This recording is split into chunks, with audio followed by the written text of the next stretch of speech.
Toto. We can't record the video if someone's gonna be ringing the back doorbell like that all day. I guess we have to go talk to them.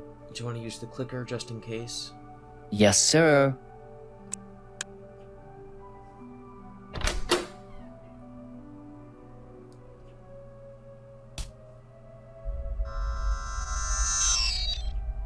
Hello. I'm a being known as EleanorPARADOX. We have a lot to discuss. Yeah, I was about to discuss the entire Stitch line. Is that why you're here? No. I was perhaps called here. The field! Wait, is this the field working in mysterious ways, or does this have to do with my future self? No. I'm here for Toto. I want to go with her. You can't go. We have to finish reading Frights. What's more important, your little YouTube video, or the fate of the multiverse?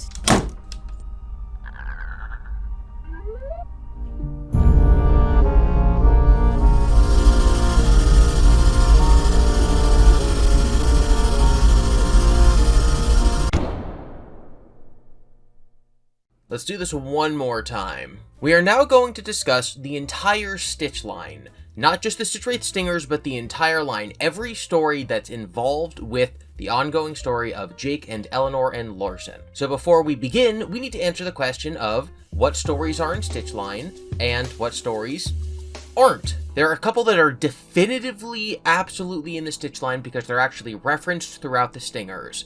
Those are Into the Pit, To Be Beautiful, Count the Ways, Fetch, Out of Stock, 1:35 a.m., Step Closer, Man in Room 1280, Blackbird, The Real Jake, and Hide and Seek. There's one that's definitively not Stitch line, and that would be Coming Home, because it places the MCI in, like, the 2010s.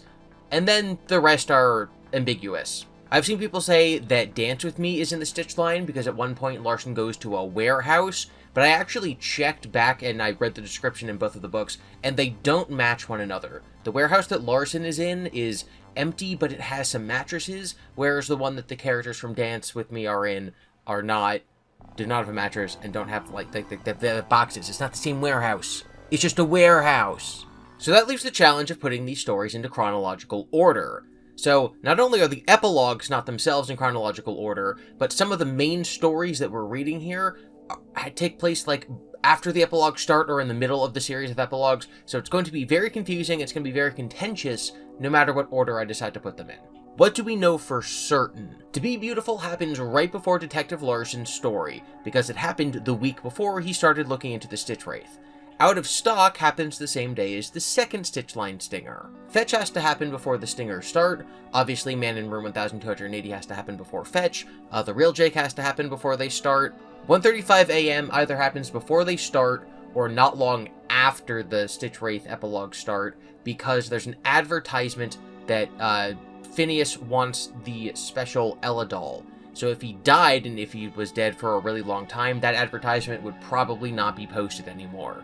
Step Closer and Hide and Seek both take place at active Freddy's restaurants, but stories like Fetch say that all the Freddy's closed a long time ago. So Step Closer and Hide and Seek have to happen later, after the Freddy's relaunch. Into the Pit has to take place in the mid-2010s, that doesn't really help us, but it's based on Oz's dad's age.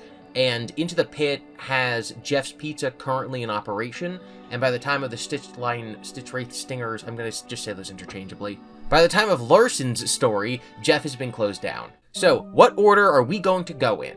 Number 1, Count the Ways. There is no Eleanor in this story, it's the first ball that Jake goes into at the end of the series, and I think it's appropriate that we begin with Millie and then we end with Millie. 2, Into the Pit.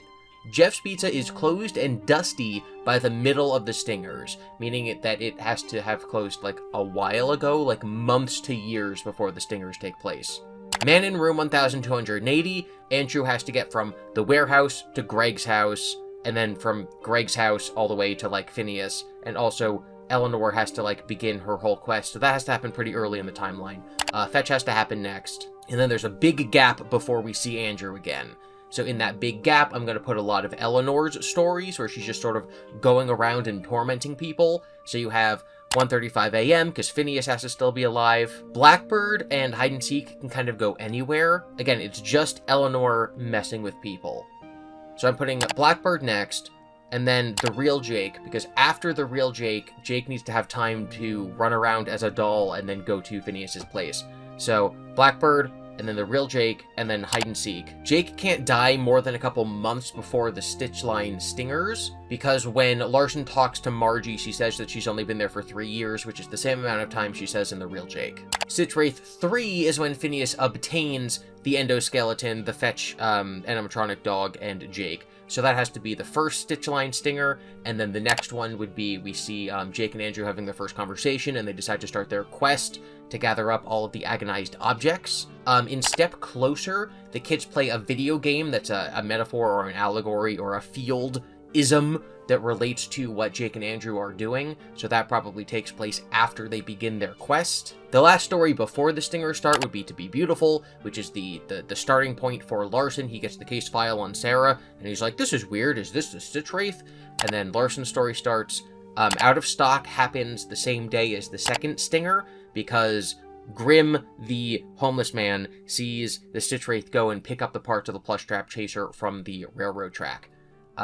We would then start with Stitch Wraith number 3, which is when Larson sort of investigates more, and from there on we have Stitch Wraith Stinger 5 all the way down through 11. Those just take place in chronological order with no interruptions. So that is the Stitch line in chronological order, and that's going to be the order that we analyze the story through.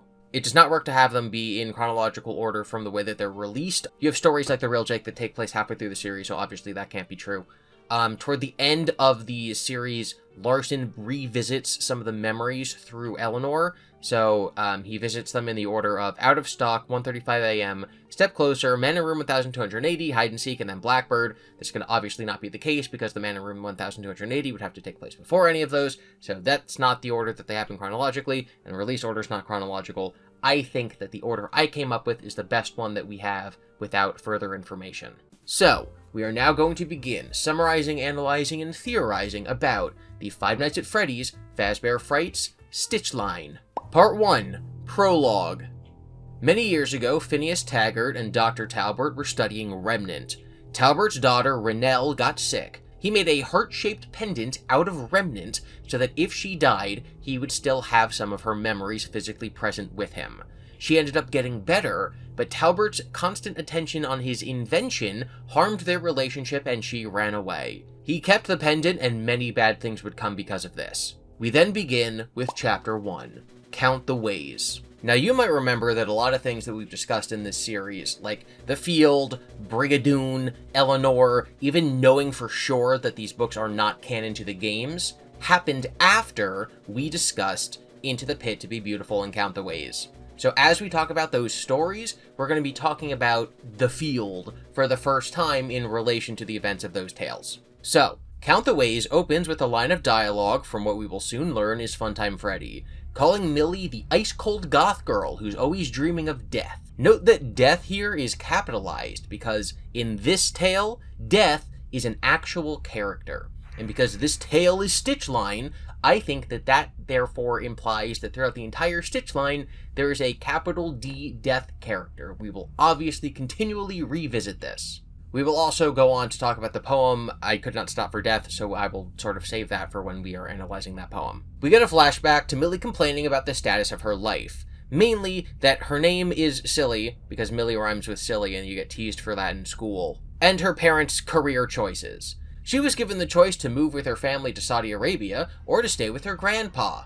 She did not see this as a real choice. She chooses not to go on this adventure. Instead, she's staying at her boring grandpa's giant Victorian house with suits of armor in it because this is every book that I read when I was a kid about a kid mysteriously going into some sort of house where there's just like weird stuff going on and they don't understand the adults and they go on an adventure and there's mysteries to solve. Basically, I'm only into Five Nights at Freddy's because of Lemony Snicket. Millie's living in her grandmother's old sewing room, and despite her stuff being in it now, it still feels very old lady-ish. Its original function is still very obvious from the decor, and Millie doesn't like that. It's like the old ladiness is covering Millie's gothness. Just like how her own gothness is just a cover for her insecurity, which is the same insecurity that caused her to not go on the adventure with her parents.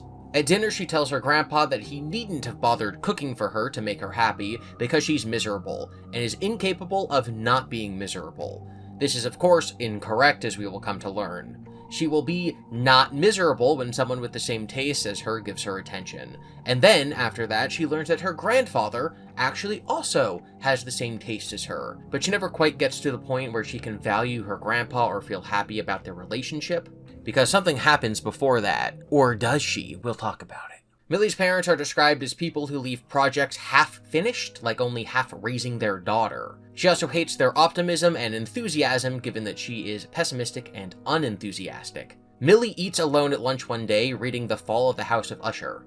A boy named Dylan comes over and sits next to her. He's new, and he's dressed in a black leather jacket, and he likes Poe and Lovecraft, and Millie is impressed and gets a little crush on him. We flash forward to Millie being inside of Funtime Freddy, and he tells her that he's going to kill her because he likes killing, and she wants to die, so it's kind of like a symbiotic relationship. In this case, it's obviously a toxic symbiotic relationship, which is weird. Millie tells him that she doesn't actually want to die, and he just laughs at her, basically saying like, oh, too late. Flashback, Millie learns that her grandpa likes Edgar Allan Poe, and that Poe's poems and stories are actually about love, not death. It's just that he loved so many people who ended up dying. Millie is now expanding her emotional vulnerability and allowing love into her heart, and she writes a poem. She starts hanging out with Dylan more, he makes her laugh, she likes laughing, she likes feeling good. Her grandpa takes her to the Holiday Bazaar, which is a little sale that's happening at the school, and she runs into Dylan with Dylan's blonde girlfriend. Millie realizes that Dylan is normal. He likes this normal, average girl. So the next day at lunch, she yells at him for, like, cheating on her, and he's like, I don't know I don't know what you're talking about. We're not dating. Millie, do you actually believe the trope that, like, blonde girls are all preppy and dumb? Because she's, like, pretty cool and smart. Millie, did you fall for, like, Disney Channel propaganda? At Millie's lowest moment, she thinks that not even her favorite emo singer, Kurt Carrion, would be able to understand her. Her extended family, her uncle, aunt, and cousins, come over for Christmas, and Millie is annoyed by them, so she goes outside to be alone. Her grandpa calls after her to bring a coat, but she ignores him. I'm now going to start reading some passages, but they're going to kind of jump around a lot. Like, this is going to be an abridged passage reading of the end of the story. All the houses in the neighborhood had extra cars in their driveways, no doubt because of visiting family members celebrating the holiday. All these people acting the same, doing the same thing, presents and eggnog and hypocrisy. Well, Millie was different, and she wasn't going to participate. Hypocrisy, she thought again, and this time the word stung her. Dylan had said she was a hypocrite because she judged Brooke by her appearance. But boys, even boys who seemed cool like Dylan, were fooled by appearances. If a conventionally pretty blonde girl paid any attention to them, they'd think she was a saint and a genius rolled into one. No way was Millie a hypocrite. She was a truth-teller, and if some people couldn't handle the truth, that was their problem. After one lap around the block, she was feeling pretty cold, but there was no way she was going back into the house yet. She decides to hide in her grandfather's shed, where she finds Funtime Freddy. She crawls inside of him, and we join up with the beginning of the story. He tells her that he's going to kill her for crimes of humanity. Millie thinks that if she ducks low enough when Funtime Freddy tries to decapitate her, that she'll dodge it and be able to escape. Funtime Freddy counts down 3, 2, 1, and the blade slices through the air. I'm now going to read the entire ending part. Millie thought if she lowered her head and curled up into a little ball when the blade shot through, it would miss her. She'd have to be quick, though, and make sure she got her whole head out of the way, or else she'd get scalped. If the blade came through lower to bisect her, she'd really have to flatten out in the bottom of the small space. "Is there any chance you would let me go?" she asked. "Anything I could give you in exchange for my life?" "Lamb chop, there's nothing I want from you except your life." Millie took a deep breath. "Okay, then decapitation it is." "Really?" The voice sounded tremendously pleased. "Good choice. It's a classic. I promise you won't be disappointed." The low, rumbling laugh. "You won't be disappointed because you'll be dead." Millie felt more tears spring to her eyes. She had to be strong, but she could still cry and be strong at the same time. "Tell me when you're going to do it, okay? Just don't spring it on me." "Fair enough, I suppose. It's not like you're going anywhere. Give me a few minutes to get ready. You know what they say, prior preparation prevents poor performance." The chamber shook and rattled. Then the animatronic's eyes rolled back outward, away from the chamber. Millie waited, her heart pounding. Why had she ever wished for death? No matter how hard life could be, how depressing or disappointing, she wanted to live. If nothing else, she wanted the chance to apologize to Dylan for what she'd said about Brooke, and to ask if they could be friends again. She curled up into as tiny a ball as she could, tucking her head under her arms. She hoped harder than she'd ever hoped for anything that she was low enough to miss the blade. "Millicent Fitzsimmons, you are hereby sentenced to die for crimes of humanity." "Wait," Millie said. "What does that mean, crimes of humanity?" "You," the voice said, "have been rude and quick to anger. You have rushed to the judgment of others. You have been insufficiently grateful to those who have shown you nothing but love and kindness." The voice was right. Different incidences of her own rudeness and ingratitude played in her head like scenes from a movie she didn't want to see. "Guilty as charged," Millie said. "But why are those crimes I have to die for? Those are crimes that everybody's guilty of from time to time." "True," the voice said. "That's why they're crimes of humanity. But if there's something all humans are guilty of, then why do I have to die for them?" The voice didn't answer, and Millie felt a small tinge of hope. Maybe she wouldn't have to take her chances by curling up on the floor of the cavity. Maybe she could talk herself out of this yet. "Because," the voice said, "you're the one who crawled into my belly." Whimpering, Millie made herself as small as she possibly could in the bottom of the cavity. If she got out, she was going to make it a point to be nicer to Grandpa. He really had been good to her, taking her in and putting up with her moods and teaching himself how to cook all those vegetarian recipes. "In the spirit of the French Revolution," the voice said, "I will now do a countdown in French before releasing the blade. 1, 2, 3. Quick as a shot, the blade sliced through the chamber. Grandpa brought out a platter of sugar cookies and set them on the coffee table. "I'll be right back with the hot chocolate," he said. In the kitchen, he finally broke down and called Millie's cell number. Her phone rang from the pocket of her jacket that was hanging on the coat rack in the hall. Oh well. She would come back when she felt like she'd proved her point. He hated to think of her being outside without a jacket, though. It was pretty chilly out there. Grandpa poured 5 cups of hot chocolate and topped them each with a generous handful of mini marshmallows. He carried the steaming cups on a tray into the living room. "Who's ready for presents?" he called. "I am," Cameron shouted. "I am," Hayden shouted even louder. "Do you think we should wait for Millie?" Sherry asked. "She's not celebrating Christmas, remember?" Rob said. "Why should we wait to her if she's decided to be a brat?" Grandpa didn't like the word brat being used to describe Millie. She wasn't a bad kid, she was just at a difficult age. She would come around. He crouched under the Christmas tree and arranged all her presents in a big pile so they'd be there for her when she came back. Millie flinched when a low-hanging fir branch brushed against her cheek. She batted it away and peered into the darkness beyond it. Where was her grandpa's house? She'd just been there, hadn't she? How could she have gotten this lost? Millie tugged her black sweater tighter around her. She rubbed her arms to get warm. She felt really chilled, even though the night wasn't that cold. Before she'd left the house, she hadn't wanted to be at the stupid Christmas dinner with all her stupid relatives. But now, for reasons she didn't understand, that was the only place she wanted to be. And, of course, because she wanted it, she couldn't have it. She never got what she wanted. She was always forced to do what everyone else wanted to do. Her parents, her grandpa, the teachers at school. It wasn't fair. Nearby, a crow cawed. Millie jumped and spun around. She heard a rustling in the undergrowth, and she tried to see into the darkness. When nothing moved, she started walking again. Millie thought she'd only been out here for a few minutes, so why did it feel like she'd been wandering for a very long time?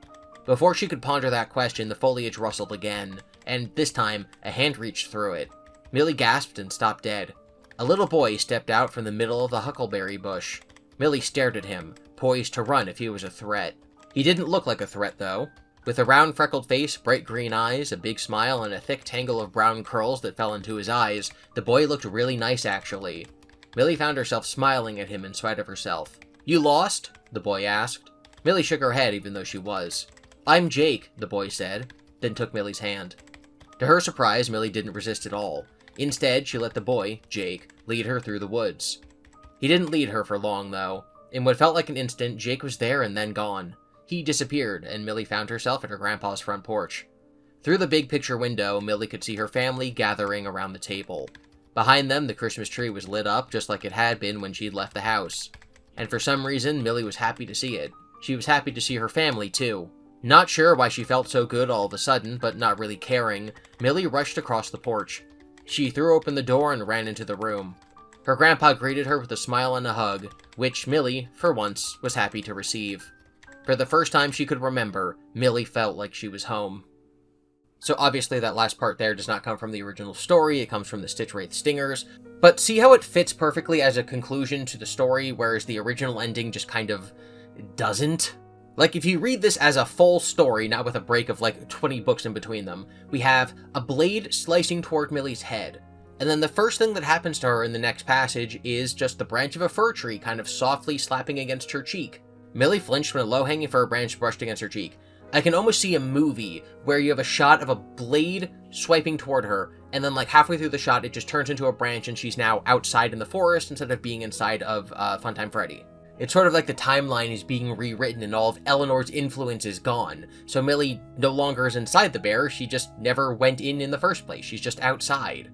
That was overwritten, that timeline was overwritten. We're now in a timeline where Millie is totally fine. Now for the final time, we're going to talk about the poem Because I Would Not Stop for Death, which is name-dropped in Count the Ways. Because I could not stop for death, he kindly stopped for me. The carriage held but just ourselves and immortality.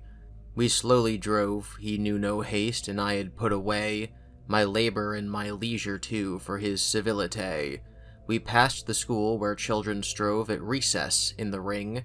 We passed the fields of gazing grain, we passed the setting sun, or rather, he passed us.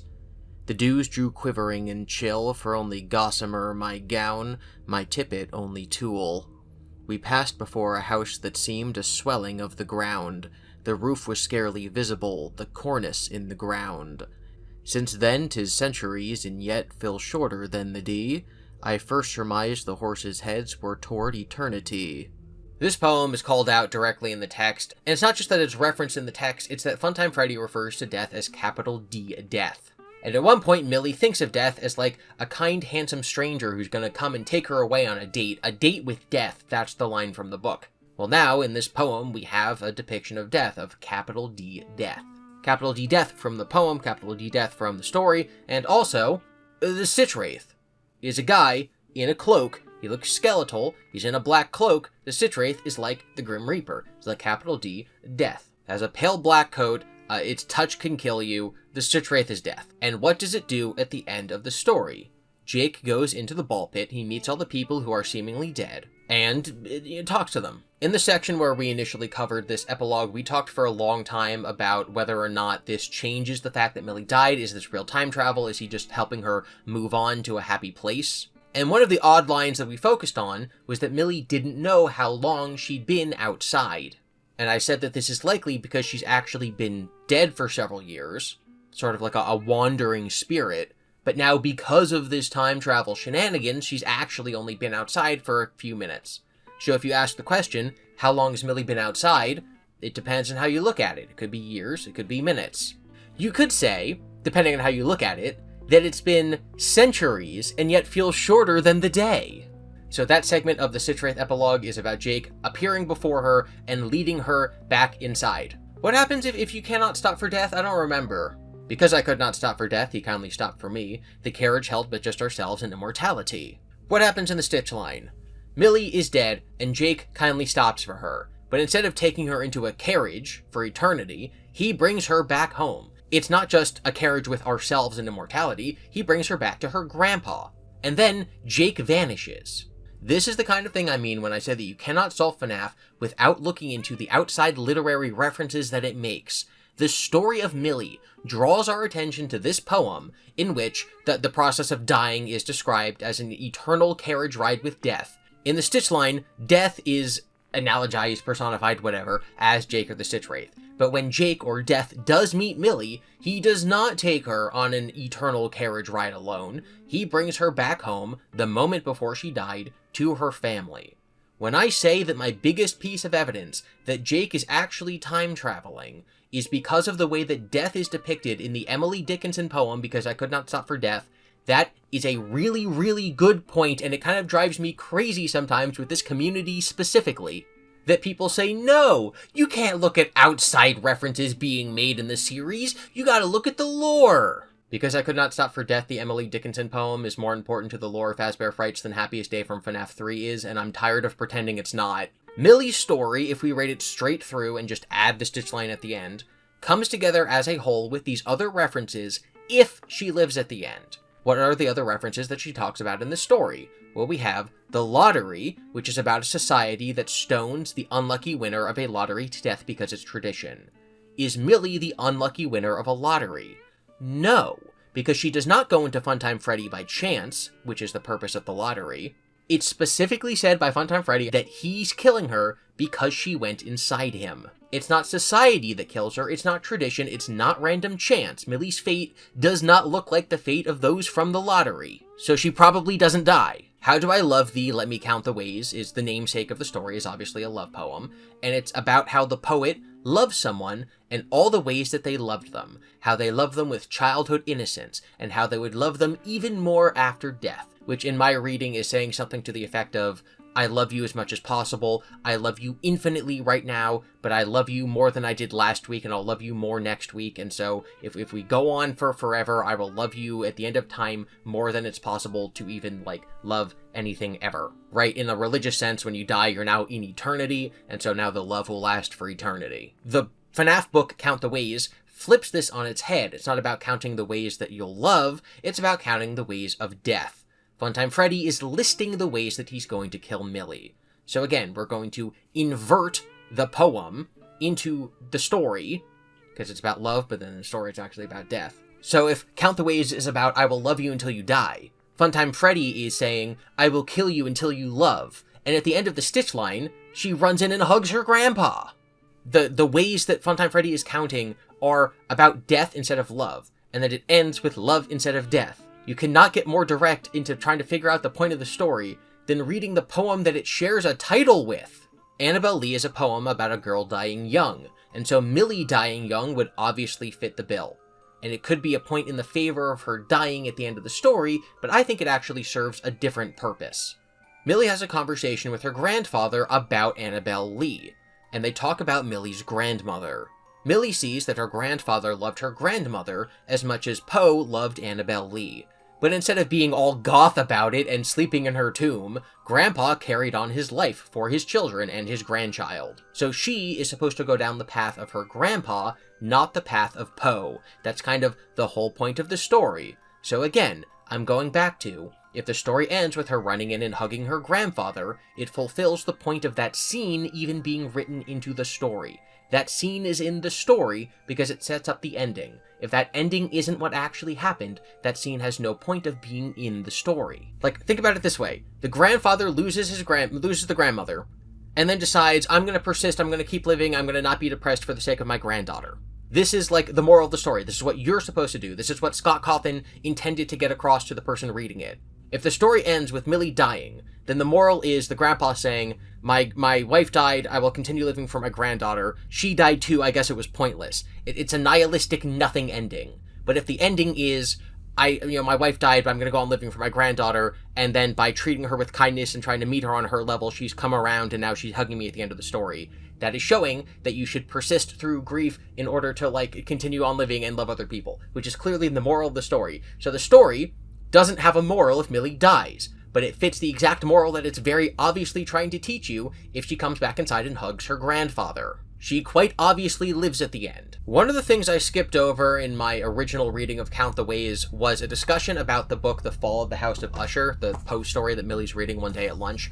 But this far into the series, after we've gone down deep dives like BrigaTWOon and the Velveteen Rabbit, I think it would be silly to have this be like the one thing that we didn't actually examine, so obviously we're going to. The narrator is on his horse passing a bog and sees a house. This is the House of Usher, and it's, kind of creepy. I think Poe would be rolling over in his grave if he heard me summarize it that way, so let me just read this paragraph so you know kind of how the entire story's written. I can compare to no earthly sensation more properly than to the after dream of the reveler upon opium, the bitter lapse into everyday life, the hideous dropping off of the veil.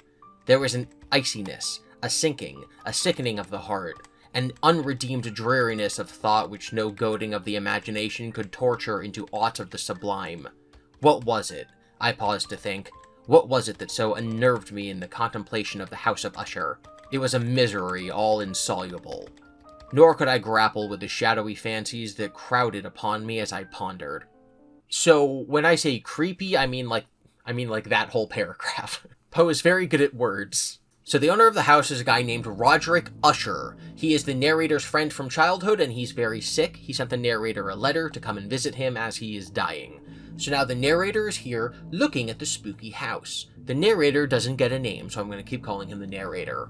He goes inside, the butler and a doctor are there, and they lead him to see his friend. His friend looks ill, and the narrator comments that his health has declined rapidly and to a great extent, but he can still see his boyhood friend there, but he looks awful. Roderick tells the narrator that he's afflicted by a family evil, and he cannot stand certain smells or textures. He has to wear specific clothes, and he really can only listen to string music, because other music, makes him mad. He says that he thinks he'll die soon, and with his sister also dying, he'll be the last in his family, which makes him very upset. As he says this, his sister walks by the door to the room without looking in, and doesn't see that the narrator is there. The narrator looks at Roderick like, "That's your sister. She's up and walking around. That's pretty neat." But Roderick tells him that his sister is so sick and frail that she can't even get out of bed. And Roderick's like, "Oh, well, okay, I guess I'm not going to see her walking around. I guess that's the last time I'm going to see her, because she's going to die any moment." They don't mention this bizarreness again, and the narrator hangs out with Roderick, and they play music, and he tries to cheer Roderick up while he's ill. I might be getting some of this wrong because of the weird way that Poe's written, so if there's a Poe scholar out there who's like, "You're missing the most important symbolism,"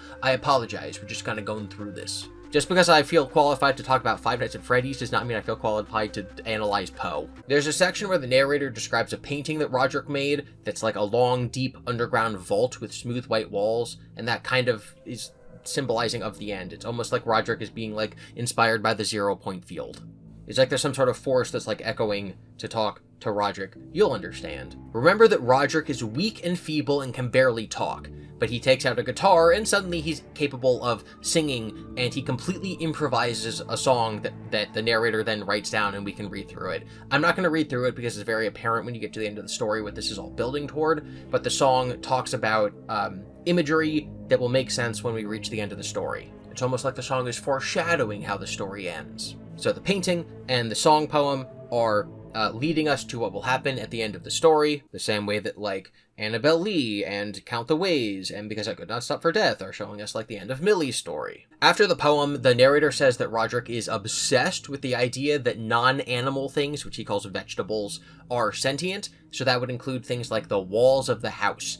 Roderick thinks that it's very obvious because his family is cursed, and this curse, not curse like a magical curse, but more like the house itself, the walls, the trees outside, they're all coming to get us. These non-animal living things have an intention, and that intention is to harm me and my family. The sister then dies. Roderick wants to inter her in a vault, which they literally have a dungeon under the house. He wants to put her into the dungeon for 2 weeks because she's sick, and so they don't want whatever sickness she has to maybe spread. So before they bury her, she's going to be in the family dungeon for 2 weeks.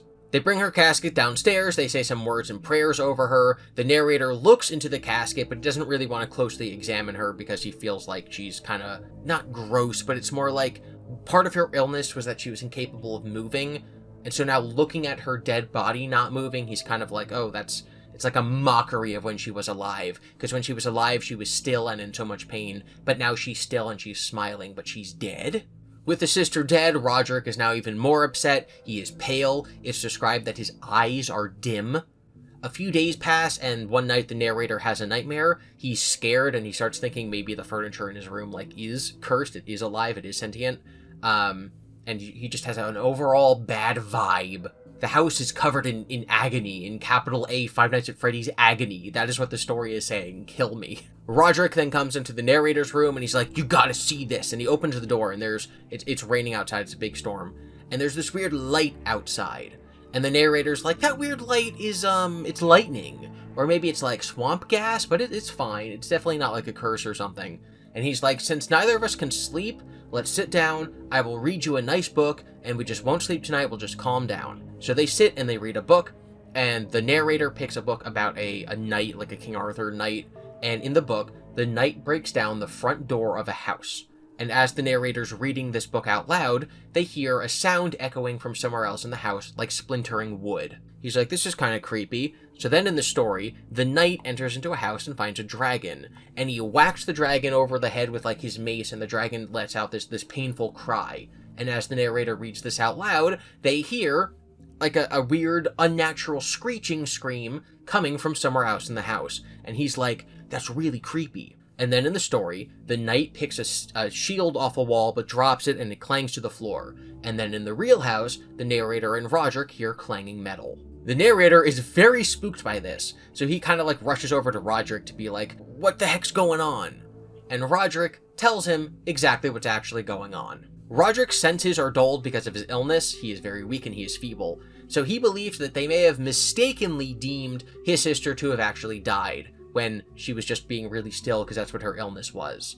So Roderick says, I think we buried her alive. I've in fact been hearing weird sounds from the dungeon for a few days, but I just didn't do anything about it because I was scared that like we actually may have buried her alive. Whoops. So that sound of the breaking wood, that was probably her pushing the lid off her coffin.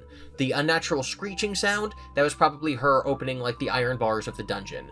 The clanging sound of metal, that was probably her opening the metal door to the dungeon. And right now, she is literally outside the door of the library thing that we're in. She's standing outside this door. And then as she says that, the door blows open with like a magical gust of wind, and the sister is standing there, and she walks into the room, and she kind of like falls down and tackles Roderick, and they're both dead before they hit the floor. They both succumb to their illness and feebleness at the same time. There is blood upon her white robes, and the evidence of some bitter struggle upon every portion of her emaciated frame. For a moment she remained trembling and reeling to and fro upon the threshold, then, with a low moaning cry, fell heavily inward upon the person of her brother, and in her violent and now final death agonies, bore him to the floor a corpse, and a victim to the terrors he had anticipated. Death agonies, you say? Freddy Fazbear? Poe just talks about death agony, but Scott Cawthon made it like a real force, a metaphor for evil. Scott Cawthon is the greatest writer on Earth. He makes Edgar Allan Poe look like a roach. The narrator sees this, gets scared, runs outside. As he leaves the property, he turns back, and the physical structure of the house has a zigzag crack in it, and it splits in half, and then it falls into the swamp, and behind the zigzag crack is a giant blood red moon. So the narrator sees that the house of Usher literally crack in half, and then the blood moon's behind it, and then it falls into the land. So he's like, oh, maybe the curse was real, perhaps? He calls the moon a satellite, which is what a moon is. It's just a weird word to hear in this context. But this is the end of the story. While I gazed, this fissure rapidly widened. There came a fierce breath of the whirlwind. The entire orb of the satellite burst at once upon my sight. My brain reeled as I saw the mighty walls rushing asunder. There was a long, tumultuous shouting sound like the voice of 1,000 waters, and the deep and dank tarn at my feet closed sullenly and silently over the fragments of the house of Usher. So there was a curse, the family and the location and the items were all bound in this curse, and again, by curse I don't mean magic, I mean FNAF agony. So what I think is important about this is that in this, they read a fictional book and then the things that they're reading actually happen.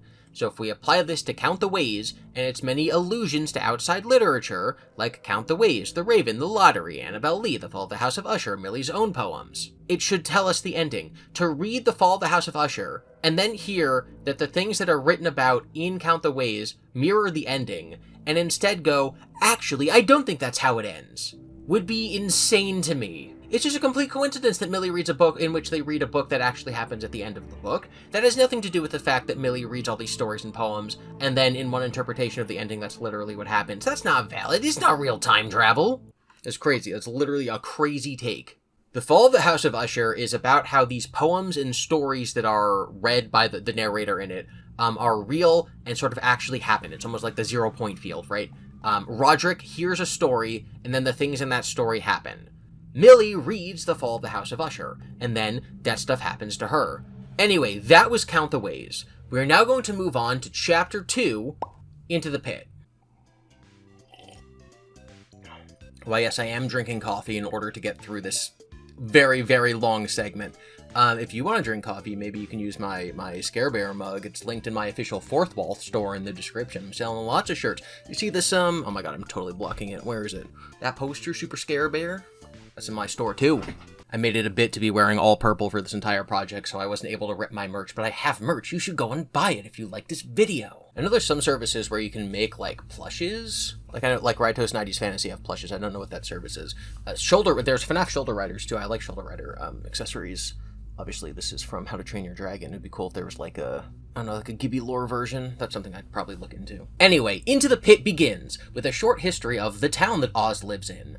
The mill closed, families are leaving. Without families, entertainment and restaurants are closing. The stores closing are referred to as like organs failing in a dying body. Since Into the Pit was the first story that we read for this project, we read it before we read Fetch, so we've never examined it within the context of knowing about the 0 point field or agony or things like that. So in my original analysis of the story, I mentioned how Freddy's closing is put alongside the concept of the town dying. Freddy's and the town are also both covered in dust. So the idea is that at one point in the story, Oz dusts his house, and he's also sort of leading to a revitalization, a rejuvenation of Freddy's by going back in time during its heyday. Now that we know via the Wraith stingers that the town continues to die and that Jeff's Pizza actually closes, we now know that Oz was not actually the hero of the overarching story the way that he's the hero of Into the Pit. This kind of reminds me of the end of Step Closer, where the character goes to like solve the problem in the mystery, and he gets there and does absolutely nothing because it's not his story, it's Larson and Jake's story. So while Oz dusts the town,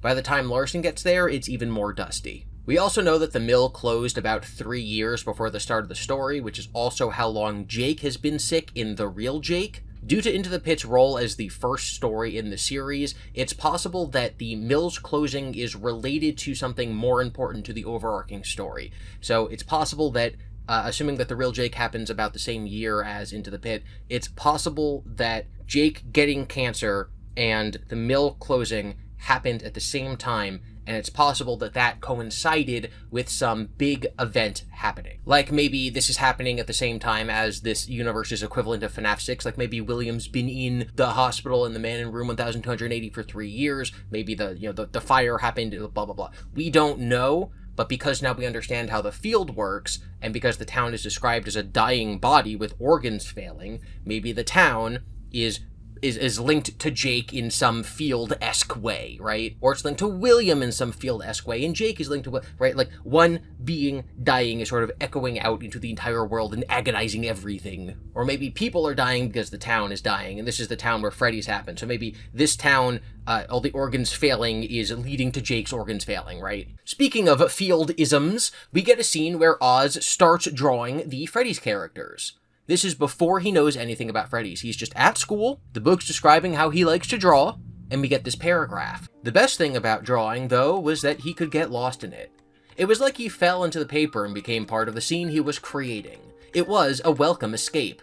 Fall into things, like falling into the pit, becoming a part of the story, part of the scene that he's seeing, an escape, and he actually escapes his boring summer into the pit, and the thing he's drawing is Freddy characters, and he falls into the pit, and he appears at Freddy's, things he's drawing relating to things that will happen to him in the near future, like the painting in the fall of the House of Usher, Oz isn't becoming the thing that he's drawing, he's drawing it because it's going to happen, right? Like that's how the field would work. Oz is not creating these characters and they become real. He's drawing them because it's a thing that's already happened. It's almost like Freddy's is luring him into it, the way that we'll actually see Greg being lured into Freddy's in a future story, Greg from Fetch. When we first covered this story, we talked about how the moral is to be careful what you wish for, which it is.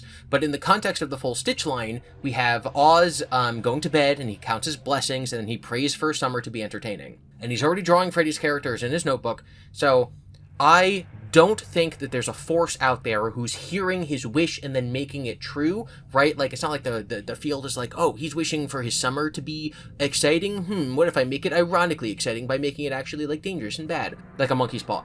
I think that he is the kind of person to seek out adventure, and so the field has already sort of selected him as the person who will go on this adventure. It already picked him to draw Freddy's characters, so I think it just picked a person who is likely to have made this wish. I don't think that the wish made it happen. Whenever I think about the field, I think about God from Futurama. It's just like this blinking thing in the universe. Go watch the God episode of Futurama. It's one of the most important episodes in the franchise. I have always been. Oh my God!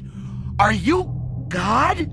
Possible. You're not God, but the remains of a computerized space probe that collided with God!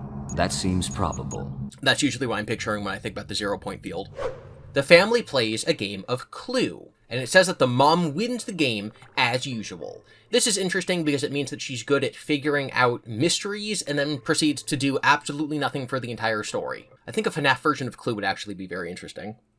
Oz goes to Jeff's Pizza. He's mad about his circumstances in life. He notices the ball pit. He walks over. He notes that the balls clearly have not been touched in ages, which we'll get to that. We'll talk about, like, maybe where the balls came from later. He does not say that they're covered in blood, the way that Larson immediately picks up on when he will go to see them in the near future. Whatever. He goes under the pit. He pops back up. He says, Toto, I don't think we're in Kansas anymore, because he's in the past. I've never been to Kansas. And I don't know why you would. Oz meets Mike and Chip. Rereading this, I'm realizing now that the final story, You're the Band, also has a Mike in it, which is very interesting. Maybe it's this Mike, but in a different universe, because You're the Band is not Stitchline canon. I don't know. Oz leaves for the day, but he'd also lost his shoes, so he's worried that he might get stuck in the past if he doesn't return home. The book compares him to Cinderella, and in Cinderella, the magic will disappear at midnight, so that's what he's thinking about. Which is also weird, because, like, Dorothy in The Wizard of Oz has shoes, but that's not the comparison he makes. He compares it to Cinderella. Either way, it's important that the story is comparing his situation to Cinderella and The Wizard of Oz and Back to the Future. The book expects us to have knowledge of these outside pieces of popular and influential literature to understand what's happening in Into the Pit. While Oz is back in time, he keeps noticing the yellow thing in the corner. It's Spring Bonnie, but the book says that no one else seems to notice that it's there. This is very similar to when Larson goes in the past and he sees Eleanor, like holding the kid in step closer down to the table, but no one else seems able to see her. Only Larson can see her. So it's possible that right now, Oz can see the yellow thing, the way that Larson can see Eleanor when he's in the past, even when she's wearing a disguise. So it's possible that, like, in the real version of these events, the yellow thing was in a disguise the way that Eleanor can become invisible, but Oz can see it because he's only back in time via the, like, agony magic of the ball pit.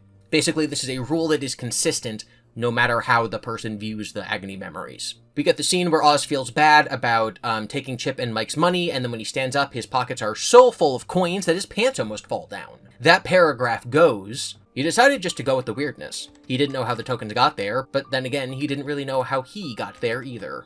So the tokens are tied to, like, the magic of the ball pit, the way that Oz got into the past is the pit, or some aspect of the pit, and the way that the tokens got into his pocket are an aspect of the pit as well. I'm going to headcanon that, like, over years of people playing in the ball pit, they, like, lost coins in the pit, and so at this moment they all just kind of, like, zoop, they're funneled into Oz's pockets at this exact moment. There's no real evidence that this is how it works, but it makes sense in my head. Either way, people try to use this moment as a smoking gun that the ball pit is not real time travel, which is completely ridiculous, because stuff like this happens in all the other Fright stories.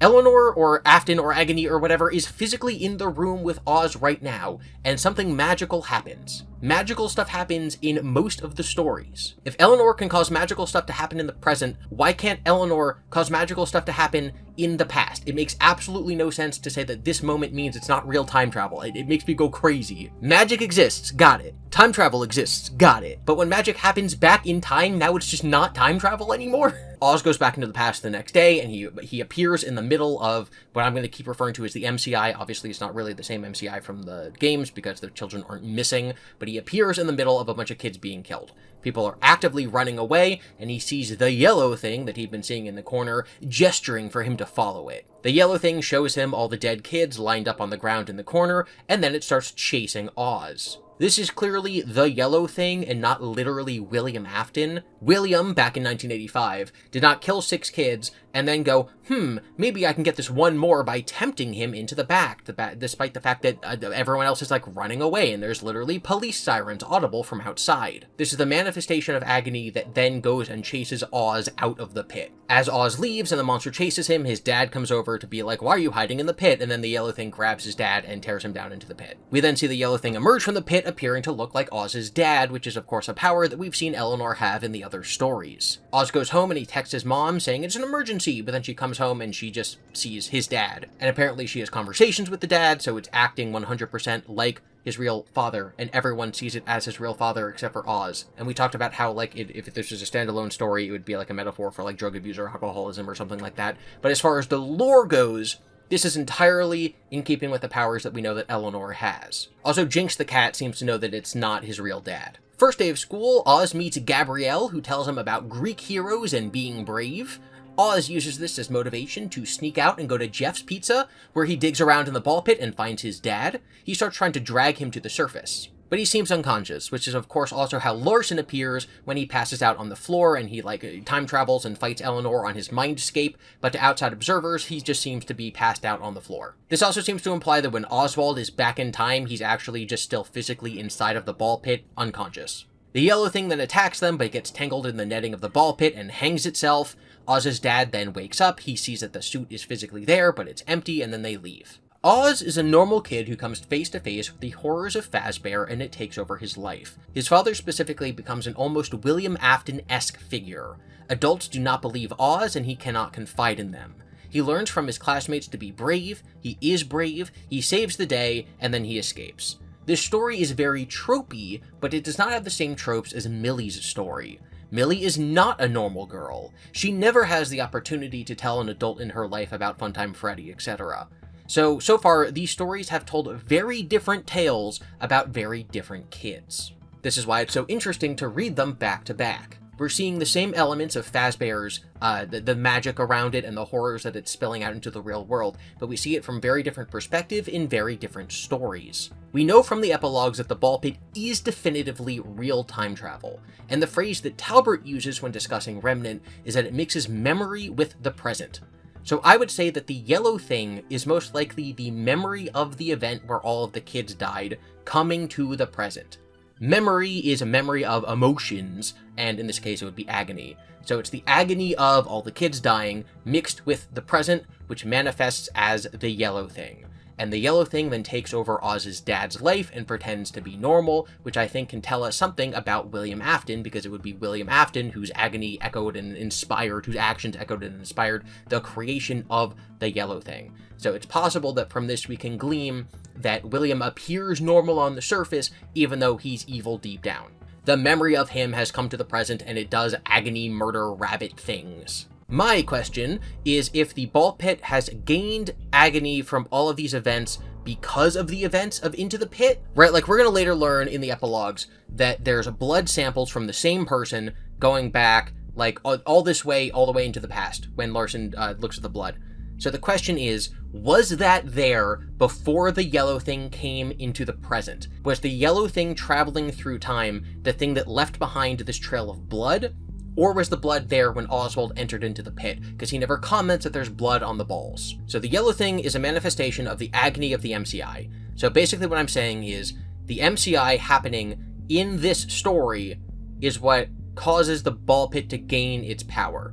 Oz's presence and entering into the pit creates a link between the present day in like 2016 or whenever the story takes place, and the 1985, which allows the yellow thing to come into the future. If Oz had never traveled back in time, I don't think the yellow thing would have been able to just randomly decide, I want to go to 2016.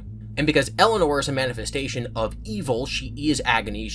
I'm going to talk about this a lot more later, but when I say Eleanor, I'm not necessarily talking about the physical robot that agony is like possessing as an agent throughout the story. When I say Eleanor, or when I say agony, capital A, agony, I'm talking more about just like the force of evil within the FNAF universe. You can replace that with like Satan, like just the concept of evil manifest. When Eleanor gathers agony, it sort of manifests itself into the pit, because Larson finds blood samples that correspond perfectly with when kids die or go missing. So it's almost like if Eleanor were to stab a child in the present, on that day at that moment, their blood would just appear in the pit. Or not their blood, it's her blood? It's William's blood? Because the blood samples come from the same person? It's so weird. So her obtaining agony sort of exists in hyper time. We're going to sort of talk about this more when we talk about the epilogues. But when Larson goes back in time to when Sarah is confronting Eleanor for the first time, and he defeats her in the junkyard, she loses power in the present. So it's almost like by doing that, the agony that she obtained from Sarah's story disappears from the ball pit. It weakens Eleanor in the present.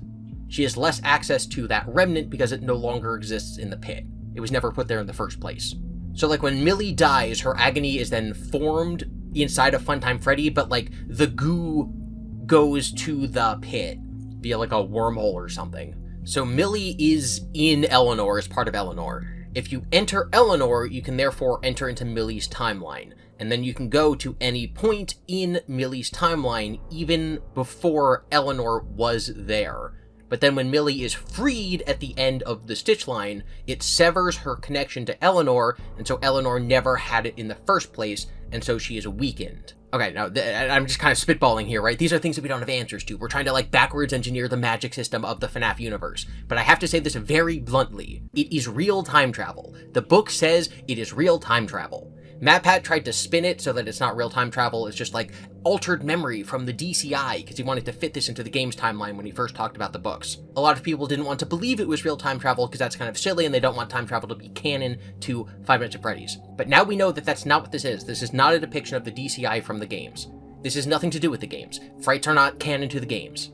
If Scott had told us from day one that the Fazbear Frights books are not canon to the games, the way that he told us that the Silver Eyes trilogy was not canon to the games, I do not think people would have tried to justify the time travel as something else in order to fit it into their preconceived notions of what is possible in the games. The book says it's time travel. We do not need to look for holes in this explanation. We don't need to look at a different angle to try to see what else it could possibly be, because we don't want time travel to be in the games. It is time travel. It says it is time travel. The book does not at any point allude to it not being time travel. In the Return to the Pit book and the Into the Pit video game, it is definitively time travel. We do things in the past that immediately affect the future. In the Return to the Pit book, Oz stops the MCI from happening and the kids are then alive in the present. It is real time travel. So the question is, if the yellow thing is sort of like a manifestation of the agony that will later go on to be inside the Eleanor robot, if this is the creation event of that form of agony back in 1985, how does it then get into the Eleanor robot? Well, that question is answered in the next story, Chapter 3,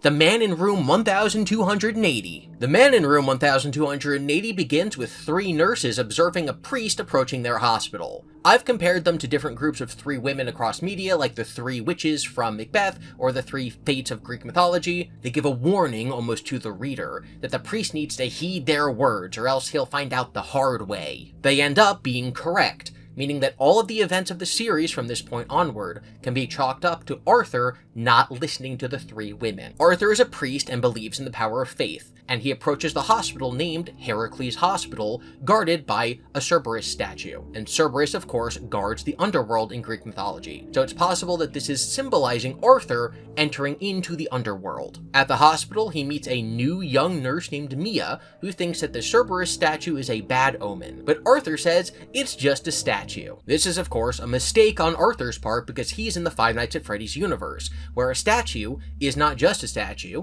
it can be agonized. Animatronics are not just animatronics, they can be piloted by ghosts. Arthur will continue to not heed these warnings and omens. Later in the story, William's body smells like sulfur, and Arthur never goes, that's like a bad sign.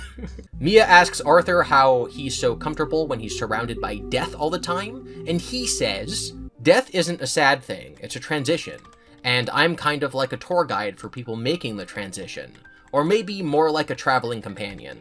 Instead of letting fear take people away, I step in and take fear's place. Once fear is gone, the soul can reach the other side in peace.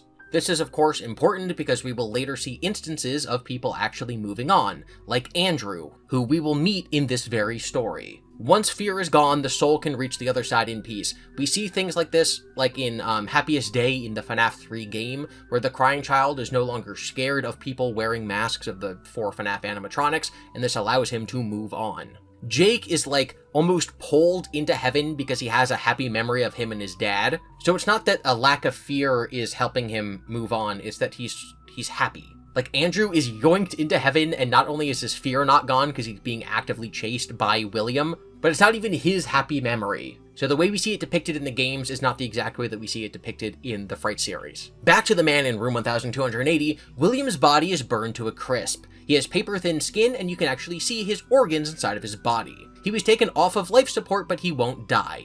He's having constant nightmares. He has no family, and the doctors say that there's almost like a second consciousness inside of himself, and he's being tortured, and he's torturing that other conscious back. William has no family, his DNA does not match anybody in the criminal database, which is interesting, because if Afton was ever arrested, we'd think that he would have fingerprints or something. Or maybe they would have his fingerprints, but they wouldn't have his DNA. I don't know when they started collecting DNA of, like, suspects and stuff. It's interesting to note that Jake has the power to tap into people's nightmares and dreams. I never connected that with what Andrew is doing here. He's almost like trapping William in a agony bubble the way that Jake will later do that to Eleanor. Meaning that this is just a power that ghosts and spirits can have. Eleanor actually also affects people's dreams later. Like, she makes people dream things that cause them fear. This is another reason that I don't think this story is paralleling Ultimate Custom Night, because Jake's been shown to be able to lock people into their memories, but he's not able to create elaborate scenarios like UCN. I think it's more likely that William in this story is reliving some bad memory, because that's what we see happening in Frights. You can be trapped in a real memory that you've had. You can't just create a mindscape of like, oh, you're sitting in an office and all these animatronics from across the series are attacking you. So what we see in this story is even further removed from UCN than I had previously thought. This story has nothing to do with UCN. Please stop saying it does. When Larson jumps into Eleanor's memory, when Oz goes into the past via the ball pit, it's not the same as Freddy Krueger appearing in your dreams. It's a real thing that happened. Also, William doesn't have a face. This is stated directly in the book. When it's describing his physical appearance, this will be important when we talk about Fetch. Arthur tells himself that despite the body's appearance, he still has a soul, and that that's what matters. And of course, in real life, if you see a disabled person, you shouldn't think, oh, they're evil because they look gross. So Arthur is correct morally in the real world, but in the story, it's bad because this is William Afton. We also have to ask the question, does William have a soul in this story? Or is he powered by agony? He later will scream, I am agony, so maybe he's just agony? Does, like, agony replace his soul? Can agony replace a soul? Like, if your soul leaves, does agony sort of replace what was there? Is agony, like, a very difficult video game franchise? I don't think Eleanor has a soul. So the core of her existence would have to be agony. I really should make a video about Kingdom Hearts, because this is kind of like how hearts work when you become a nobody. It's very weird. This book seems to tell us that no, William doesn't have a soul, because currently he's just agony, and at the end he's going to explode agony goo over everything. And I think if he did have a soul, then Arthur would be right, but Arthur ends up not being right at the end of the story, unless the metaphysical nature of evil in FNAF is such that true evil exists as opposed to true evil merely corrupting people. Like, this is a metaphysical thing that all stories that talk about this kind of stuff have to deal with. Is evil an actual force that kind of puppeteers people and makes them act evil? Or do people have the capacity to do evil, and when they do, it creates the force of evil? Right? Like, is the devil puppeting you? Or because humans have the capacity for evil, we just are evil and that gives the devil strength, right? These are opposite things that when you're making a fictional fantasy universe, you have to sort of decide which one is how it works. Every man has good in him, Arthur said. That's not a man. Again, since Arthur ends up being wrong about most things at the end of the story, do we extend that to this? Is Arthur wrong about everything in the story? It really does seem like William at this point is an entity of evil rather than a person. Like a vampire, right? Like a vampire might remember their human memories. They might look and talk like a person, but without a soul, they're just demons. They're just evil. And by vampire, I mean Buffy the Vampire Slayer vampires, not like Dracula. Or nobodies in Kingdom Hearts. When Arthur's in the room, he feels an icy rawness that seems to physically harm him, and Nurse Ackerman tells him that that's the feeling of the evil within William. In our original coverage of Count the Ways back in the beginning of this entire project, we noted that coldness or chilliness, like Chilly Millie, was the same as fear. We can substitute coldness with fear within that video. Let's play that clip. So chilly and cold in general is now being literally tied to an embodiment of death. We're going to keep a lookout for cold imagery elsewhere in the story. It also fits the ongoing trend of chilliness and fear being interchangeable, because if death has a chilly embrace, then death should have a fearful embrace. But Millie right now does not see that. She doesn't see death as something to be scared of. So she's sort of obfuscating her fear of it by saying cold instead of fear in her poem. So chilly is fear is evil. What did Arthur say a few pages ago? Instead of letting fear take people away, I step in and take fear's place. So instead of evil taking people, he steps in and he takes that place and he brings them to peace, which is heaven, which is warmth, etc. So if coldness is fear and evil, then warmth is bravery or hope, probably more like hope, and would be more like people moving on. So can we replace warmth with hope and moving on to heaven, the way that we can replace chilliness with fear and evil? Let's see where else warmth pops up in the franchise to see if there's an even stronger connection between these things. There is. This is what happens when Jake's happiest day almost brings him to heaven. The memory was so strong though. Even as he put all his attention on the junk, his dad's face in the warm sun buoyed him. Jake focused harder on his memory. He ate a hot, salty peanut, and he looked into his dad's warm, happy gaze. So when Andrew moves on, he's going to a warm place.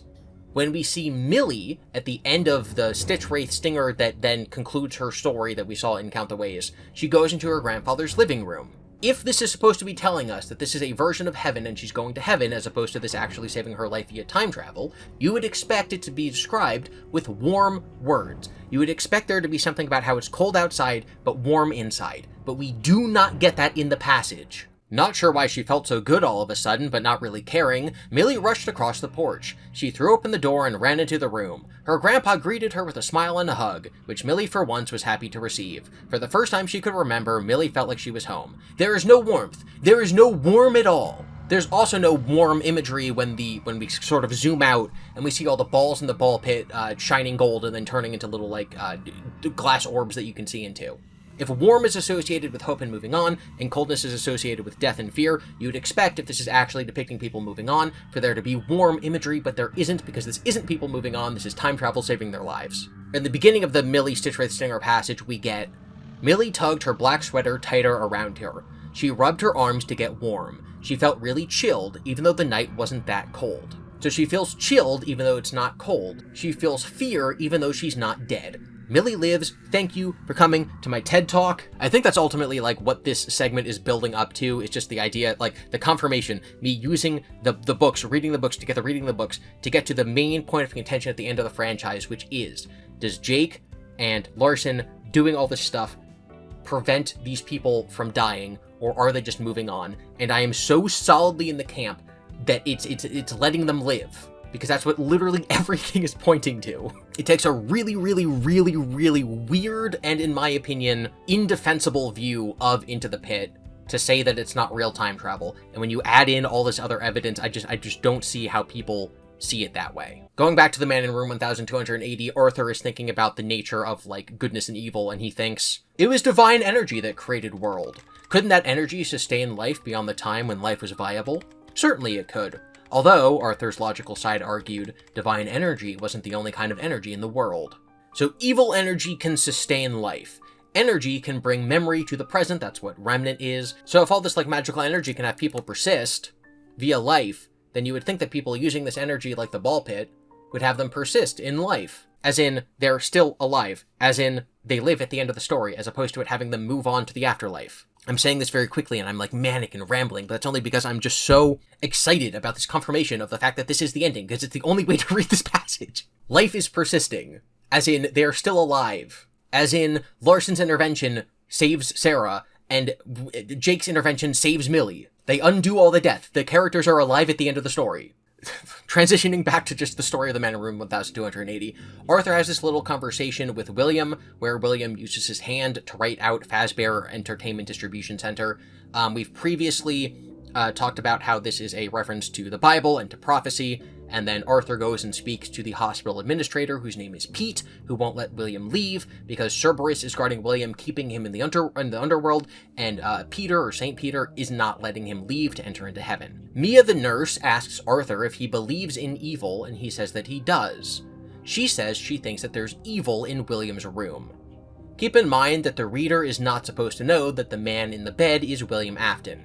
That's supposed to be a twist at the end of the story. We're supposed to think it's a man who is burned and is being kept alive by an evil force inside of him, and that evil force is then revealed to be a ghost kid in an alligator mask. At the end of the story, or during the Stitch line, we learn that this is backwards, and that William is the evil one, and Andrew is a child, but although he is doing a bad thing by torturing William. The nurses collude to kill William, and agree by using reasoning that it's okay to kill rats and bugs, which are pests, and that evil is worse than a pest. Therefore, it's morally right and the heroic thing to do to defeat evil.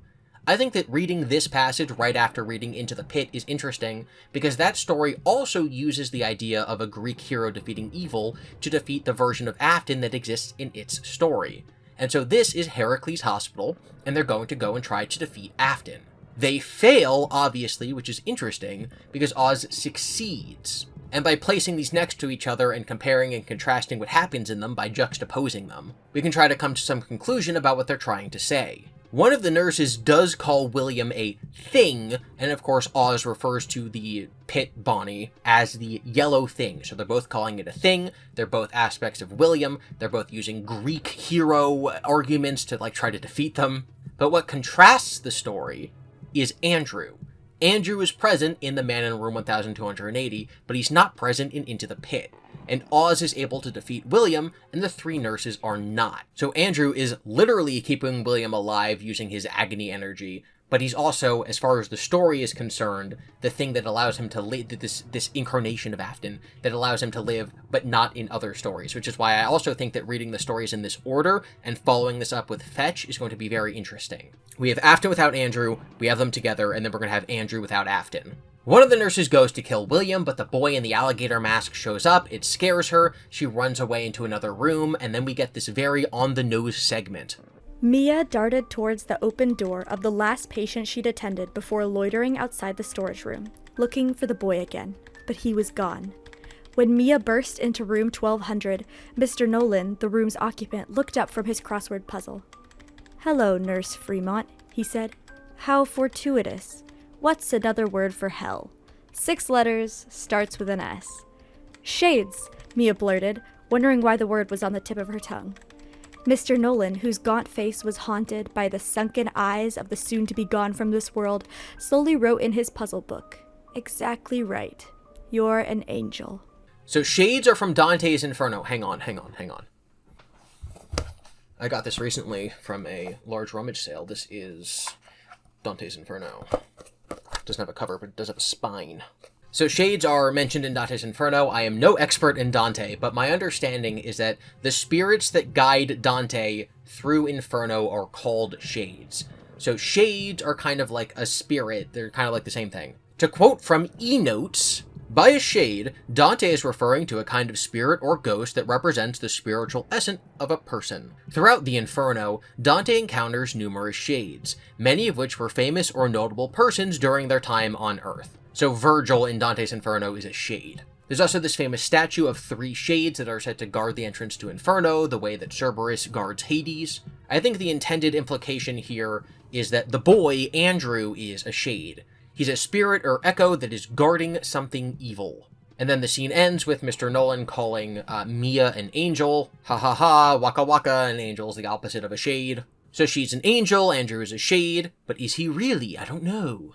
For the rest of the story, they call Andrew a shadow or a ghost. So shade, shadow, same thing. Dante reference. Would something like Pit Bonnie, the yellow thing in Into the Pit, be kind of like a shade of William? It's a spirit, but it's not literally him. It's almost like a shadow cast by the real version of him that is his essence and is evil. Nurse Ackerman wants to kill William with morphine. She thinks to herself that Fazbear is evil because the distribution center is full of costumes and toys, and what better container for pure malevolence than some creepy toy? Like Eleanor. Arthur gets permission to take William to the Fazbear distribution center, but has to sign a document saying that whatever happens there he is responsible for. I personally think stuff like this should have come back in other Fright stories, like we should have revisited Arthur after the end of this story, or even Andrew should have actually gotten a real ending instead of being sucked up to heaven in the middle of the Stitch line. But whatever, Arthur goes to the distribution center with William dies in his wheelchair, and then he explodes. Expelling rank-smelling, sticky black blood and a tar-like substance in a frightful spray all over Arthur and the building's smooth concrete floor, the explosion of bone and veins and organs happened in an instant. In that instant, Arthur saw a void in the remains gape like a portal to hell itself. Then he was frantically wiping nauseating fluids and slimy body bits from his face. As he did this, he saw the man's body tumble from the wheelchair, and Arthur knew the man was dead. The goo then gets all over all the stuff in the Fazbear distribution center, and we get the line, "The man had moved on, but something hadn't." So is William dead, and if so, what is the Afton amalgamation? What is made into the Afton amalgamation? His shadow, his shade. It's his Gooigi. It's the demon that was inside Afton. Afton killing all those kids either created a source of evil that then sort of possessed him, or, depending on how it's used metaphysically in the story of Five Nights at Freddy's, the devil sort of possessed William and then killed the kids. Like, he opened his heart to the evil, right? And then the evil went in, and then he killed the kids. And now that is what's moving on. So the thing that powers the Afton amalgamation is the evil that William either created or that possessed him to begin with, as opposed to William's soul, which is now, like, moved on to the afterlife. I also think that this black goo spraying over everything in the distribution center is probably what brought Eleanor to life. Like, I think that an empty robot doll that looks like a clown girl with pigtails was on those shelves. And now Afton's agony has gotten onto it and brought it to life, and now Eleanor will go out in her robot form and begin to terrorize people. So let's use this as an opportunity to name the entity that is the manifestations of Afton's agony. So it's William's shade. It's William's Gooigi. William is a human being that was born with free will by committing the murders of the children, and all the agony that's surrounded by his inventions with Fazbear.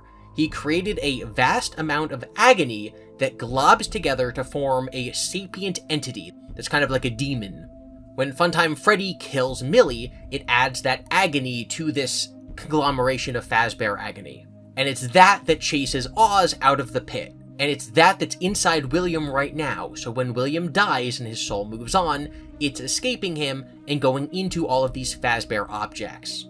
This entity, this Wiligi, GOOiam, I don't like GOOiam, it's GOOiam now. This GOOiam goes into the Eleanor doll. It will not take on the name or the identity of Eleanor until it comes across the pendant that has Renel's remnant in it, because Eleanor's Renel backwards, obviously. So the entity that we call Eleanor is different than the entity that we're going to call GOOiam. And it's the GOOiamness that's inside Fetch that causes it to act evil. It's the GOOiamness that's going to be inside of the Stitch Wraith, so that when it kills someone, they die and they explode agony out of them, as opposed to when it's just Jake alone in the Stitch Wraith and he touches someone, they don't die. It's because that Williamness, that GOOiamness, is now spread across all of these items. And it's GOOiam that will eventually be defeated by the puppet.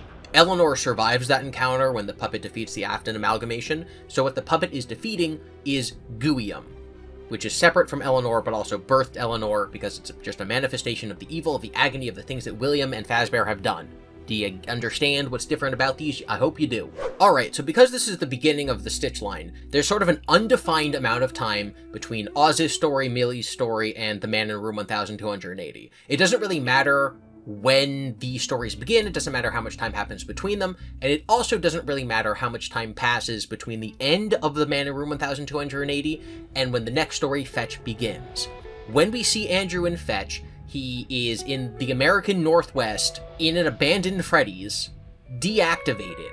And the next time we see Eleanor, she's just on a quest, or I guess the first time we see Eleanor, she's just on a quest to scare people to get agony. But before that, she gets the heart-shaped pendant from Talbert. So there's time when these people are just like running all over the country doing stuff that we don't get to see. This time skip could be months to years, and we just don't know what it is, and it also doesn't fully matter. So an undetermined amount of time happens between what we just read in the Man in Room 1280 and what we're about to read in Fetch.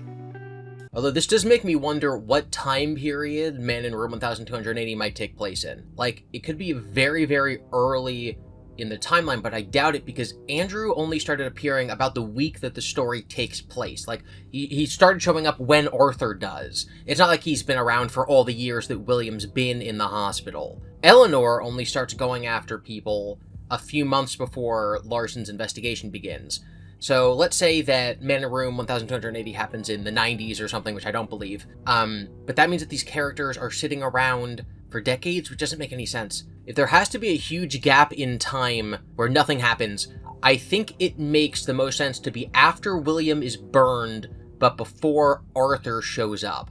And what triggers the events of this story is the nurses trying to kill William. Like, the nurses see Arthur coming, and they're like, maybe we should kill this guy. And that triggers Andrew to start appearing around the hospital. So it makes sense that nothing has happened in the many years since William got burnt and sent to the hospital. So, right, there has to be a long stretch of time where nothing happens. It's either between William getting burnt and entering the hospital, or it's after the Man in Room 1280, and then between it and Fetch. And I think it makes more sense for it to be back here earlier in the timeline. So I do think this happens in the mid-2010s when the rest of Frights happens. Okay, now we're going to move on to Fetch. Fetch is, of course, about Greg, a young man who's very interested in the zero-point field and experiments about reading the minds of plants. Greg and his friends Cyril and Hadi are at Freddy Fazbear's Pizza on a rainy night. The building is run down and decrepit, and even the name Freddy's is peeling off the wall so they can't read it. Greg is confused because it seems like the restaurant was abandoned in a hurry. Lots of things were left behind. It's very dusty inside, despite the characters thinking that a stormy climate and the amount of time it's been left abandoned should have made it more moldy and mildewy, as opposed to just dusty. Could this be because it's connected to other Freddy Fazbear's pizzas? Like the dust in the Jeff Pizza MCI version is over here somehow? We know that at the end of this story, the building will be compared to BrigaTWOon. No one in town seems to think that it's likely that the boys actually came to this building, because it's BrigaTWOon-like. Not that it literally disappears, but that it's sort of frozen in time. Why is the Freddy's perfectly preserved? Because that's how it's remembered to be. No one's really thought about this place since 1985. And memory, remnant, mixing memory, past, present, you get it. You understand. Greg refers to the building as a ghost building, as in the ghost of a building, as in remnant, where memory mixes with the past. Okay, yeah, we get it. Anyway, they find a robot dog named Fetch that came from the Fazbear distribution center that we just read about at the end of The Man in Room 1280. They activate him by hitting buttons on him at random, and he comes to life, and when that happens, a door nearby them inside the building slams. I wonder if this was supposed to be some sort of plot point revealed later that it was Eleanor dropping off Fetch inside the building, but later they find that there's like a wild dog that lives in the building. But like, would a wild dog close a door inside? And why is it timed so perfectly with the activation of Fetch? It's possible that Eleanor brought him here, because we're going to find out that Greg was like called via the field to come to this building, so maybe Eleanor's waiting in the wings and puts Fetch there and they get directed to him, and then once they pick him up, she's like, okay, they have begun the plot, so I can leave now, and she closes the door behind her. They run home in the rain. The town lost power, so when Greg diverges from Hadi and Cyril, he says the only lights he can see are their flashlights bobbing along like disembodied spirits. I think it's interesting that Greg thinks of spirits kind of like will-o-wisps, where they're floating around as opposed to being like the form or of the shape of a human. I've gone over this passage again and again, and I don't see this kind of imagery anywhere else in the series. Real ghosts in FNAF are usually about, like, they look like humans. They're not really transparent, they are solid like humans. Or they're a black, vent-to-black shadow. We don't really see ball of light spirits. I think the author is just trying to set a tone as opposed to, like, divulging lore. Greg's house is the only house in town with power because his uncle Dare has installed a generator.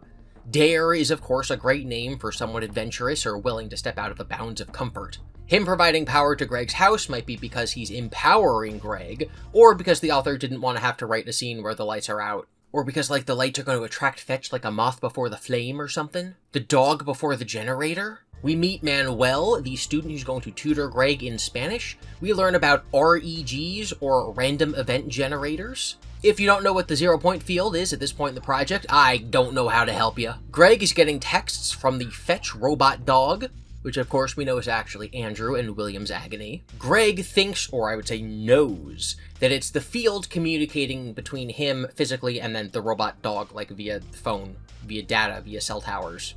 Greg's friends say that they don't think something as old as Fetch could sync up with their phones, and my response is that Remnant mixes memories with the present. It's magic, so it allows Fetch to talk to modern-day cell phones, because Remnant and also the field. Greg uses the field to become partners with his crush in science class. I think it would have been really cool if at the end of the stitch line, Greg just bursts in the door and he's like, I have learned how to use the field. I'm here to help you out, Jake. Where is the Jake, Arthur, and Greg team-up Avengers story? Where is it, Scott? The boys return to Freddy's to investigate if Fetch is still there. They open a door and get scared by the Freddy band animatronics, and there's also a wild dog in there.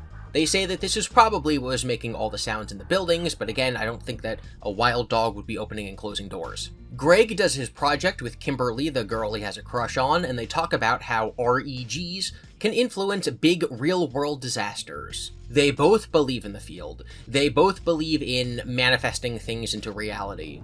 Kimberly brings up how REGs get spikes before sports games, so like the implication there is from people who want their team to win, and so, like, they think about it, or, like, they pray about it happening. And this ends up, like, actually affecting reality and helping their team win. So the theory is that humans can influence the world around us, and thus wishing for things and manifesting and hoping and praying can have real-world effects.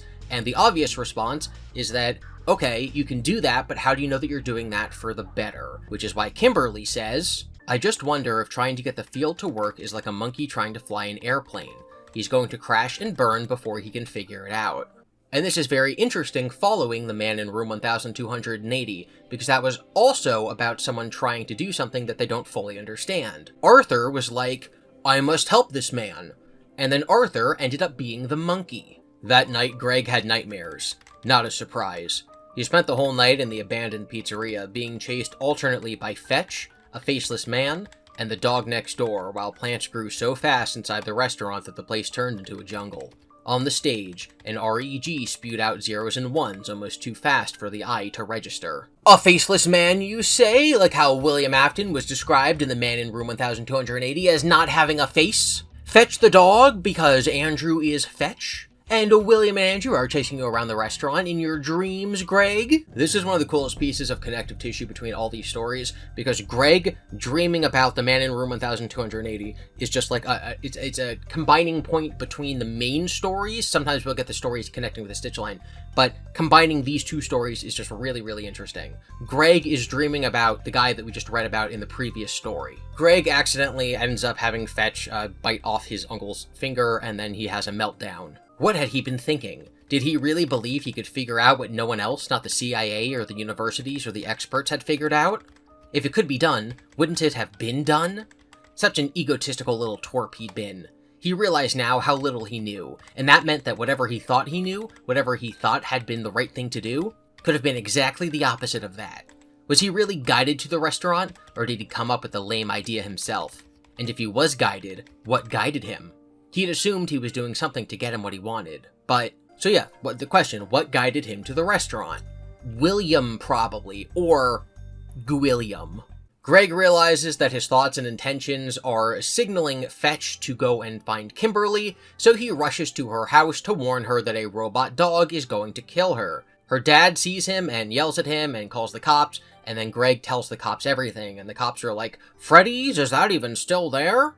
And Greg's like, what do they mean? Do they think it's like a BrigaTWOon or something? Does the restaurant disappear? Did the 0 point field call me to BrigaTWOon to brigadoo something? Why would it do that? Well, fam, if you need a reminder about BrigaTWOon, the main character meets a woman from town and falls in love with her. The town disappears for 100 years, so when he leaves the town, he'll never be able to see her again. He leaves, regrets it, returns, the town materializes and says, oh, it's your love that brought it back into reality. You can come and live with her forever. And he says, golly gee, and he skips off after her, happy ending. So what would an evil, dark, twisted BrigaTWOon be like? An inverse of the story would be like if there's someone in town who hates someone outside the town, so they leave the town to haunt them forever, which is what Fetch does. He leaves this BrigaTWOon dipped in formaldehyded Freddy's and goes to town to haunt Greg, to do things that Greg doesn't like. He leaves BrigaTWOon because of hatred, as opposed to going to BrigaTWOon because of love. We never see Greg again, but we do learn what happens next, because we get Andrew's side of the story, from the Man in Room 1280, and then Fetch, and then after Fetch. This is Andrew explaining to Jake his experiences throughout the Man in Room 1280, and Fetch, and then again afterwards. But I do remember wanting to get back at someone who hurt me. I think I attached myself to him. I got into his soul. Made sure he couldn't move on when he should have died. I remember I wanted him to suffer the way he made me suffer. But I don't remember what he did. I just know I hung on, no matter what they did to him to try to save him. I wanted him to hurt. I remember they tried to kill him, but I wasn't going to let him go until I was ready. It's weird. I remember being so angry and determined, but I don't know why. So where's the person now, the one you're angry with? I'm not sure. I know I was in him when we got to this big place with lots of cool stuff. All I can remember after that is wanting to be everywhere. I can remember being all over the place in all kinds of things, and I remember this animatronic dog, Fetch. He broke down in a thunderstorm, sucky toy, not made well. Andrew made a raspberry sound. Then he sighed. So I think I was in Fetch, sort of. I think that's how I got here. I don't know why I think that, I just do. So Andrew is inside William, Andrew wants to be everywhere. He wants to spread agony to everything. He becomes Fetch, but also not really. Fetch breaks down. Andrew seemingly does not remember killing Kimberly or any of the other bad things that Fetch did. So Andrew's agony animated Fetch, but did not control him, the way I think that Afton's agony animates Eleanor, but doesn't control her, which is why I say that she doesn't really care when the puppet defeats him, because it's not his intention or his willpower that she cares about, it's just that his agony is animating her. Okay, that was the story Fetch, one of the most important lore-heavy stories in the entire franchise. Next is 1:35 a.m., and our first real introduction to Eleanor. You could say that Fetch is a sequel to The Man in Room 1280, as it's what Andrew and William do after that story. This is a sequel in the sense that this is what Eleanor does next. Again, my working theory at the moment is that Eleanor was in the Fazbear distribution center, and when William and Andrew exploded, it's what brought the robot body to life. So let's begin 1:35 a.m. Delilah is a mid-20s, anxious, depressed wreck who works at a 24-hour diner and constantly woe-is-me's about life because this isn't the life that she thought she'd be living. She was an orphan raised in a bad foster care home and was swept away by a rich man and shown the world only for him to leave her for a younger woman. She did not finish high school, she has no skills or money or friends besides one of her old foster sisters. She spends her days dreaming about the life that she wishes that she had. This is something that she has in common with Oswald. Her apartment walls are thin and she hears her annoying neighbor waking up and singing every day. The morning our story starts, her neighbor is singing gratitude to her alarm clock, which really annoys Delilah for many reasons. For one, it's an inane thing to sing about. 2, her own alarm clock that morning didn't work and now she's late for work. And 3, her old foster home used to be run like an army boot camp, and so the morning alarms were very distressing and stressful, and so she hates alarm clocks to begin with. Sure would be a shame if she encountered some sort of malevolent evil alarm clock. This is really interesting because we've had 2 stories so far, Into the Pit and Fetch, where characters are seemingly called toward Freddy's stuff.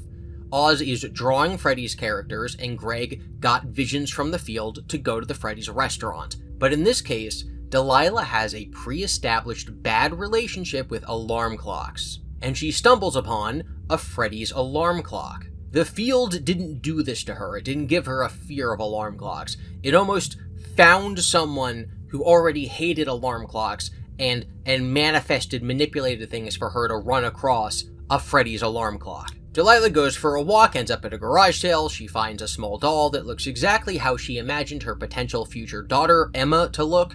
The doll's name is Ella, which is suspiciously close to Emma, and on further examination, Delilah sees it's actually an alarm clock. The doll can take photos, manage appointments, learn about you by asking questions, but all these features are broken except for the alarm clock. The doll is also obviously made by Fazbear Entertainment, which Delilah has never even heard of before. This was also true of Oz. Millie never really talks about it. Arthur doesn't seem to know what it is. Greg doesn't seem to know what it is. Freddy's is something from a long time ago that no one really remembers. That helps us place these stories sort of in chronological order because later we'll have characters going to active Freddy's locations. As always, we need to touch in on Ella being interesting because Ella comes from the Silver Eyes novels, which is a completely different continuity, unfortunately. So it's weird that she's here, but we just need to move past that detail. Delilah goes home. She sets Ella for 1:35 p.m. to wake her up before her night shift at the diner and goes to sleep. But the alarm doesn't go off, so she ends up being late to work. She's frustrated and she throws Ella the alarm clock in the dumpster outside of her building. That morning, she wakes up at 1:35 a.m. because there's a weird sound outside. The Ella alarm is going off in the dumpster that she threw her into, because she feels like she accidentally set her to 1:35 a.m. instead of p.m., and thus it is Delilah's fault. Delilah goes to lunch with her foster sister, her name is Harper, and Harper tells her that she shouldn't have thrown the Ella doll away because maybe it's valuable. That night, Delilah is once again woken at 1:35 a.m. She tries to go back to sleep, but Ella's face fills her inner vision. This is literally psychic projection from the field. She goes outside, rummages through the dumpster, but cannot find her. She wakes up at 1:35 a.m. the next morning and thinks that she can hear some tapping or scratching at her window. We, the reader, know that this is Eleanor tormenting Delilah. The question is, when did it start being Eleanor? Ella was owned by this family having this garage sale for a really long time, and I don't think that Eleanor planted her there or that Eleanor was tormenting the family that previously owned her. I think that the psychic vision that Delilah has that night is Eleanor entering into the story, because before that, it was literally just the alarm clock going off outside the window. But now there's like scratches and taps at the window. Ooh. The garbage is picked up on Thursday, so Ella is gone forever to the dump, but Delilah keeps waking up at 1:35 a.m. The doll was gone. For sure, she wasn't here. She couldn't be what was waking Delilah up at 1:35 a.m. So what was? Eleanor, of course, sounds like Ella, but isn't actually related to Ella because Eleanor is Renelle backwards. It's not like the Ella doll was named after Eleanor, who is Renelle. It's weird. Complete coincidence in universe. With all that said, apparently there is a special Ella doll out there that Phineas Taggart is trying to find. Since we've kind of established the detail that Delilah's Ella is not special, that it's just Eleanor doing all this crazy stuff, this leaves two possibilities. One, Eleanor is an Ella, and thus she's the special one that Taggart would want. Or two, Ella from the Silver Eyes is the special one that Taggart wants.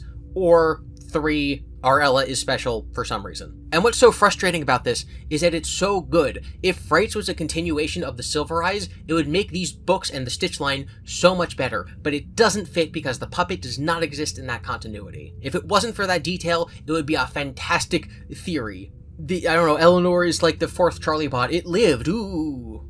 William got burned in the furnace at the end of the fourth closet as opposed to just in some book version of FNAF 6.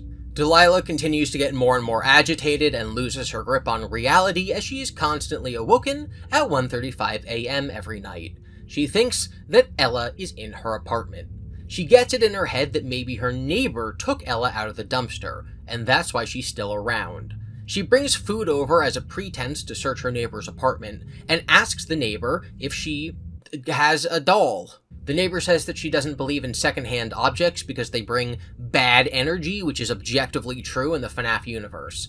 The neighbor refers to this as opening old doors. Going through doors and trapdoors is how Larson explains his jump between different visions when he's in Eleanor's mind at the end of the series. Delilah does not find Ella at the neighbor's house, but finds that her child died in a fire, which is interesting because there's a lot of fires in FNAF lore, but it does not seem like this is any of the ones that we've read about in any of the previous stories or games. For example, the neighbor is not Hudson from What We Found's grandmother. They're described to be completely different. Delilah confides in her friend Harper that the doll is haunting her, and Harper thinks that 135 might have an important meeting. When I covered the story in full, I went on this whole quest to try to find an angel number or a Bible passage that might be 135, so I couldn't find it. So if Scott or Ellie Cooper ever want to comment on what this is supposed to mean, please do, please tell me, I am all ears. Delilah is continually tormented at 1:35 a.m. It's in this part of the story that I think Larson hops in and can sort of observe what's happening. It was a small, modest living room. An ugly handmade Afghan was draped over the couch. On the coffee table was a glass about 1/4 full of milk and a saucer with cookie crumbs on it. Where was he?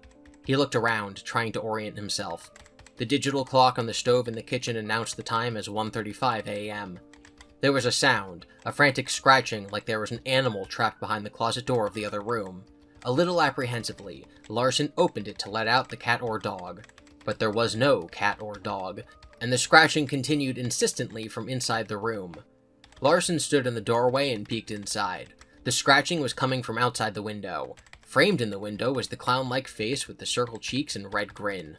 She was clawing at the window with her metal fingertips. In the bed, a young woman sat up clutching the covers, her eyes wide in terror. "You need to get out of here," Larson said to the woman. "You're in danger." She didn't look in his direction, didn't seem able to see or hear him. Instead, she looked around frantically without stopping to rest her gaze on either Larson or the murderous creature in the window, muttering, "It's the doll! It's the doll!"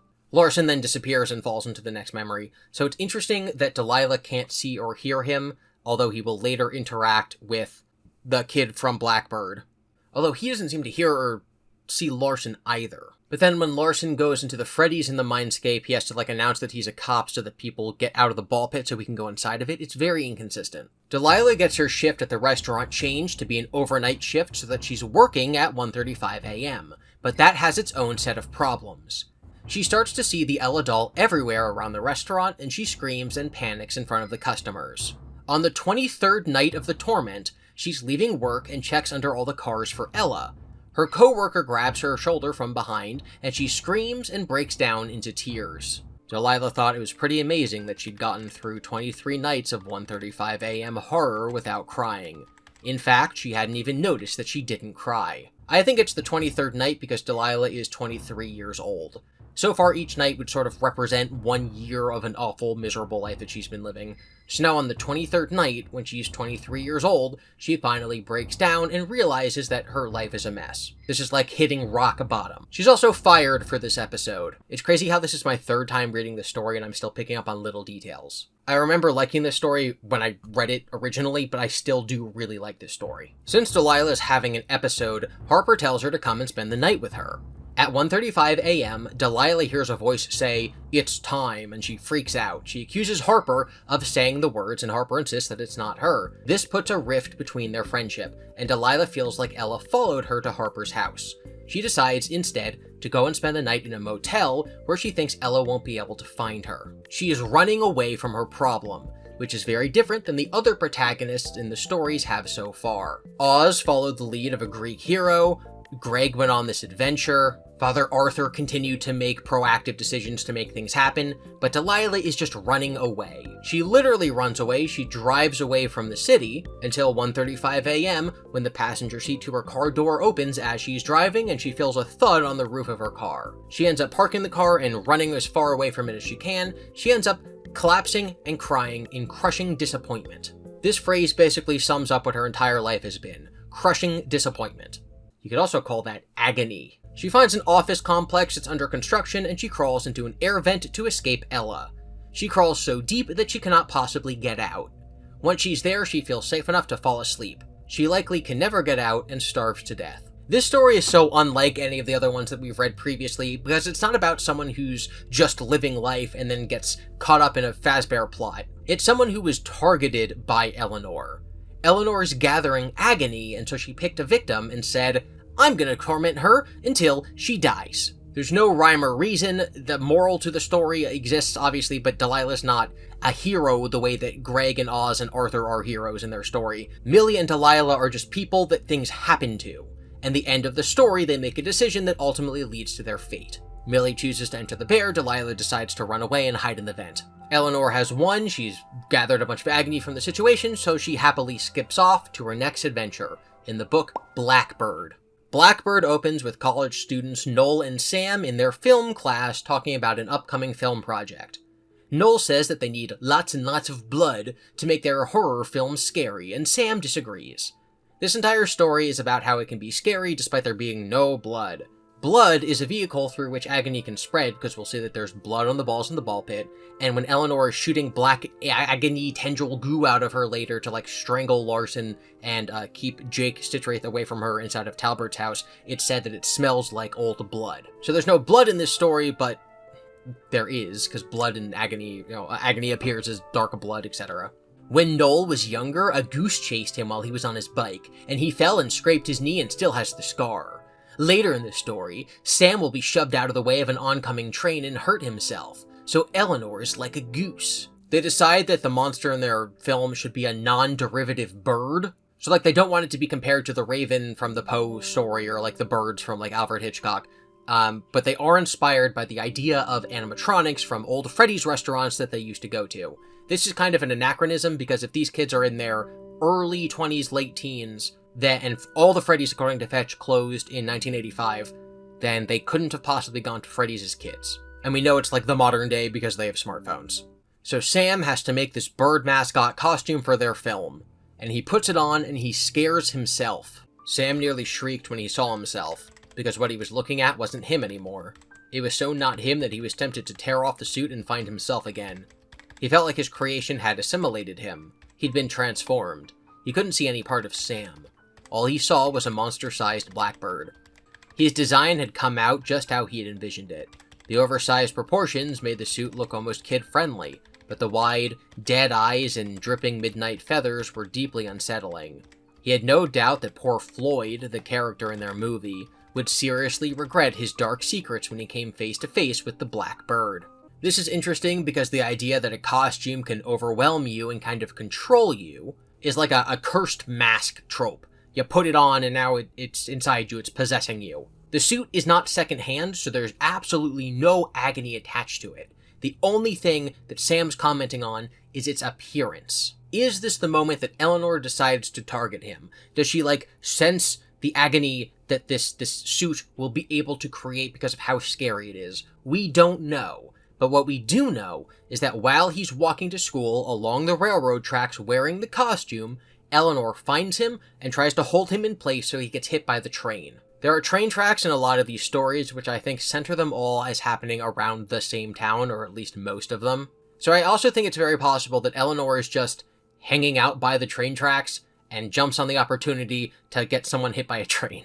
Noel has this whole saga where he's trying to date a girl named Amber, and then gets the news that Sam was probably hit by a train, but they can't find his body. This starts a spiral into madness that's very similar to 1:35 a.m., where he keeps seeing the bird around him, and eventually figures out that it's because he's feeling guilty about something he used to do to a girl in school. He used to bully a nerdy girl when he was in high school. And because the point of the bird in the fictional film that they're making is to make people feel guilty for things that they've done in the past, he thinks that that's the reason that it's haunting him.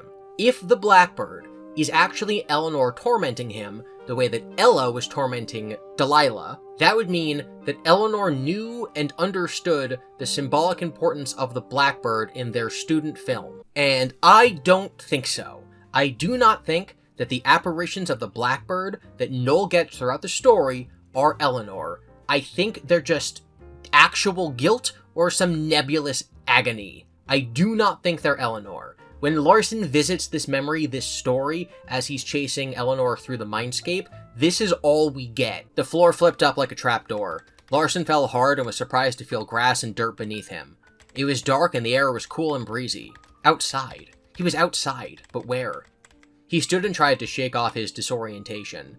He was standing a few feet away from a railroad track. A figure was visible, standing on the tracks. He moved closer. Wait, there were two figures. One was the horrible monstrosity he'd been chasing in whatever alternate reality or break with reality he was experiencing. The other, held in the arms of the first, was a kid in some kind of costume. Eleanor spun him around, no doubt making him dizzy and disoriented. The kid struggled and fought, kicking his long legs. Was he dressed as a bird? But he was tangled in his costume and couldn't get himself free. In the distance, Larson heard the whistle of a train. He ran to the tracks. Eleanor turned her head and locked eyes with Larson. She let go of her victim, jumped up, and took off across a nearby field. The kid in the strange bird costume was still on the tracks, tangled in his weird bird suit and disoriented. Larson pushed him off the tracks. He landed in a ditch, but at least he wasn't in the path of the train. Larson waited while the train roared past, then started running across the field where Eleanor had headed. But soon it was apparent that it was too late. She was gone. Larson stood in the dark field, unsure of where he was, or when it was. First of all, Scott, you used oriented or disoriented 3 times in that short passage. Come on. Secondly, I think that while Eleanor was trying to kill Sam there, and Larson saved him, which causes the end of the story, where Sam ends up being alive, I find it very difficult to believe that right after this event happened, Eleanor then ran off and tormented Noel for several nights as the Blackbird. She's clearly trying to escape the situation. I also think it's silly that Eleanor would be the Blackbird, because the Blackbird stops tormenting Noel after he goes and makes peace with Christina, the girl that he used to bully. The idea that Eleanor would try to torment someone, and then this drives him to be a better person. He makes up with the person he bullied, and then Eleanor's like, darn, they said swipe or no swiping. I guess I can't torment him anymore. I can't give him nightmares because he's a good person now. Darn it. Like, that's not something Eleanor would do. So I really do think that Blackbird is just a manifestation of his guilt. It can still be Agony or the Field, but I don't think it's literally Eleanor, using her visual manipulation technology to be the Blackbird for Noel, but invisible for everyone else. We also have a depiction in the story where the Blackbird does not behave the way that Eleanor has been shown to. So there's a scene where Noel tries to attack the bird, and then it's just suddenly gone, which is not what happens when people try to attack Eleanor. Let me read the passage. Noel was not alone in his room. A demonic presence of tenebrous feathers was poised right above his bed, so Noel swung his bat. In the nanosecond he swung, or was it the nanosecond before he swung, the thing above Noel's bed disappeared in an eruption of feathers that spewed throughout the room. Then the feathers vanished into nothingness. It happened so fast, Noel couldn't be sure it happened at all. All he could be sure of was that he did swing the bat. He knew this because his lamp hit the floor, and another bulb bit the dust. The time span in which Noel had seen the feathered thing was infinitesimal. It wasn't even a second. Noel's room went from sound and havoc to utter silence and stillness in the blink of an eye. The idea that Eleanor can appear as the bird right in front of Noel, and in a nanosecond when he swings the bat she can just disappear, but then later when she's fighting Larson he can whack her in the head with a tire iron and then literally decapitate her also with a baseball bat, is silly. Eleanor is not shown to have this sort of power where she can just, like, disappear in a nanosecond, so I do not think the blackbird that visits Noel in his dreams is Eleanor. So I don't really think the rest of the story matters. Sam ends up being alive. They find him after a few days. He broke his legs from Larson pushing him. Noel goes and finds Christina, and she forgives him for his sins, and then he's no longer haunted by Blackbird, and he goes and he starts dating the Amber girl. And that was Blackbird. Now, here's a story that I think is one of the most interesting in the entire franchise, because there's no William, there's no Fazbear, there's no Eleanor. This story could happen anywhere in the FNAF universe, and it could happen at any time. If GOOiam Afton wasn't a murderer, if Freddy Fazbear's Pizzeria never existed, this story would still happen the same way. The only thing that matters about this story and the rest of the FNAF continuity is that the rules of Agony and Remnant work. This story has the same Agony and Remnant rules as the rest of FNAF, but it's not like you can link back its chronology to decisions that GOOiam Afton made. This is just happening, like, over there. The same rules apply to this story, and those rules are that Agony and Remnant allow you to possess objects that are mixing memories with the present in intangible ways, and the 0-point field exists, and of course, this story is The Real Jake. The Real Jake is not a Freddy Fazbear story. It's a ghost story. I've said it before and I'll say it again, that if you rip this book out of Frights and you hand it to someone, they'll probably enjoy it with absolutely no knowledge on Five Nights at Freddy's, which I think is a really interesting juxtaposition from Andrew's introduction story in The Man in Room 1280, which is the epilogue to, like, FNAF 6, maybe. So for that story, you need to know a lot of FNAF info, and for this story, you don't need to know anything. So for this story, we're going to focus on the fact that it has nothing to do with Freddy's. We're going to look at the details with more scrutiny, because we can't just say, oh, it's Eleanor, oh, it's the ball pit, oh, it's William, oh, it's the curse of the land of Freddy's, etc. In fact, Jake's agony is not part of the ball pit. That would be weird if Jake, like, went into the ball pit and then his own agony was in there. Because he's not tied to Fazbear in any way. He chooses to involve himself later. Anyway, let's get into The Real Jake. Does anyone else think it would be really cool if there was, like, a real Jake, like a Simon doll, like, plush merch that you could buy? It would be really cool. Also, maybe they don't want to sell, like a doll of, like, a kid who died of cancer. Maybe that's why they don't do it. But it'd be neat. If they can sell, like, this Springtrap plush, which didn't really go through many rounds of testing, in my opinion, to check its quality. If they can sell this, then maybe they wouldn't stop to think about how sad it would be to sell a plush of a character who dies of cancer. So maybe they would actually do it. If they can make this plush, then maybe they'll make a Simon Real Jake plush. Get on that, Scott. Or Dawko. Dawko. Hex plush. Do it. Simon doll. Shoulder Rider. Springtrap? This is Springtrap, and this is Springtrap with his willy out. Third cup. Jake tried to remember the last time he'd been comfy. Maybe 3 years ago when he was 6. He was happier when he was not where he was, so it was hard to make himself pay attention to what she was saying. Not being comfy for 3 years sure sounds like agony to me. Agony is associated with the place where he is, which is his bedroom. And you know what else is in there? The Simon doll. It's very easy to clock this story as being about opposite feelings like hope and agony and love and loss, which is why I think it's important. Because we know agony is the magic behind all of FNAF's horrors, and Remnant is kind of the opposite. Remnant is like the overarching force that humans create by existing, or it's memories, and that's sort of the magic in the FNAF universe. Memories of strong emotions are magic, and agony is the strongest emotion, as Phineas believes at least. So this is a story about the difference between agony and love, because maybe love is actually the strongest emotion. Let's read a passage. Margie was a big fan of positive thinking. She was always saying things like, "Today is a day for miracles," and things are looking up, and this too shall pass, and all is well, and it's always darkest before the dawn. She had like a gazillion smiley face t-shirts with various hats, or outfits or expressions.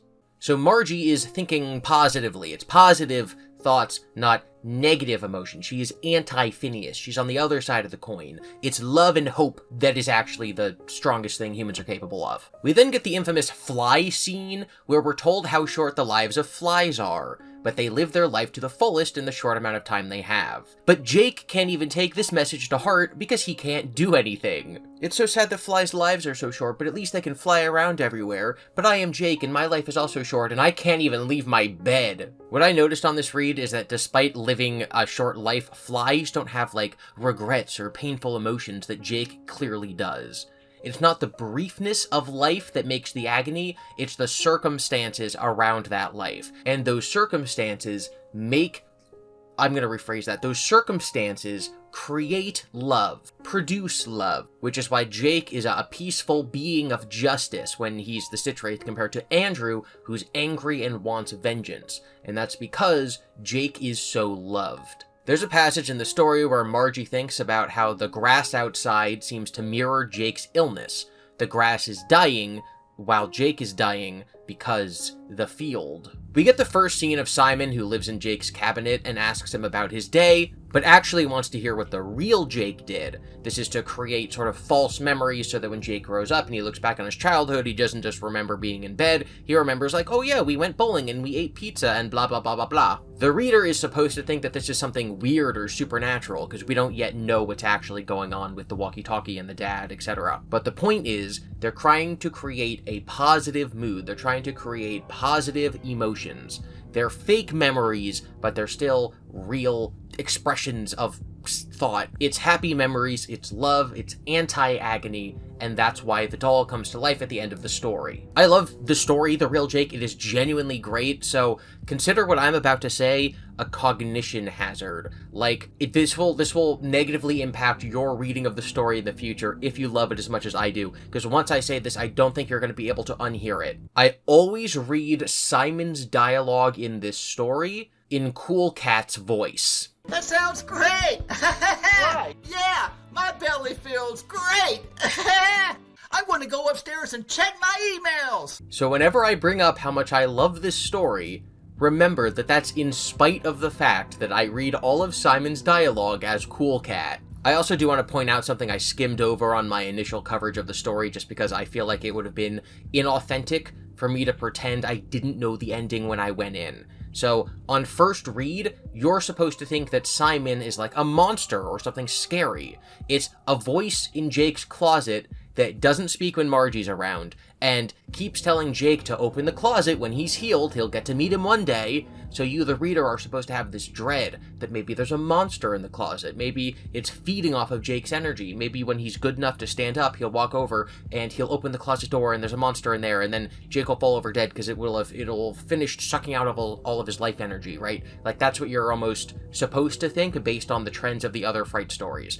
I was never able to enter this story thinking that was a possibility because I knew the end going in. Halfway through the story, we learned that Simon is just Jake's dad, and so there's this period of meandering as the story suddenly has nowhere to go. It's not building up to anything until you have the uncomfortable realization that what it's building up to is just Jake the 9-year-old dying alone in his bed. If nothing else in this whole project convinces you to see things the way that I do about, like, FNAF lore, or analyzing media, or, like, entertaining people, or educating people, if you watched this entire project and you hate my opinion about absolutely everything, the one thing I want you to take away, however many hours we are into this at the moment, is to read The Real Jake. Don't just listen to my video about it, don't just listen to Daco's video about it, don't just listen to a T-Dread's livestream about it, read The Real Jake. Having now read every Fright story 3 to 4 times, this is the best one, and it's real literature. The Real Jake is real literature. Please, read The Real Jake. I mean, if it's, like, too sad, if, like, you know someone who died of cancer and you don't want to, like, deal with that, that's fine, obviously. I just mean that as a book, as a piece of literature, it deserves to be out there. If this book wasn't called Five Nights at Freddy's, if there was just, like, a 100-page novella out there called The Real Jake and it was this story, it would be talked about the way that, like, other childhood classics are talked about. And that's, I don't know. I don't want to say sad. Like, we're living in a timeline where you know about the real Jake because it's called Five Nights at Freddy's. And it wouldn't be if it wasn't, but it would also be taken more seriously as literature if it wasn't. 50-50, I don't know. When the curtain is pulled back and Simon is revealed to the reader, Margie explains that it's kind of like a magic trick. Like, the entire Simon Doll walkie-talkie connection to the father overseas is like a magic trick. And I think it matters that it's referred to literally as magic, because it's the magic system in Five Nights at Freddy's. If you were to infuse an object with enough love and intention, would it have life? Evan apparently thought so, and maybe Margie did too now. Yes! The force for good in the series is love. The force for bad is Eleanor, is agony, and the force for good is Jake. The thing in the middle, Andrew, is agony, but it's not agony for agony's sake. It's agony, like, based on pain and justice and whatever. So, like, you got love, the force of love over here, the force of agony over here, and then in the middle is sort of a neutrality, but it acts in the favor, like, its intention. Andrew obviously wants to help Jake, this side. Andrew wants to help Jake, but what he does creates more agony. So it's sort of like agony will corrupt you, and so when you act in the world, you need to act not just with the intention of love, not just like fighting for the side of love, but you have to actually fight with love. Darkness does not drive out darkness, only light does that. MLK and My Freddy Fazbear? Who do you guys think the first, like, major politician is gonna be who grew up on Five Nights at Freddy's? Who do you think the first politician on the national stage is going to be who knows what Midnight Motorist is? And I don't mean Matt Pat as a lobbyist, I mean like someone running for like president or a vice presidential candidate or something. Anyway, before Jake can save the world with love, he has to die and be reborn first. And he does. And then this happens. For once, her eyes were dry. What she was feeling was too much for ordinary tears. What she was feeling called for a screaming fit or a total mental breakdown. Since now wasn't the time for either of those, she had no response to offer. She was a human void. She wanted to fold into herself and fall into that void. She wanted to let it suck her from this room, from this reality. But she knew she couldn't escape so easily. This is Margie's reaction to finding Jake dead. So this is obviously like the biggest moment of pain and agony that happened in this story so far. But as we, the reader, know, the doll isn't in the room anymore. It escaped after Jake died, but before Margie and the nurses entered the room. So this agony that Margie's feeling does not, like, infect the doll. It only has the love for Jake. It does not have the agony of his death in it. But that's not the only reason I'm bringing up this paragraph. I'm bringing this up because she's so upset she wants to fold in on herself like a void and be sucked into a different reality, which should be familiar if you remember what happens to Andrew, if you remember the Happiest Day equivalent in the Frights story. Happiest Day is when a spirit uses a happy memory to become content and accept, like emotionally accept, like a denial, anger, bargaining, depression, acceptance, to like accept their death, and then they move on and they get to go to heaven. So what Margie is saying here is that she's almost sort of having like a reverse Happiest Day. This is the worst day of her life. She's being swallowed, you know, the way that Andrew's sucked up to heaven, it literally uses the word sucked. She's being like sucked down into a void. It is the worst day, the most depressing day. I'm not saying that agony can actually do that to someone as the magic system in FNAF, but I'm saying that it's using the same words, and it's using the inverse of the imagery used on Happiest Day to explain that agony is the opposite of happiness, which again, it might sound obvious on the surface, but you need to reinforce these things with imagery and with a repetition of word use. Andrew being sucked up and Margie being sucked down matters. It matters that it's the same word. This is now the end of the real Jake, and you're going to see what I do with this passage in a second. But this is sort of important because we weren't able to look at the story the way I'm about to when we first read it. So here we go. This is going to be really interesting. Margie forced her legs to work, and she crossed to Jake's bed. His body looked so small and fragile.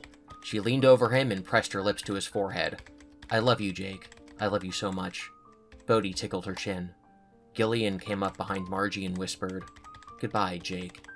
A mission-style door opened in front of Larson. A pretty young woman with almost cartoon large eyes and shoulder-length brown hair looked at the detective with absolutely no interest. Yes? Ma'am, my name is Detective Larson. He showed the woman his shield. She gave it the same non-attention she was giving him. As part of an ongoing routine investigation, I need to take a look at the premises. Do you have any objections? The woman squinted at him. He thought he saw the glint of something lying dormant in her gaze, like she had some spark that had been nearly, but not fully, extinguished. He wondered if that spark was about to light an objection to his entry. He didn't know what he'd do if it did because he didn't have a warrant. The woman shrugged. "Come on in." "I'm Margie," the woman said. She offered her hand. Larson took it. It was cool and limp. She looked away, her gaze landing on 2 of the cats. She frowned and shook her head. "Sorry about all the cats. I'm not sure how this happened. I was given one to keep me company after... well, just to keep me company. Turned out it was a she, and she was pregnant. I couldn't bear to give the 4 kittens away. I felt like their mom, and it seemed like abandonment, so here I am, a cat lady." She gave a dry laugh and then coughed. "How long have you lived here?" he asked. "Just over 3 years." Her voice hitched between 3 and years. He glanced at her. She sounded like she was going to cry, but her eyes were dry, and her face was placid. "I was hired to take care of a sick boy while his dad served overseas. He passed away and left me the house." "The dad or the boy?" Larson wondered. He didn't ask. Stepping into what was obviously the second bedroom, Larson stared at the single bed in the middle of the room. Other than the bed, the room held only a small cabinet. He wasn't sure what to make of this room, but he was compelled to stay in it. Specifically, the cabinet grabbed his attention. Next to him, Margie was quiet. She was close enough for him to smell what he assumed was her soap or shampoo. It had a fresh but clean scent, nothing heavy or alluring like perfume or cologne. In spite of the makeup she wore, he got the impression Margie didn't care much about doing things to impress others. He cleared his throat as he meandered around the bed toward the cabinet that had captured his interest. "We've been pursuing a person of interest in the ongoing case I mentioned. The case has been at a near standstill. It's gone without any leads until recently. Now we have this." He reached into the inner pocket of his gray sport jacket and pulled out a photo, which he held up for Margie to see. Margie said nothing, but her face had a lot to say. First, she flushed. Then, as quickly as her cheeks went pink, they lost all color, and she blanched. Her eyes widened. Her mouth opened slightly. He heard her breathing quicken. About to call her out on her reaction, Detective Larson did a stutter step of surprise when the gray tabby suddenly jumped onto the single bed. "Sorry," Margie said again. She picked up the cat. It immediately started purring. Larson couldn't help himself. He reached out and rubbed the side of its face. Suddenly aware he was very close to Margie, he stepped back. The cabinet was right in front of him. He hadn't realized he'd reached it. Now he had to see what was inside of it.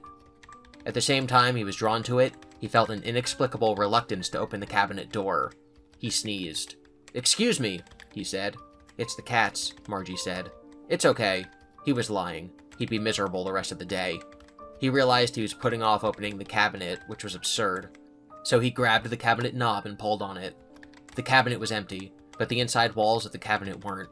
They were covered in harsh black scribblings jammed close together. What looked like nonsensical letters made by a thick marker covered nearly every inch of the cabinet's interior. Larson could see no meaning in the scrawls, but nonetheless they gave him the same feeling he'd had when he'd looked at the recent grotesque death reports. Larson turned and looked at Margie. What happened in this house? Jake looked down at himself, and tried to get used to the fact that himself wasn't anything like the himself he'd been used to being before. Last he could remember, he'd been a little boy. He hadn't been a boy in a while. He didn't know how long. So it wasn't totally weird that he wasn't in a little boy's body anymore, but it was still pretty weird that he was in a thing that wasn't alive. It was also weird that he couldn't remember exactly who he'd been when he was a little boy. He had vague bits of memories, but they didn't make sense. Like, he could remember thinking it would be fun to come back to life as a puppy or a kitten. But why would he think that? Now here, he was inside a metal thing. He didn't know enough about anything to understand what it was, but he did know he wasn't alone. He was sharing this strange space. And that was the real Jake's ending, and then also the stinger that took place after it. There's so much, energy in the house that Larson immediately knew what happened. He walked up to the cabinet, he was drawn to it by the field.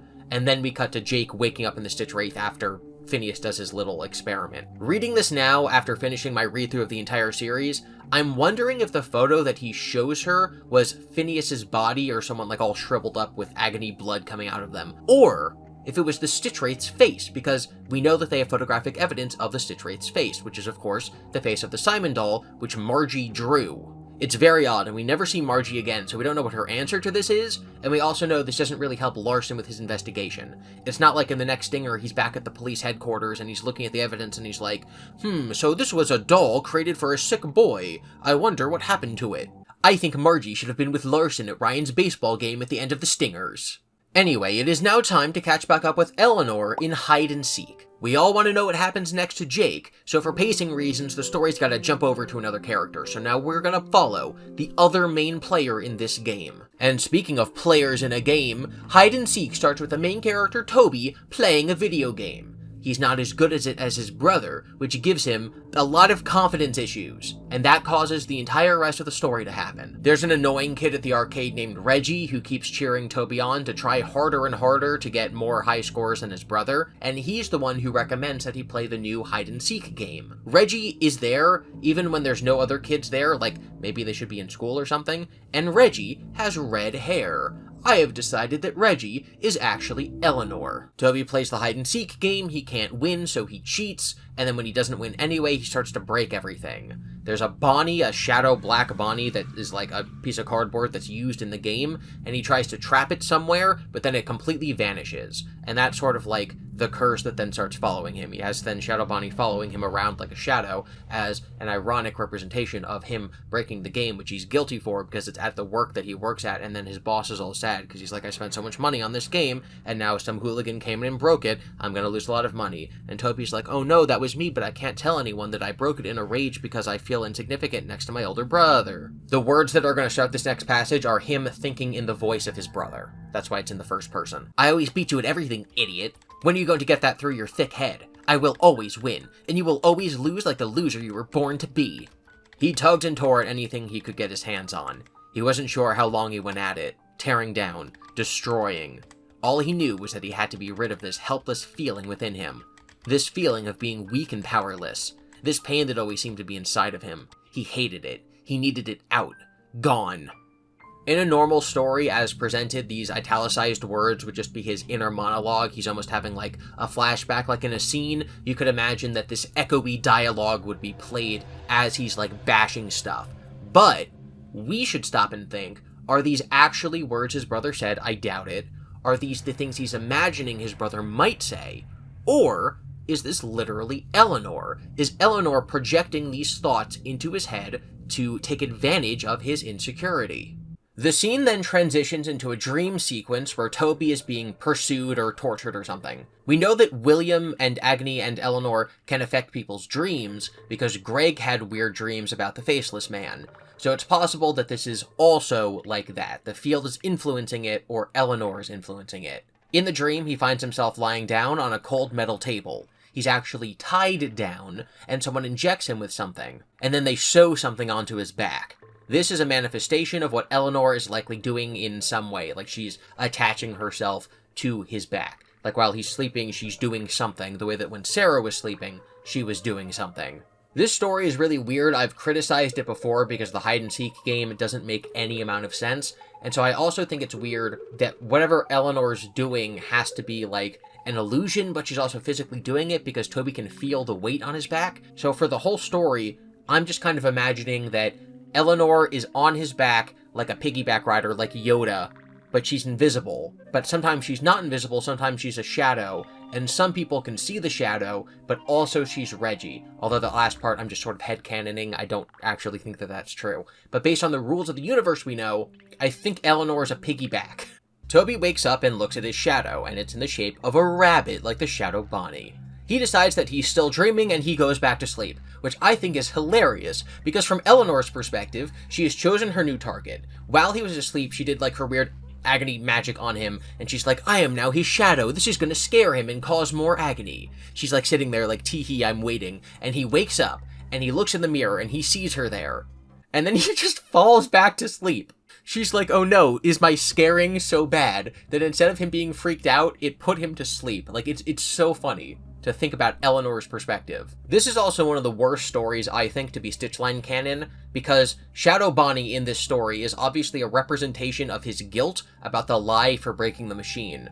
And so to have it literally be Eleanor when the mechanics of how she's doing this as like a piggyback ride are already silly and don't really make sense is hard to swallow because there's already like a moral to the story. It's not just Eleanor picking someone and antagonizing them to agonize them.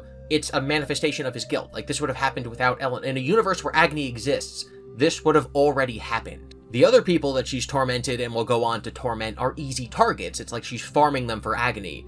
Whereas Toby, she's sort of using like an ironic karmic punishment to get him to kill himself. Like, Eleanor does not target Sarah from to be beautiful to teach her a lesson about it being what's on the inside that counts. She targets her because she has low self-esteem. But while Toby is insecure, that's not why Eleanor's targeting him.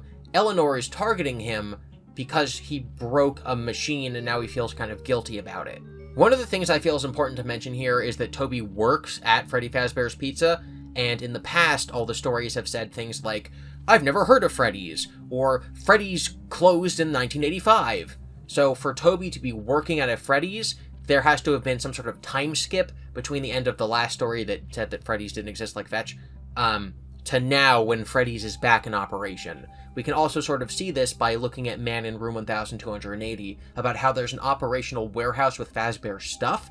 It's almost like they're gathering old things in that location to get ready to then, like, distribute them all out to these new restaurants and new franchises that they're opening up. And that just sort of helps, like, place this in the timeline. Because in To Be Beautiful, Sarah will have a Freddy's plush, and Out of Stock will be about how Freddy's toys are, like, Tickle Me Elmo. They're, like, the biggest thing in the world. So this just helps place this after Fetch, but then before these other stories. Toby goes to work even though he's feeling bad, and Reggie can see the Shadow Bonnie on his back because Reggie is Eleanor. Toby tries to scrub off the Shadow Bonnie, he tries to burn it off, he tries to drown it off, but this girl from his class named Tabitha saves him from almost drowning. It's possible that without Tabitha he would have actually drowned here, and I don't know if that's what Eleanor was going for. Is she like, I'm gonna torture him for a few days, and then he'll drown himself in his pool, and then I'll have agony? Or was she counting on Tabitha to save him? Again, Eleanor's plot, Eleanor being shoehorned into this story, doesn't really make a lot of sense. Toby and Tabitha then go to Freddy's, and this exchange happens. "Who's your friend, Toby?" Reggie butted in. "Hi, I'm Reggie." Tabitha glanced at Reggie. Tabitha. Reggie looked at Toby and lifted his eyebrows a couple of times in an annoying way. "You come here often?" he asked her. "No, first time." Toby frowned at Reggie. He knew Tabitha wasn't a regular. What was up with him? He took Tabitha by the elbow and guided her away. Over her shoulder, he watched Reggie keep pointing to Toby, then to his own back. Then he made a big gesture like he was huge, then a scary face. Then he mouthed very slowly, "Shadow, bigger." This bro is so obviously Eleanor, and it's so funny. Eleanor never asks me if I come around here often. "Where is my bottle?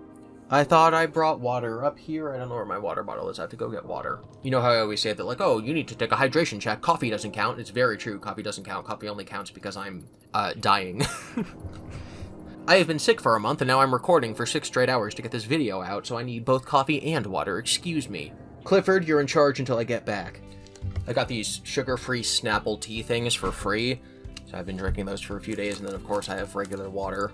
So we're going to do a hydration check right now, right? We don't want to be Toby drowning in a pool, but we also don't want to, like, die of thirst the way that What's-Her-Name did in Blind Player 2. I just realized I don't really do hydration checks in these videos. I only do them in my readings of the Five Nights at Freddy's Choose Your Own Adventure novels. I currently have, like, a 16-hour video about those, which is, at the moment of me recording this, the longest video on my channel. I wonder if that's going to change in my future.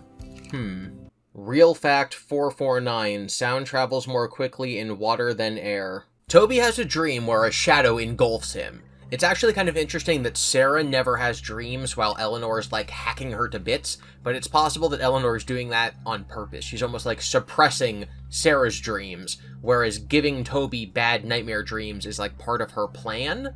Maybe? Toby's brother is upset because Toby's been, like, sick for a couple days, and they have a conversation where the brother Connor says, like, you know, little Toby, I really care about you, and you've been acting kind of weird and sick lately, and because I'm a big brother, I want to be a good big brother to you. I know I used to tease you, like, when I was a teenager and you were a little kid, but I think we need to strengthen our bond and relationship. So you know what? I'm not going to do that to you anymore. and Toby's like, oh my god, my brother is showing me kindness. Now I can get over my insecurities. I'm gonna go to Freddy's, I'm gonna hit the forfeit button on the hide-and-seek game, and maybe this will release the Shadow Bonnie from me, and it will lift the curse. He walked into the restaurant, and there were only a few little kids playing in the play area and arcade since it was a school day. He walked through the arcade, and of course, Reggie was there. Toby realized Reggie was always there, and he wondered if the kid even had a home. Reginor Truthers unite on GiBi Horror Homestead's channel. Subscribe if you're a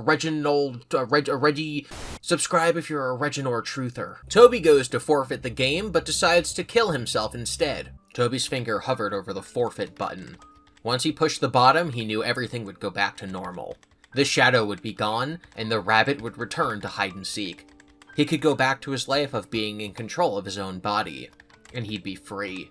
Toby bit his bottom lip as a familiar feeling spread over him.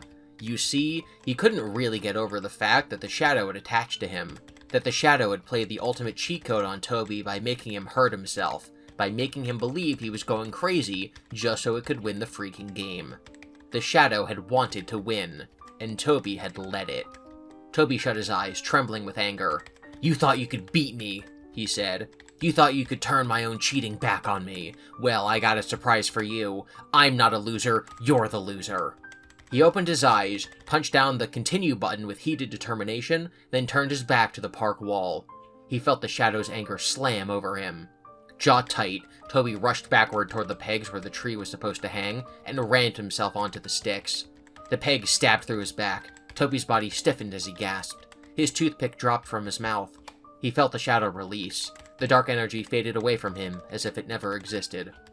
"I won," he whispered, as blood dripped from his mouth. He smiled right before his eyes gently closed. The instrumental music restarted through the speakers. "Welcome to Hide and Seek. Enter your name to try to find Bonnie, and let's begin."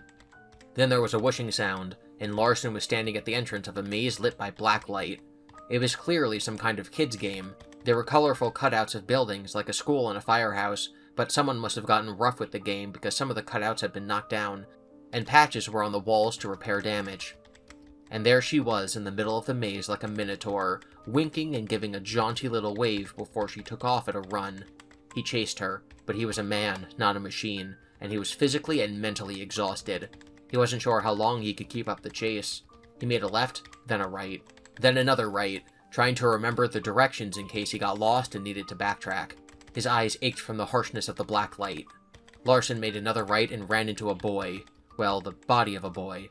The boy was hanging from the wall with wooden pegs driven through his back. A puddle of blood had gathered on the floor below his sneakers. Larson felt he might be sick again. He turned his head from the upsetting sight and saw Eleanor leaning in the doorway, smiling as if she were looking on a happy scene. For some reason, the dead boy was smiling too, as if he and the clown girl were sharing a private joke. This is because Eleanor is Reggie, who is standing right outside the game. Duh. Okay, this story doesn't actually add much to the Stitch line. It's also the worst Stitch line story, in my opinion. I can't stand it. We have Eleanor, who's disguising herself as Reggie, a child, maybe. We have dream control. We have tormenting someone into suicide, which is what she does in 1:35 a.m., so that tracks with her prior behavior. And after this story, we transition to the perspective of Dr. Phineas Taggart, who's experimenting with agony. Phineas had been friends with Dr. Talbert, Rennell's father, but now he's a bit eccentric and he works alone. We open on Phineas praying to his cells while he's eating lunch. "Thank you," Phineas said to the sandwich. "Cells, please process this food with love." They watched Phineas close his eyes. It looked like he was praying, but he'd once told them he was creating a mental shield out of light when he did that, whatever that meant.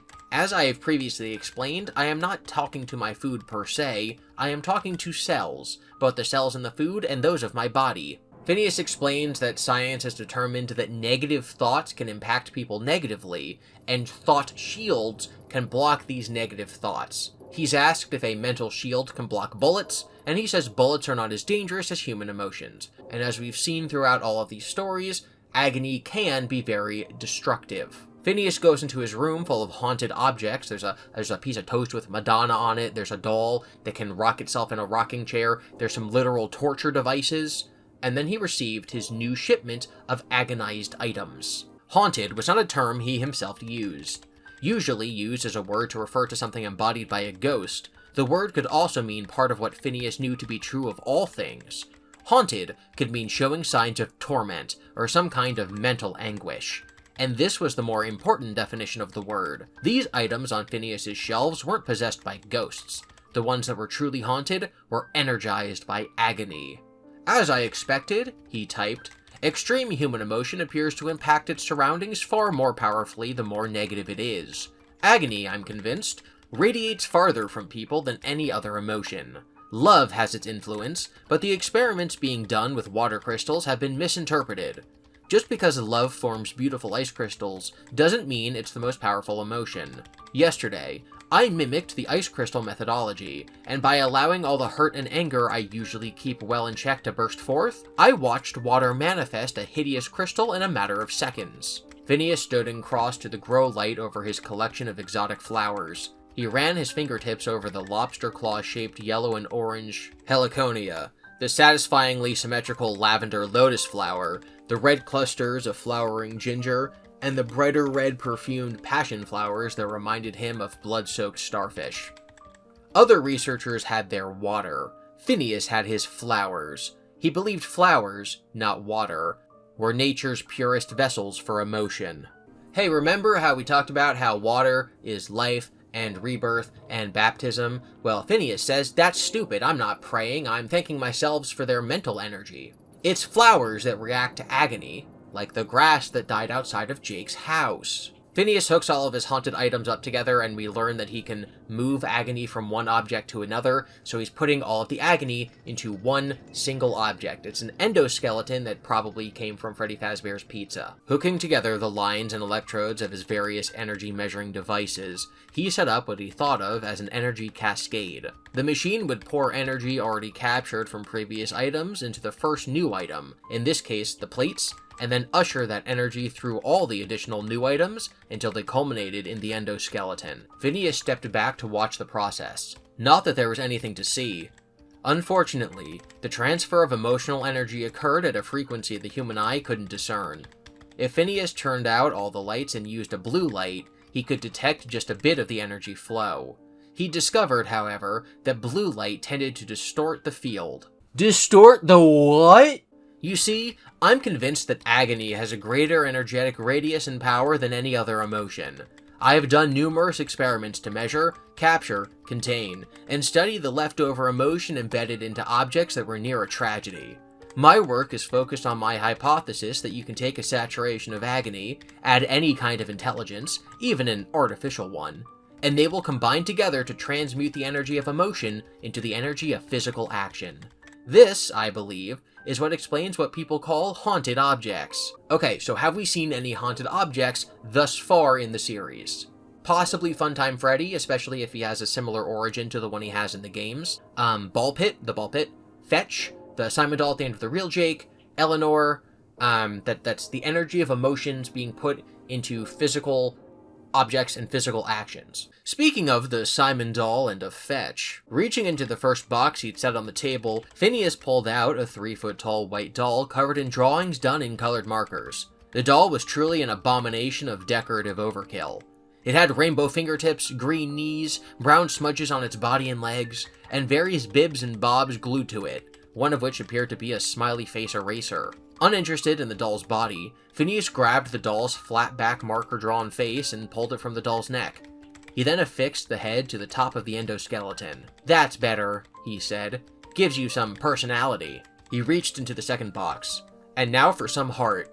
The item in the second box was an animatronic dog that clearly no longer functioned. Phineas set his shoulders and prepared himself to touch it. The dog was an ugly dog, as ugly as Phineas himself, what with its matted grayish-brown fur, triangle-shaped head, and wide mouth full of sharp teeth. But it wasn't just ugly, it was wrong somehow. Of all the items in Phineas's collection, he found this dog to be the most menacing. He sensed the dog had been responsible for some powerful agony. He'd never been entirely comfortable having it around, but now he was going to take it apart, so it wouldn't be a threat. Using sharp shears, Phineas tore into the dog's fur. Then he used pliers to pull out wires and circuitry. In minutes, he'd revealed the dog's battery pack, located in the dog's chest where its heart would have been had it been a living dog. Lifting the large plastic-encased unit trailing a tangle of entwined wires, Phineas studied the endoskeleton. Where to install it? Phineas dismissed plugins in the endoskeleton's head and neck, and instead found a suitable port in the endoskeleton's chest. He grinned when he looked at it.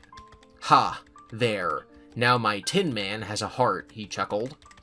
The moment the endoskeleton got its heart, it became more than an endoskeleton. It became an animatronic being of great energy, and it moved. Phineas laughed, genuinely laughed, in pure glee. The being of great energy reacted to Phineas's laugh by turning to look at Phineas with its black marker eyes. Phineas kept laughing, and the being reached out to touch its creator. Phineas held his breath as the metal fingers met his skin. Then, in one crowded instant, 3 things happened. Phineas saw the being's battery pack pulse bright red. He suddenly sensed danger and attempted to throw up a mental shield. He began to convulse, grabbing his head to attempt to contain the excruciating pain that annihilated his consciousness. So that was the birth of the Stitch Wraith. We as the reader know that this is the Simon doll / Jake's doll's head, which is going to give it its personality, literally. Fetch, which is Andrew and also has the Afton Gooigi in it, GOOiam, and that becomes its heart.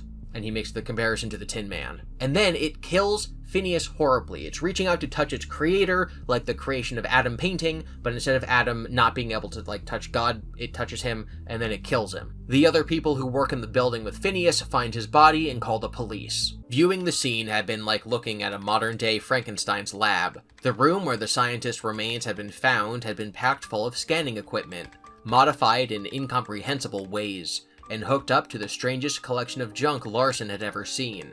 Much of the junk had been just as mystifying as the equipment modifications. Gears and hinges and mannequin parts and antique contraptions that looked like medieval torture devices. But one collection of junk had been combined in an especially disturbing way. Looking at it had twisted Larson's insides and put his blood in a deep freeze. In the photo of the crime scene he held, the doll's head could be seen only from the side. That's how Larson had seen it in Phineas's laboratory as well. The Stitch Wraith then gets taken away on a delivery truck. It's not called the Stitch Wraith yet, it's just called an energetic being, because emotion is what's powering it and giving it energy. Despite mentioning him multiple times already, this is Larson's earliest moment in the series. This is chronologically the first time that we see him. He's called to investigate Phineas's lab. He finds his body and he sees the Stitch Wraith, but the Stitch Wraith isn't moving, even though it's already killed Phineas, which is very odd. This is also only weeks before the investigation begins in full. So Phineas dies, there's a couple weeks until Larson begins the investigation after To Be Beautiful. But right after this day, we go back to Jake's perspective in the truck that's taking him away from the lab. We read the passage already where he woke up in the body and had foggy memories. So we're going to skip that and go to him talking to Andrew, who he's sharing the endoskeleton with. They determine that Jake can see and Andrew cannot. Likely because Jake is the head and Andrew is the heart. Jake asks Andrew how he got into the endoskeleton, and Andrew explains, "Have you ever been so angry that you just wanted everyone to know it?" Jake thought about it and remembered a time he was really angry because he had to leave school. But why? It didn't matter. "I've been really angry," he said, "but I guess I didn't need everyone to know it. But I had someone to talk to. Did you?" "No." Jake wasn't sure what to say, so he stayed quiet. "Did you want to get back at the person you were angry with?" Andrew asked. "I don't think it was a person. I think it had to do with being sick or something. My memories are kind of fuzzy." "Fuzzy. Yeah, so are mine," Andrew said. "But I do remembering wanting to get back at someone who hurt me. I think I attached myself to him. I got into his soul, made sure he couldn't move on when he should have died. I remember I wanted him to suffer, the way he made me suffer. But I don't remember what he did. I just know I hung on. No matter what they did to him to try to save him, I wanted him to hurt." At one point, Jake couldn't hold back any longer. He blurted, "That's terrible that you felt so bad." "Shut up, just shut up," Andrew yelled. "I don't need your stupid sympathy." "Sorry." Several seconds passed. Then Andrew had more to say. "I remember they tried to kill him, but I wasn't going to let him go until I was ready. It's weird. I remember being so angry and determined, but I don't know why. It hurt Jake to be so close to this much hate, but he wouldn't have left if he could. Andrew needed him." "You still there?" Andrew asked Jake. "Yes, I'm listening. You told me to shut up." Andrew laughed. "Yeah, I did, didn't I?" Jake was quiet. Then he said, "So where's the person now, the one you're angry with?" "I'm not sure. I know I was in him when we got to this big place with lots of cool stuff. All I can remember after that is wanting to be everywhere. I can remember being all over the place and all kinds of things. And I remember this animatronic dog, Fetch. He broke down in a thunderstorm. Sucky toy, not made well. Andrew made a raspberry sound, then he sighed. So I think I was in Fetch, sort of. I think that's how I got here. I don't know why I think that, I just do. The man driving the truck then tries to unload the endoskeleton, but once he touches it, he shrivels up and dies. Jake's like, I didn't do that, and Andrew's like, I probably did. And Jake's like, no, I don't believe you did. Maybe the angry man whose soul you were in is now, like, with us in here, and maybe he did it, and this ends up being correct. Jake just, like, guessed the plot. In this thing, you mean? Yeah, like a hitchhiker, or like a flea on a dog. That's stupid, Andrew said. You were a hitchhiker on the man who killed you. Why can't someone else hitchhike with us? Andrew was silent for a second, then he said, it just sounds dumb. The thing is, Jake said, that if you did do it somehow, whatever is causing you to do it could be in everything you got into. I infected them. I remember now. What? I infected everything I threw my anger at. Okay, so everything you infected could hurt people. Innocent people. Hey, I'm not like that. I just wanted to hurt the bad guy. But you said you infected stuff with your anger. You didn't think that would hurt them? Shut up. Fine, I'll shut up. But we're going to go find all the stuff you infected. How are you going to do that? You won't help me? Why should I? Jake thought for a second and then tried something. He wasn't sure he could do it, but yes, he could. He could feel Andrew's thoughts. He'd be able to find the stuff Andrew infected, even without Andrew's help. And this starts Jake's quest, and their quest ripples through the field and into a video game. Or a video game that's, like, made by someone. Maybe they're, like, making a game and they're inspired to change the story based on Jake and Andrew's very strong field intentions. I don't know, but we see this video game in action in the next story, Step Closer. Eleanor strikes again. We start with a flash forward to a dream, which I've complained about enough in my coverage of this story, so I'm gonna just pass over the fact that we know Eleanor can influence dreams, and we're just gonna start with the main story. The main character is Pete. He is 16 years old and his parents are divorced. He's in charge of his little brother Chuck. I want to mention that when you see the name Chuck, you obviously have to think about Chuck E. Cheese, because when the name...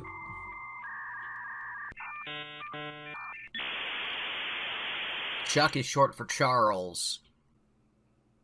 Another way of shortening Charles is Charlie, and Charlotte Emily, like Chuck, Charlie E. Chuck E. Cheese? Is Charlotte Emily from the books a gender-swapped Chuck E. Cheese reference?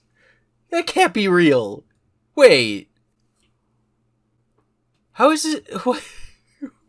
What?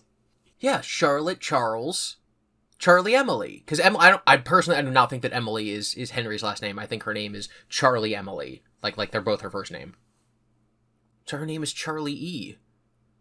Like Chucky. How has no one figured this out before? Oh my god. This was not planned. I need to make a video about this itself. This cannot just be embedded in this giant long video. I need to go make a Charlie E video. Anyway, sorry. The person in this book is named Chuck. Pete's little brother is named Chuck. Chuck asks where Foxy is inside the Freddy's restaurant because he's not on display, and the staff says that he's away on a pirate ship, but Pete overhears he's actually in the maintenance room. So in order to scare Chuck, because he's just like a bullying older brother, he steers him into the maintenance room. In that room, they find like a chalk circle with candles, like a pentagram on the floor, and then we never hear about this again. And instead they go to the broken down Foxy stage show, and they hit the button, and Foxy comes out, and he's obviously broken, and he starts singing about how if you want to be a pirate, you're going to lose an eye and an arm.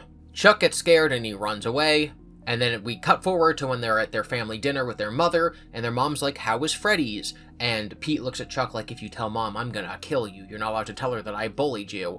And the mom tells them that she signed them all up to be organ donors. And Pete feels sick when he hears this news, because he starts thinking about how if he's an organ donor, maybe he'll lose his eye and his arm, the way that Foxy said he would. We then go through a full story of just repeated injuries to his eye and arm. A knife flies at him, a buzzsaw flies at him, a meat cleaver flies at him. He goes fishing with his dad and a fish hook flies at his eye. Some of these might be Eleanor physically making them happen, but a lot of them seem to, at the very much, at least they're coincidences, at most it's the field. Like causing the wind to shift so a fish hook lands in his eyeball. After his face gets cut up, Chuck tells Pete that his face looks like Frankenstein. Ooh, and then they play a video game. You see, I'm the mage, and I have to look for all the hidden ingredients to make a potion to stop an evil wizard. He has my village under a spell, and I need to help break the curse with a potion and release the village before it's too late. What happens if you're too late? Then I lose them forever. They remain under the control of the evil wizard, and that is not happening. Pete smirked. You like to be the hero, don't you? It's the only way to win. Want to play with me? Sure. Chuck's eyes lit up as he grabbed the other controller. You can be my apprentice. Why am I the apprentice? Why can't I be the mage and you be the sidekick? Chuck shook his head. You have a lot to learn. This is an indie adventure game, so it's possible that it was made in a very short time, possibly a few days or weeks since Andrew and Jake began their adventure, because obviously this mirrors what Jake and Andrew are doing to find all of the agonized items from Andrew to stop the evil wizard. The evil wizard would be Eleanor, because I don't think it's Afton, so it would be Eleanor, and there's this big curse on the land, so Jake and Andrew's actions echo through the field to cause the creation of this video game. Chuck figures that in order to stop Pete's curse, they need to go and defeat the big boss of what cursed him, so Foxy the animatronic. But in all the games I play, you have to face the ultimate bad guy, the villain. Just like with the game we played last night, the mage had to fight the evil wizard in the end in order to set the village free with the potion. Pete forced a laugh as his stomach curdled in dread. Bad guy? Who? Foxy the animatronic? Pete dismisses this, and then he goes to school, and he almost gets hurt a couple more times. So he calls Chuck, and he's like, you know what? You were right. We do need to go to Freddy Fazbear's Pizza. Meet me at the Freddy's. And he runs out of school, he's running to go to Freddy's, and he gets hit by a car, and he dies brutally in front of everyone. Horrible accident, everyone's sad. We cut forward a couple weeks, and Chuck is still like, I'm sad that my brother died. And then Chuck goes to Freddy's to confront Foxy himself, and this is how the story ends. A shiver crawled down his back, but he ignored it. If he hesitated, he knew he wouldn't do it, and he'd been replaying this moment over and over in his head. He had to do it. He had to find out what happened to Pete. This is for you, Pete, he said into the dark room. I'll face the villain and beat the game. He braced himself and slammed down on the start button. He waited for the curtain to pull back, for Foxy to begin to sing. But nothing happened. All Chuck heard was complete silence. And nothing happens, because Foxy was not the big bad boss villain, Eleanor was. So Pete gets slammed by a truck and dies. And it's not Pete and Chuck that are going to defeat Eleanor, it's the mage and the apprentice. It's Jake and Andrew. Or Larson, it doesn't matter. This is the end of the story, but it's not actually the end for all the characters. So Pete gets hit by a truck, and then he wakes up on a dissection table in a hospital or a morgue or something. And he can't move, he's unable to speak, but he's fully awake and capable of feeling, and he's fully conscious, and he hears the doctor standing over him talking about harvesting his organ, specifically his organs. Specifically, one of his eyes and his hand. The first man grabbed a scalpel and placed its point onto Pete's chest. Oh, hold on a minute, the other man said, reading again from the screen. What's up? Oh, thank goodness. Tell him this is all a mistake. Tell him I'm still alive. Tell him not to cut me open. We have an urgent case, in need of the eyes and one hand. Says here the kid is an exact match. The hand doesn't have much damage. It'll work, but we have to put everything on ice quickly. The transport will be here before we know it. Let's do that first. No! The man with the scalpel looked down at Pete. Good job, kid. You're going to help a lot of people. He retrieved small forceps with his other hand. The second man turned on a small buzzsaw, the blade spinning into a circular blur. Let's get to work. Pete began to hear Foxy's music play in his head. You can be a pirate, but first you have to lose an eye and an arm, yarg. Pete watched in hopeless horror as the first man leaned down to take his eyes. The floor rose up again, the bedroom fell away, and Larson felt himself falling too. He was standing in the doorway of an operating room. Two men in surgical scrubs stood over a table on which a motionless young boy was strapped. His eyes were open wide and stayed open even after one of the surgeons tried to close them. Behind the boy's head, holding him down by the shoulders, was the smiling clown girl. One of the surgeons turned on a small buzzsaw that whirred menacingly. Somehow, Larson knew that this surgery wasn't going to save the boy. Instead, it was something the boy needed saving from. It was Eleanor who was putting him in danger. Larson burst into the room, prepared to save the boy if he could. But when Larson reached the operating table, the boy wasn't there. The surgeons were gone. On the table was a man. Or what was left of a man. So Larson sees this moment on his journey through Eleanor's memories and agony and time, and sees Eleanor behind Pete, holding him down and keeping him alive. She probably harnessed a lot of agony from this as they rip open his chest with a saw. But the memory fades, and Larson ends up in the Man in Room 1280 story, standing above William, so he's unable to save Pete. But Eleanor is very clearly the boss that needs to be stopped in Pete's story. It just sucks that Pete and Chuck are not the main characters, Jake and Andrew and Larson are. So Pete just gets hurt and dies, and then Chuck has to live with the fact that he has no idea what's actually happening. Eleanor got more agony, she's stronger now, and she moves on to the next story. We know from the epilogues that Eleanor starts presenting herself as a big doll to a bunch of kids, and then those kids disappear. I'm guessing that that's been happening sort of interspersed with this other stuff, and that there's just a bunch of adventures that we don't get to see. Because the next time Eleanor shows up, she's in a car, in the trunk of a car, in a junkyard, and only gets out because Sarah goes to examine her in To Be Beautiful. To Be Beautiful starts with Sarah heading off to school, and we learn that she really cares about beauty and fashion and her appearance, and she thinks that she's ugly. She admires the beautiful cheerleaders at school, and thinks that her friend Abby is a nerd. Abby doesn't like the beautiful girls, and thinks Sarah needs to stop being so obsessed with beauty.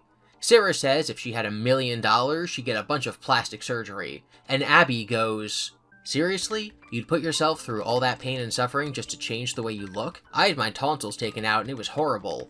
I'll never have another operation if I can help it." This is really weird because obviously Sarah will be chopped up to be more beautiful, but she doesn't, choose to undergo a procedure. Eleanor chopping her up is not a commentary on plastic surgery because Sarah doesn't know that it's happening. Sarah goes home, she tries and fails to dye her hair, she has to get it fixed professionally, which requires cutting it shorter because of the damage on the end of the hairs. I don't think that this episode relates to Eleanor. I hope that the different ways that I read through the books, depending on what I'm looking for, like if I'm looking for literature stuff or if I'm looking for FNAF lore, I hope that comes across to you guys as I'm talking about them. Because my original coverage of these stories is through the lens that these are art, these are literature. And what I'm doing currently is these are FNAF lore. So when I covered this story for the first time, I went on and on about how she accidentally dyed her hair green, because green is a sign of her immaturity, because to be green means to be young and inexperienced.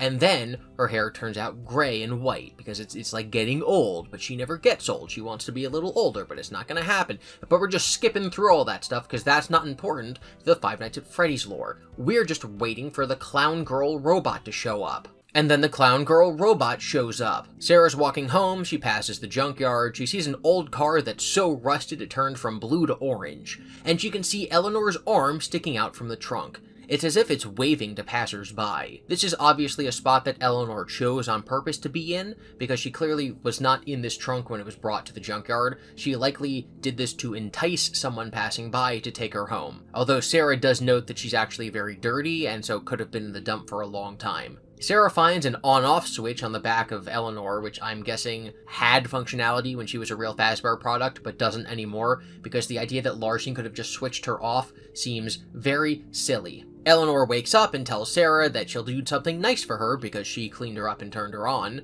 and Eleanor says everyone wants something, so this is probably her usual MO. She gets taken by a kid, she finds out their insecurity, she uses her illusion technology to give it to them, but really it's a monkey's paw, and she gains a lot of agony and then she moves on. She gives Sarah a heart-shaped pendant that we know used to belong to Renell, which is interesting because it doesn't imbue Sarah with Renell's memories or anything, right? Even the body that Sarah obtains via the illusion technology is not Renell's body, because we know Renell has different colored hair and eyes than Sarah does. So why doesn't it? Why doesn't having Renell's remnant do anything related to Renell? Instead it just sort of makes Sarah's dream come true? Is that an aspect of Eleanor's power that she can just sort of cast illusion over there, or is it an element of the necklace? And if it's an element of the necklace, why? Eleanor has to sing to put Sarah to sleep, and we know that Renell sings, or we can theorize that she does, because the end of the story has the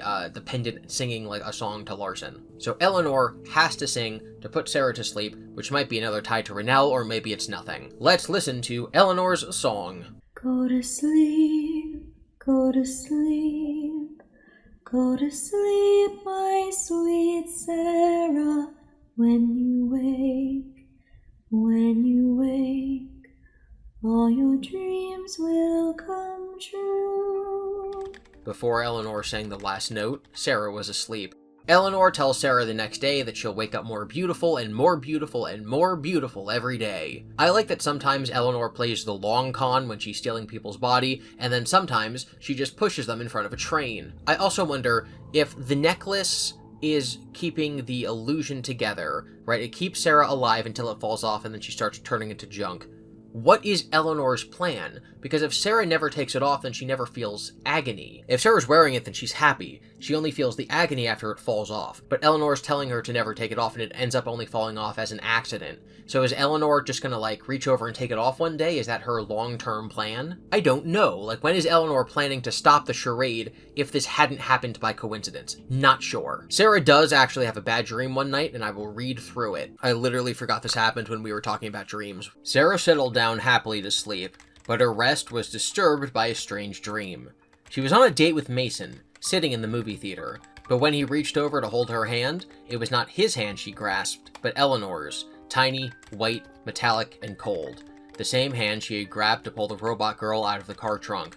When she turned to look at Mason in the seat next to her, he had changed into Eleanor. Eleanor smiled, revealing a mouthful of sharp teeth. In the dream, Sarah screamed. She opened her eyes to find Eleanor standing over her bed, her head lowered, staring at her with blank green eyes. Sarah gasped. "Did I make a noise in my sleep?" "No, Sarah." Sarah looked at Eleanor, who was standing so close to her bed that she was touching it. "Then what are you doing standing over my bed?" "Didn't you know, Sarah?" Eleanor said, reaching out to brush back Sarah's hair. "I do this every night. I watch over you. I keep you safe." Maybe it was because of the dream, but for some reason, Sarah didn't feel like letting Eleanor touch her. "Safe from what?" Sarah asked. "Safe from danger. Any danger. I want to protect you, Sarah." Okay, thanks, I guess." She appreciated Eleanor's concern, appreciated everything Eleanor had done for her, but still, it was creepy for someone to watch you when you didn't know you were being watched, even if they were doing so with the best of intentions. So we know for a fact that Eleanor can affect dreams, so either Eleanor did this on purpose, or it was a real nightmare influenced by what's going on that for some reason Eleanor did not influence to not be scary, unless she did this to get Sarah to start mistrusting her so that she would take off the necklace. Again, I'm not sure what Eleanor's plot is here, because Sarah goes to school and she just trips and the necklace falls off of her and she starts crumbling into rusted metal parts and she runs home, she's becoming literal junk, she's asking for Eleanor's help. "I made your wish come true, Sarah," the pretty robot said with another metallic giggle. "And in return..." Sarah noticed something she'd never seen on Eleanor before, a heart-shaped button just below Eleanor's throat that was a double of Sarah's heart-shaped pendant. Eleanor laughed again, then pushed the heart-shaped button. She jerked and shook, but she also visibly softened, her silver finish turning the pinkish shade of Caucasian skin. In a matter of moments, she was a dead ringer for Sarah, the old Sarah, the real Sarah.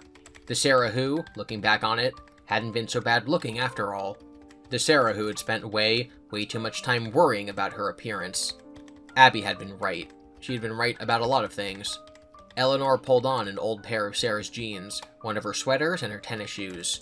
"Well, you certainly made my wishes come true," Eleanor said, smiling with Sarah's old smile. She pushed the button that opened the garage door. Sunlight flooded the room, and Sarah gave a little wave, then skipped out into the sunshine and down the sidewalk. Sarah's ears filled with a deafening clinking and clanking. She couldn't control her movements. Different rusted metal parts disconnected from her and fell clattering to the floor. She was falling apart, collapsing into an ugly trash heap, a hideous, useless collection of garbage to be thrown away and forgotten. In an old mirror propped up against the garage wall, she saw herself. She was no longer a pretty girl, or a girl at all. She didn't resemble a human of any kind. She was nothing but a rusty, dirty pile of junk. She felt sad, then she felt scared, and then she felt nothing at all. Kind of a lame plot because Eleanor never uses the Sarah disguise for anything else, and obviously she's capable of doing this sort of illusion on her own without having to, like, kill Sarah. I don't know why she would skip away with Sarah's visage, given that everyone just saw Sarah die, and is going to go to the cops and tell them that, like, oh, Sarah started falling apart into bits and bobs. So again, I really don't know what Eleanor's plot was here. And we, of course, then need to go directly into Larson's response to this situation. Inside the junkyard, Larson walked past piles of old tires and broken electronics and cast off furniture until he came to an old, beaten-up car. Without even consciously thinking about what he was doing, he reached down and opened the trunk. Eleanor leapt out in a fury, her jagged teeth bared, her hands shaped into claws. She pounced on him and knocked him down, scratching at him with her metal fingers, unhinging her jaw and snapping at his throat. Eleanor was strong but also lightweight, so Larson managed to throw her off him and into a trash pile. He struggled to his feet just in time for her to come at him again, this time wielding a tire iron she had found.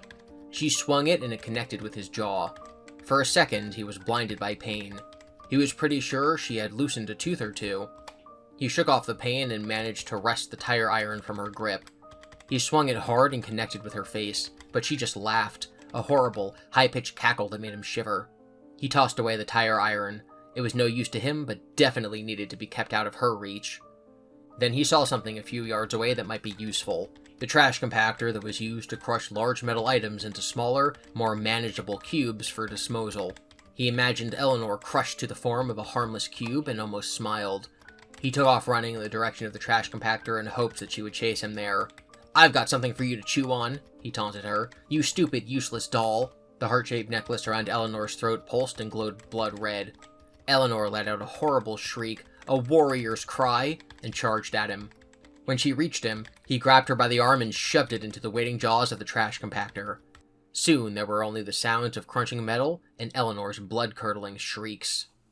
So the point in time in which Larson enters the junkyard would have been before Sarah found Eleanor. He then squishes her. This, in the present, makes her weaker. So the question is, does this save Sarah's life? When he pushed Sam out of the way of the train, it did. But that was also something that we saw in the original version of Blackbird. Him doing this would erase the version of To Be Beautiful that we actually read. So the question is, did he save Sarah? Now we know that FNAF uses a version of time travel that sort of fixes the timeline as it goes along. So if you make a change in the past, when you come back to the present, there's no paradox. Things still happen the way that they did in the original timeline, just with the addition of the thing that you changed. Right? It's not Back to the Future, it's not even like endgame time travel, it's if you go back in time and you save the MCI kids, as Oswald did, when you return to the present, Freddy Fazbear's Pizza still closed down for some reason, Jeff's Pizza is still open in his place, Oswald was still conceived, right? Like nothing else bad happened just because he saved the MCI kids. Or I should say there were no other like consequences. Saving the MCI kids is not a bad thing. There were no timeline consequences for this. Everything still turned out the exact same. It's a self-healing timeline. So if Larson did save Sarah here, he still would have began his quest to stop the Stitch Wraith, even though in the original timeline it was Sarah's death that started him following the case. So it being real time travel paradoxes, things change, does not matter. That's not how time travel works in Five Nights at Freddy's. Back to the prime timeline, with Sarah's death comes the introduction of Larson into the story. Larson is a policeman who spends too much time at work and his wife left him and took their kid. The police chief pawns the Stitch Wraith case off on Larson. Larson says it's just an urban legend, it's no big deal, but the chief says actually it is, because something strange just happened. A local team, Sarah something, disappeared a week before, and the detectives assigned to the case, not Larson, who gave thanks for small favors, had several dozen eyewitnesses who claimed the girl turned into garbage right before their eyes. So we are a week out from Sarah's death. Later we will hear that Phineas's death was weeks ago, meaning that the Stitch Wraith has only been around for a couple of weeks at most, and yet is already an urban legend. The Stitch Wraith, witnesses said, was a shrouded figure in some sort of cloak, cape, or hooded coat. It had a lurching walk, a complete disinterest in others unless bothered, and an obsession with dumpsters and trash bins. It was usually seen dragging garbage bags full of no one knew what. He'd heard all this before. He and most of his fellow detectives had dismissed it as bunk. Larson flipped through the stack. Five withered bodies with... He looked down and read from the top report stack. Eyes that bled black down the sides of their face. More of that? The manner of death wasn't new to Larson, unfortunately, but he'd only known of one victim, and he didn't know it had anything to do with the Stitch Wraith. So the one victim is Phineas. We also know that Jake and Andrew accidentally killed the two truck drivers who took them away, so that's 2 more people, so 3 total. And then Larson talks about how there are 2 criminals who have been found with the bloody agony on them, and he's like, oh, those are criminals we've arrested before, so maybe they tried to mug the Stitch Wraith. So the Stitch Wraith has killed 5 people, but we, reading from Jake's perspective, only hear about 3 of them. We never have the Jake's perspective chapter where he accidentally kills 2 muggers. Larson looks at the Stitch Wraith face, which of course we know to be the Simon doll. He says it looks scary, like it's covered in blood, but we know it's actually spaghetti sauce that Margie drew on the face because Jake said that he ate spaghetti that night. We got a match on it. The Chief pressed his thin lips together in what could have been a smile. He liked dropping bombshells. A match on what? This? Larson pointed at the blurred and bizarre face. The Chief nodded. And you're not going to believe where we got it from. The match is from photos of Phineas's crime scene, so because the Stitch Wraith was still there, it would have been in photos, so they matched it to the Phineas's lab thing. Next, we have Eleanor's final prank, and in my opinion, a huge missed opportunity in the series. Out of Stock is about a FNAF toy called the Plush Trap Chaser, and how a boy named Oscar and his friends really want one. On page 1, they're upset that a classmate of theirs was able to obtain one because his dad pulled some strings, and they say he hadn't even heard of Freddy Fazbear before last year. Now, as we keep talking about some of these stories, kids don't remember Freddy's, they closed down a long time ago, etc. And then in some, like this one, Freddy's is very popular. We don't know when Freddy's reopened, but it was obviously sometime after Count the Ways, and after Into the Pit, and after Fetch. The Fazbear warehouse was in operation in the Man in Room 1280, so it's possible that they were ramping up for the relaunch. And then by To Be Beautiful and Step Closer and Out of Stock, it's back. The idea that this other kid only heard about Freddy's for the first time last year makes me think that last year was the relaunch. Maybe Oscar and his friends knew about the history of Freddy's as an old franchise, but now that it's back and popular again, their classmate is a new fan. Last year is kind of a stretch given that it's October, so that was either 10 months ago, or they're talking about last school year, so only before the summer. Oscar can't get the plush trap because his mom calls him to tell him to go to the nursing home where she works after school. They need his help to take care of an elderly patient who's having a bad day.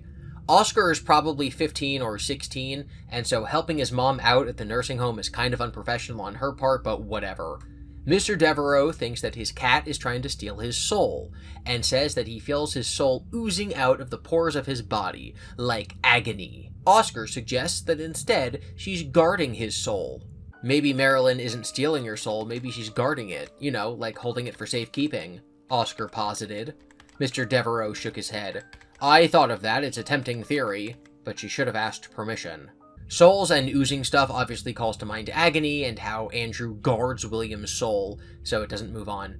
But I don't think that this really has much to do with that part of the story. I don't think that Oscar has gained insight, maybe it's the field, but I don't think that Oscar's like, yeah, you can guard souls, like Andrew in the Man in Room 1280. The cat's guarding your soul, the cat's tormenting you with nightmares, like, I don't know if it's actually important to the lore. Oscar goes to the toy store to meet his friends to get the plush trap chaser. They get to the front of the line, but the person right in front of them bought the last one. We then get this passage. The seed of disappointment was sprouting its roots in Oscar's stomach as the scene before him played out in slow motion. He pictured himself walking away with Raj and Isaac, circling the mall and dragging their feet back to the bus stop, unable to find the words to express this particular brand of letdown. Unable to describe how it wasn't really the plush trap chaser. Not really. It was the confirmation that people like him weren't meant to hope for things. Lack of hope? Unable to express this emotion?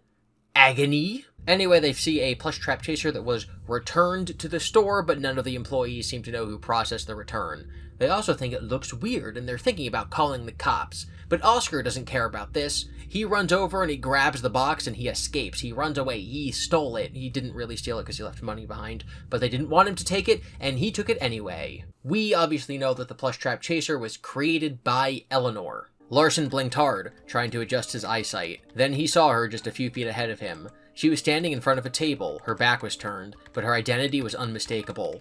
The red pigtails, the long neck, the curves of the robotic body.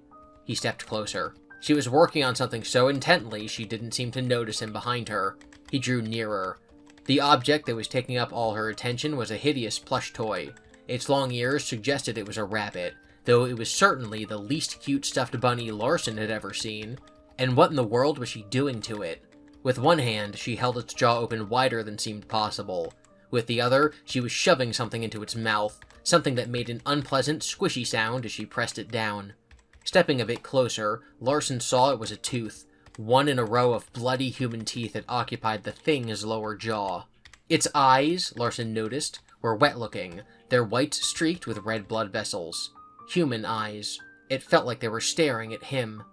The clown girl laughed, turned around to face him, then was gone.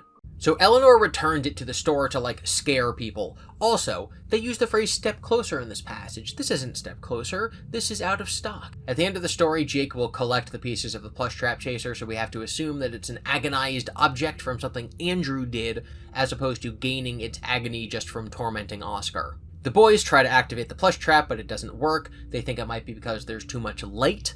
In my previous discussion of this book, I said that that's a fundamental problem with the story, because if the plush trap chaser requires complete darkness to work, how could you have epic chomping battles in the yard? But now on a reread, I'm thinking it might be because it's an agonized version of the toy, and that the real toy would have worked the way that the boys expect it to. Oscar lies to his mom about stealing the toy. They try to return it, but when they go to the store the next day, it's been out of business. There's now a different store in its place. I think this is a little silly, but whatever. Oscar finds a charging port on the back of the toy. He plugs it into the wall during a lightning storm, and there's a big power surge. A black streak goes down the wall. They've obviously done some damage to the house, and Oscar goes like flying back as if he's been shocked in like a movie or a video game. He also calls his mom during the storm and tells her his like guilty confession, like, yes, we stole it, we stole the balloon, but then as he's saying this, the power goes out, so we don't know if his mom actually heard it on the other end. The toy is alive now because lightning and Frankenstein and agony and all that stuff, and it chases the boys around the house. And the boys think,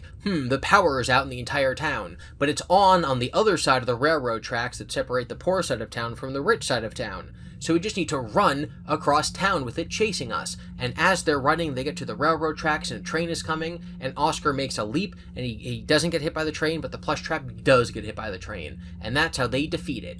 Reading this again, I do not think there's a lot of FNAF lore in it. The stinger to this book picks up immediately after the story. A homeless man named Grim watches Jake, or the Stitch Wraith, pick up the pieces of the plush trap chaser from the railroad tracks. Grim is also leaning against a small, shed, a small building by the tracks, and that's the same shed that Jake will go in later with Runnell. The next thing we know, Larson's at Margie's front door. We know that the Simon doll ran away from Jake's house and was likely later recovered and then sent to Phineas as a cursed object. I don't know how that happened, and we never learn. We also don't know how Larson knew to go to Margie's house, knew who Jake was, because when he's there, he doesn't seem to think this is the origin point of that creepy doll that Phineas had. Why does he know it's related to Jake or Margie at all? He doesn't. He goes and he opens the cabinet and there's scribbles inside that must have been written by Simon as it was becoming possessed, but we never learn what Margie says about these scribbles. We never learn, what happened. We don't know what Larson learned from this, and we also don't know how he even knew to get there. And now, we have finished covering all of the stories that we're going to cover. And we've also now reached the point where all of the following Stitch Wraith stingers are in chronological order based on the book they come out in. We're from Stitch Wraith stinger number 5 all the way to the ending. And that's the rest of the story we're going to be covering coming up next. Larson is sitting at home being depressed about his son. His son wanted to go to see a superhero movie, and Larson swore on a stack of comic books that he would take him. And then he didn't, because work stuff came up. So the son, Ryan, got really sad and said, "Dad, teachers told me that dads are like superheroes, but you're not being a superhero because you're breaking promises." And that's really sad, and so Larson's feeling bad for himself. And then the chief calls and says that they spotted the Stitch Wraith at the site of the Bazaar Fire. Larson thinks this is odd, because the Stitch Wraith had been spotted there before. We don't know, we have no idea what the odd fire is. I mean, we do know it's it's a fire site that has to do with Freddy Fazbear, but FNAF 6 fire? Why is the Stitch Wraith at the FNAF 6 fire? What did the FNAF 6 fire look like in this continuity? Because it couldn't have been one-to-one with the games. It's a fire associated with one of the owners of Fazbear Entertainment, but it was associated with both, but okay. We never see the Stitch Wraith go there in the stingers, nor does Jake ever think about that location. We also just saw him at the railroad tracks. The Stitch Wraith's base of operations is an abandoned warehouse, so is it in the same town that Freddy Fazbear's was in? Is the FNAF 6 fire in the town that the Stitch Wraith stingers take place in, which is a different town than Oz's town, which is where the MCI location was? Very odd. Larson looks at the photographs from Phineas's lab.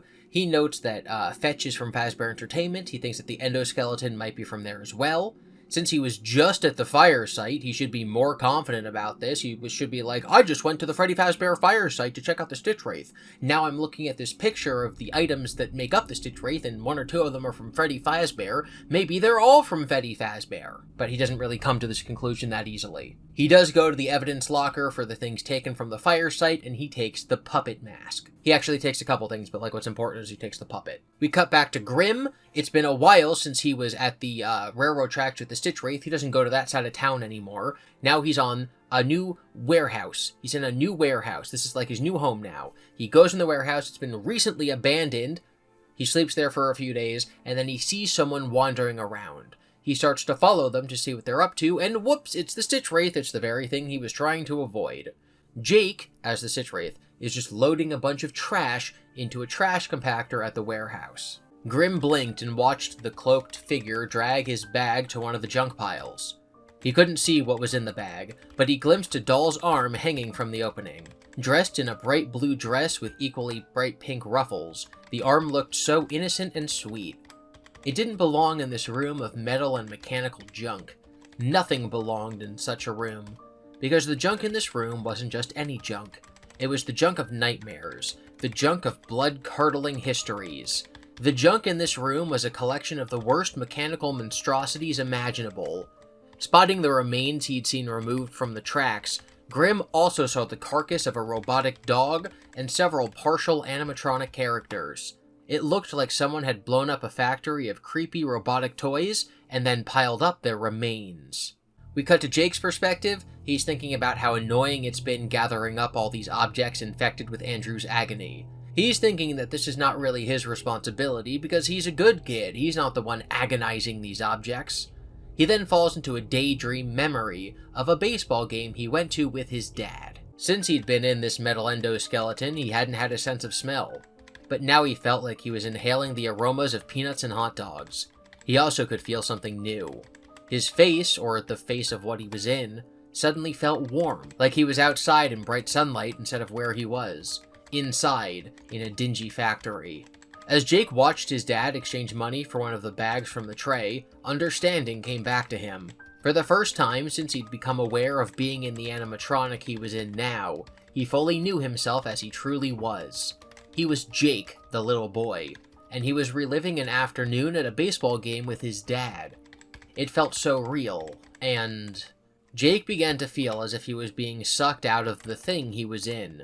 He felt like he was a puff of smoke, and he was being borne by an air current away from the being that had contained him. He could feel himself being pulled into the memory himself, and he intuitively understood that if he was enveloped in the memory, he could stay in that happy place forever. The crack of a bat resounded, and the crowd rose to its feet, cheering. "Get up your glove, Jake!" his dad shouted. Jake raised his baseball-gloved hand, and he drifted even further from the animatronic he'd been in. "Jake, where are you going? Jake?" Andrew shouted. Jake realized that he could easily relax into this wonderful memory and allow the whole of who he was to be extracted from the animatronic that contained him and Andrew. He could stop trying so hard. He could go have fun. "Jake?" Andrew called out. But Jake couldn't leave Andrew. His new friend had never known love, and if Jake left, Andrew would be lost forever. Jake couldn't let that happen. Jake looked hard at the piles of trash in the compactor. He forced the memory from his mind. By putting his whole attention on what was here now, he wiped the memory away from his awareness like he was erasing a blackboard. As he did, he settled back into his place in the animatronic. He watered the flowers, and he ignored Andrew's repeated questions. Larson pulled his brown sedan just inside the gaping doorway of the abandoned factory. He couldn't explain what he needed the evidence for because he hadn't quite convinced himself that he actually needed it. His intuition said he did. His logical mind was laughing hysterically. Getting out of the sedan, holding the garbage bag, Larson looked around again. He waited and listened. Unless the situation was pressing, he always liked to take a minute to assess where he was. Take it in. Feel it. It wasn't going to require a minute to assess this place. In just 5 seconds, Larson had felt enough. What he felt was so strong it hit him like an invisible force, and he had to grab the open sedan door to steady himself. Larson wasn't sure he believed in evil, but if evil did exist, he'd have said it resided here, or at least it was visiting. So the field has led Larson to the warehouse with the puppet's mask. The flowers that Jake is watering are some of Phineas's flowers that he's, like, gathered there for some reason. So he's sort of like, if water is love and the flowers are what Phineas thinks is real, which is agony, then he's like, but not like real agony, it's just the things that react to agony. He's watering them, right? Jake is pouring his love on them. What use does a robot have for flowers? Why would a robot stop his day to water some flowers? It's because it's love. Water is love. A whisper came from what felt like a few feet away, just up ahead. Larson went rigid. Someone was close enough that he could hear them whisper. Why couldn't he see them? I don't think that Jake is talking out loud here because he and Andrew can talk silently within their own minds, so I think that this is spirit whispers. I think it's like the puppet and the other spirits that are in the evidence that Larson brought with him. Larson peeks around the corner and sees Jake gathering trash into the trash compactor, including Foxy from Step Closer. I should have mentioned earlier, but it's obvious we saw Fetch, we saw the Ella doll, that's what Grimm saw with the ruffles, and so those are all now being compacted along with all the other trash. Larson takes out his gun and points it at the Stitch Wraith and shouts for them to freeze as they start to push the contract button, the compact button, the trash compactor, garbage chute trash compactor. Jake and Andrew have an internal struggle about what to do. Andrew, who apparently now cares about this agonized object destruction thing, says that they should kill Larson, that way they can finish their mission. Jake is like, no, we should not be killing him. We need to do good. Let me take care of him, Andrew shouted. I can stop him. His choppy words reflected the effort he was expending trying to wrest control of the animatronic from Jake. Andrew had already proven he could command it at least a little, because Jake hadn't taken the step toward the cop. But you'll hurt him, Jake reminded Andrew, shoving harder with his imaginary shoulder. Andrew grunted, then said, panting, we have to get rid of the stuff or it will hurt more people. Jake concentrated and raised his imaginary hand. Yes, but not by killing someone else. Frowning and throwing every bit of his will into what he wanted to do, Jake was able to overcome Andrew. The animatronic's skeletal hand came up and slapped the compactor's start button. Then Jake took a solid grip on Andrew and prepared to do what had to be done. So Jake wins because he has more willpower. While what Andrew wants to do is for the greater good, Jake obviously does not think it's acceptable to kill someone. The thing Jake knew had to be done was actually him and the Stitch Wraith jumping into the trash compactor with the rest of the trash. So now they're going to be destroyed along with the rest of the agonized objects, and they won't be able to hurt anyone else again. Larson refers to the parts being crushed as a mass grave.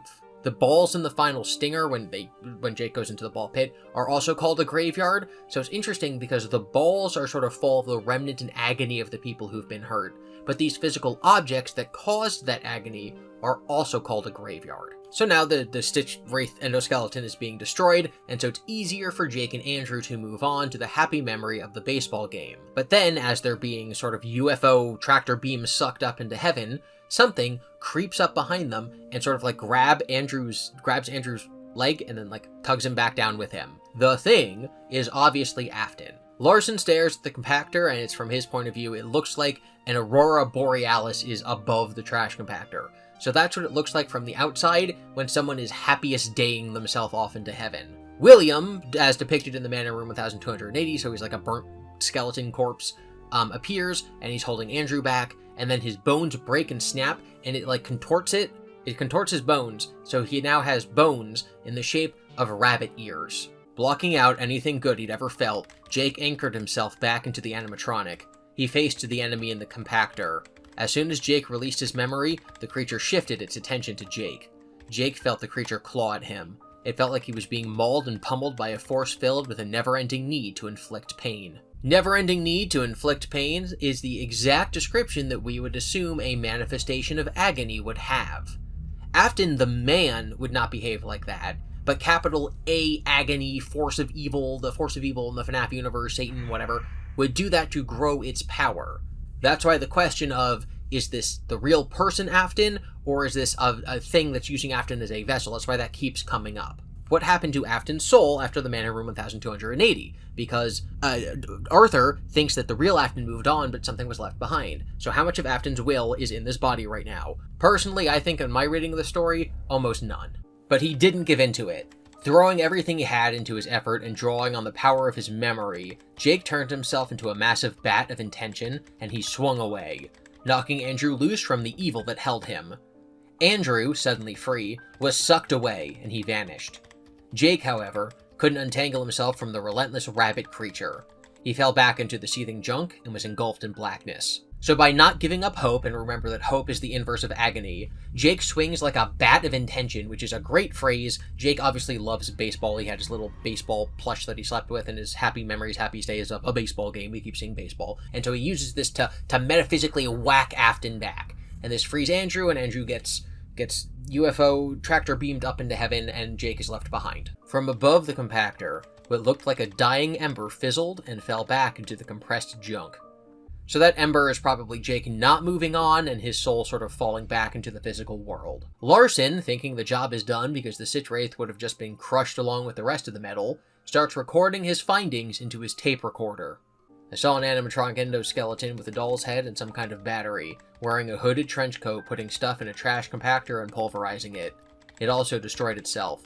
I think the stuff in the compactor came from the Fazbear Entertainment Distribution Center, and also from the site where the serial killer GOOiam Afton, the one notorious for wearing a rabbit costume, died. I don't believe in ghosts, but after what I just saw, I'm not so sure about anything anymore. I mean, from where I stood, I swore it looked like the Stitch Wraith was an animatronic contraption, and there was some kind of supernatural light coming out of it, like a ghost? Like the animatronic was haunted by ghosts. Maybe the ghosts were the kids Afton killed, or maybe it was Afton himself. The clump of agonized items then starts to fix themselves, which we actually saw Fetch do in his story. Greg beat it with a baseball bat and it shattered everywhere, but then it sort of reconstitutes itself. So this, all the trunk, then gets together and it becomes a big robot Afton rabbit thing. This paragraph, in my opinion, is very funny and is written very poorly. As it began to assemble itself, the being sucked in all the remaining junk and debris in the factory. However, it also rejected some of the waste. Just as it started to form, the vaguely man-shaped structure of trash shuddered for a second, and then it ejected part of itself.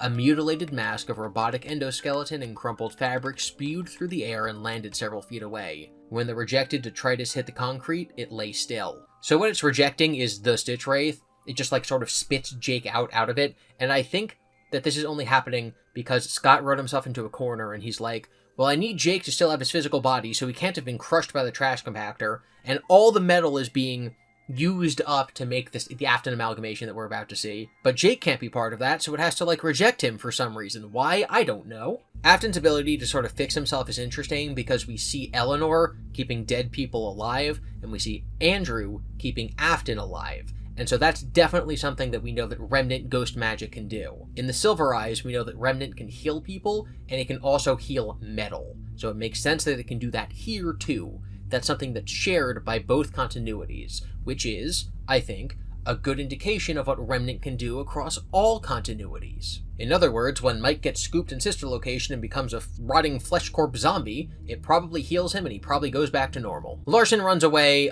he watches as Jake slowly gets up, and then Jake is pulled toward the giant mech rabbit with again, tractor beam magnetism stuff, even though he was literally just ejected by it. Completely against his will, Jake's metal body began to skim across the concrete toward the trash being.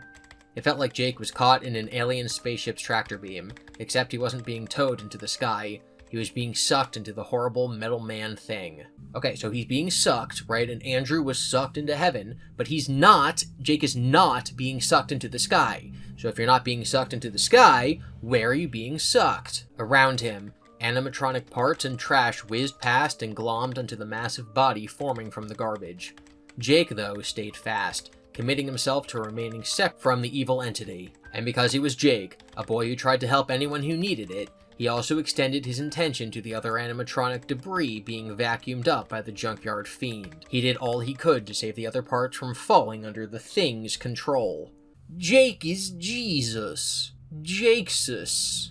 He came back to life. He went around, healing people. He tried to get people to not join the dark side. He opened up heaven for people like Andrew. And at the end of the story, he's going to go down into the ball pit and free some people down there, because he's Jakesus, and that's canon. He spied a battered, rusting, vaguely female-shaped endoskeleton with a long neck crawling away from the other rubbish. Jake immediately tried to reach whatever was controlling the girl endoskeleton. "Let me save you," he called to her with his mind. At first, he got no response, but then his mind was filled with the sound of high-pitched laughter. It was a creepy cackling that skittered through his whole being. So he's trying to telepathically connect with Eleanor, but while reading her mind, he just hears her evil Joker laughter. Eleanor tackles Jake and she stares into his eyes and her eyes begin to glow. And he feels like there's a little bit of like Afton in him, like a little bit of evil, like the flea that's on the dog. And it sort of gets like scooped up out of him into Eleanor. He feels like Eleanor is the core of the things that Andrew infected. He also feels like it's the same kind of evil as in Afton, but stronger. So my read of this would be, Afton's core is now like over there in the rabbit, and Andrew's core is in Eleanor. But that's not what the book says.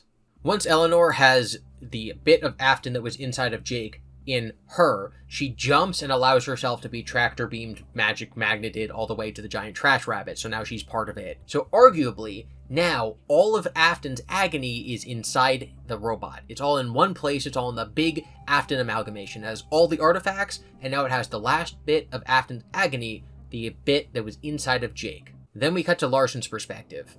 He sees Eleanor enter the trash monster, and Larson was able to accept what he'd known when he first watched the monster put itself together. The thing was Afton. It exuded GOOiam Afton's unmistakable energy.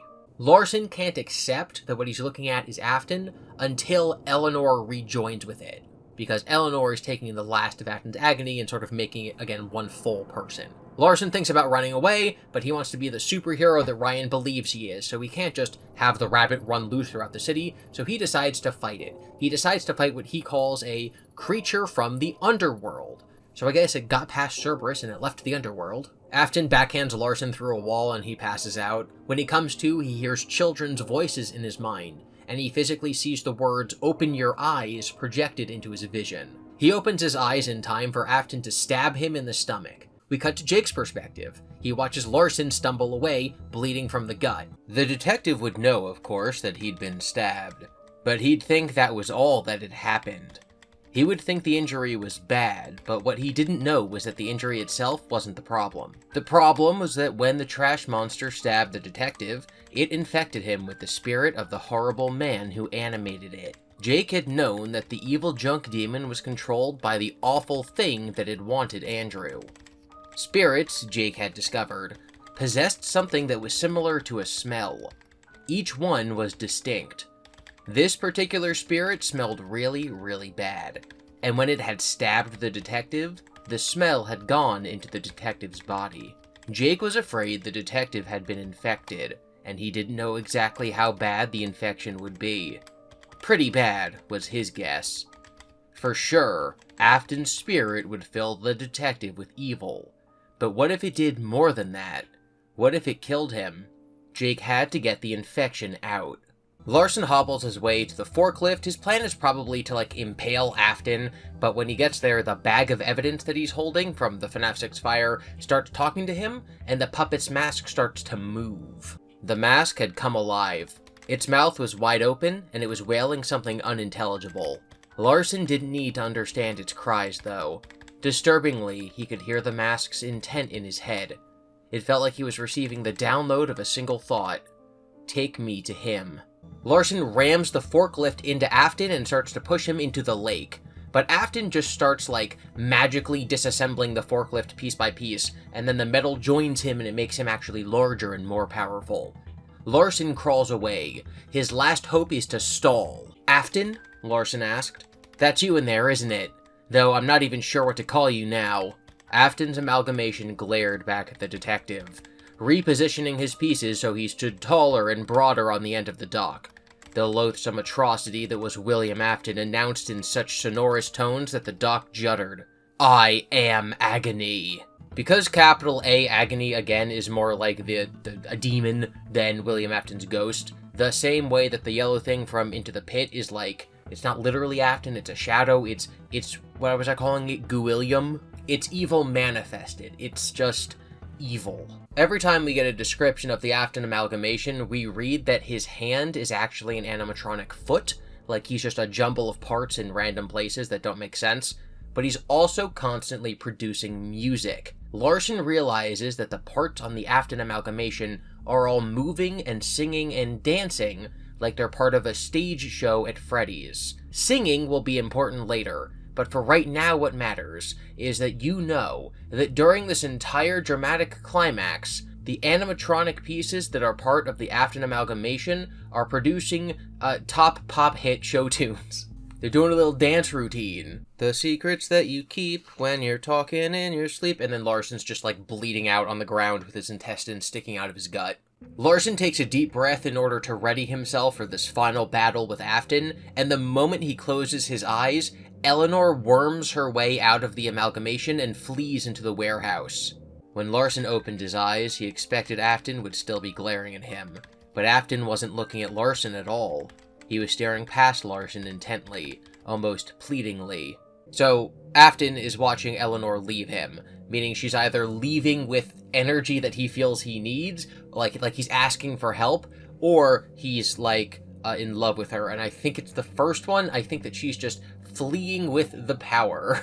He returned his gaze to Afton, and he saw the plea dissolve into despair. Afton was still a horrifying synthesis of scrap, but he'd taken on an eerily human-looking demeanor. In spite of its size, Afton's mountain of metal seemed to shrink inward, as if becoming weak and frail. Afton's visage now looked lost and defeated. Afton's amalgamation dropped its head, and then Afton's expression shifted into what could have been puzzlement.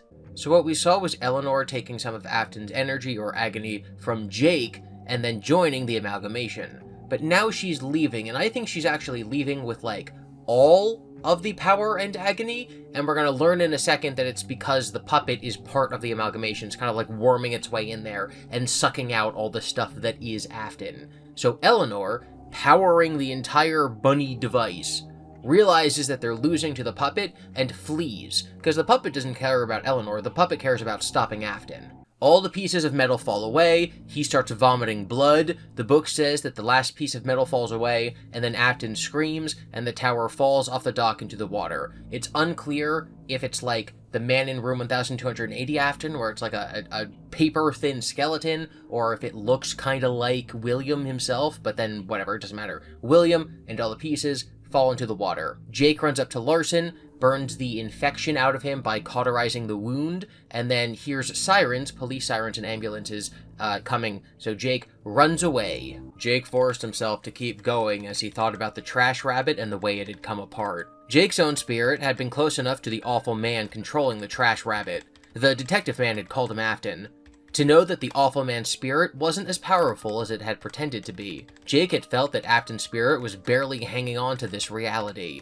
So how would Afton have been able to battle the detective the way he did? Afton was only able to hold on because he had a lot of agony, like I keep saying. Afton is like this little ball of willpower, not William Afton, trying to steer this ball of agony, this ball of evil incarnate. As he fled the factory, Jake faced the truth that he just uncovered. Something besides Afton had been controlling the trash rabbit, and whatever it was worse. And that evil force is obviously Eleanor. And you know what would be peak? Is if the puppet mask wasn't in this chapter and we could all pretend this was a sequel to The Fourth Closet and Eleanor was the fourth Charlie bot or something. It would have been so good, Scott. Why'd you have to put the puppet in here? Why'd you have to ruin my headcanon? Larson wakes up in the hospital. He has third-degree burns from where Jake healed him and some weird infection, but the infection's gone now.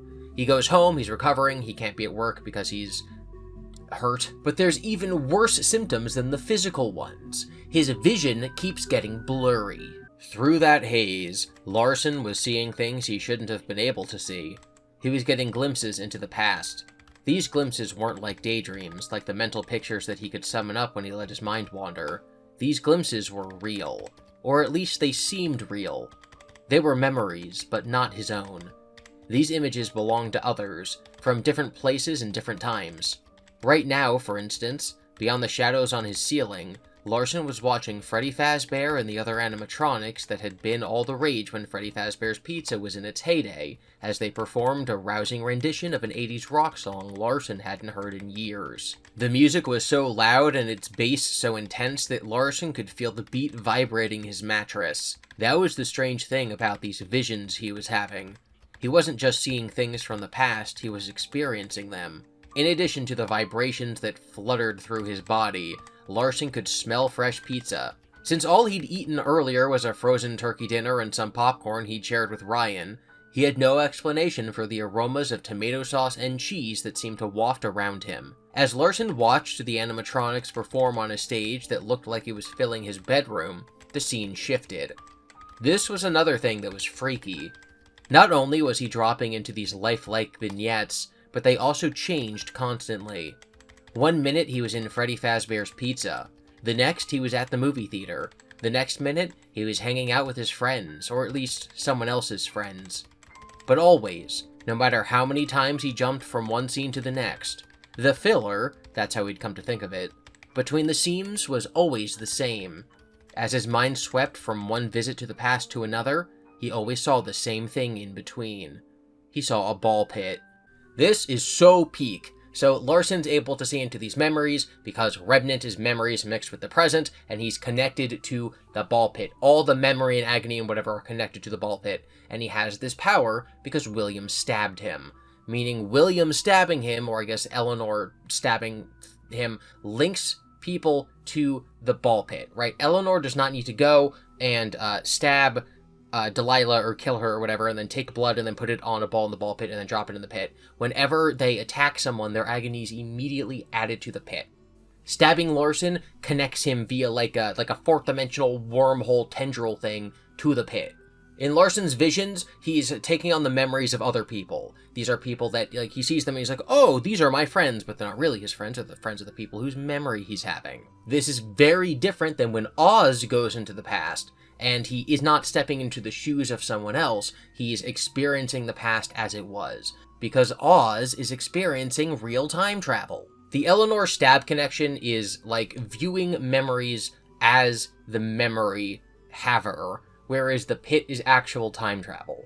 When Larson uses these powers later, he does not view the events from other people's perspectives anymore. So when he's fighting Eleanor in the Mindscape, he's not viewing them through the eyes of people who are really there. He's now just like a third-party observer, right? When he fights her in the junkyard with where Sarah would have been, he's not acting as Sarah. So in these visions, he's going from memory to memory, and the transition between them is the ball pit. But when he's fighting Eleanor, the transition is like, oh, the room tilted and I fell, or a trapdoor opened between my feet. So these are different manners of viewing the past, and we'll talk about that more later. Cut to Jake, who's been walking around for 9 days hiding in shadows. He stumbles on Grim, the homeless man, and reads his mind. He sees that he's having a happy family dinner with his family, and then Jake thinks, oh, that's so sweet. And then he watches as his whole family dies in a car crash, and Jake says, oh, that's really sad. Jake concentrated, and he sent his thoughts back through the soup of memories he'd just seen. Maybe he could pull one out, a good one, and make it bigger and brighter than the rest. If he could ease the man's pain. He had to try. Jake knew exactly which memory to make the biggest. It was the first one, the happy family dinner. Jake put all his focus on that memory. He pushed his intention into it, so it puffed up in his mind. It was almost like blowing up a balloon, only the balloon was a memory and the air was Jake's will. Jake made the memory bigger and bigger, and then he gently suggested it back to the man's unconscious mind. In a way, he put the man's mind inside the bubble of that one happy scene. Grim then starts smiling in his sleep, so now we know that one of Jake's powers is being able to view someone's memories and then put them inside of that memory. We know that Larson can view memories as the person who was having the memory, and again, later we're going to see Larson interacting with memories and actually changing the outcome of the future the same way that Oswald could have. Jake then sees 2 men walking toward him in the alleyway. He ducks into a building and he finds a girl, a teenage girl, passed out asleep. He thinks that she's a drug addict. Then the 2 men who are in the alley burst into the room and say, "We want our money from you, drug girl." And Jake says, "Leave her alone. Just say no. Users are losers."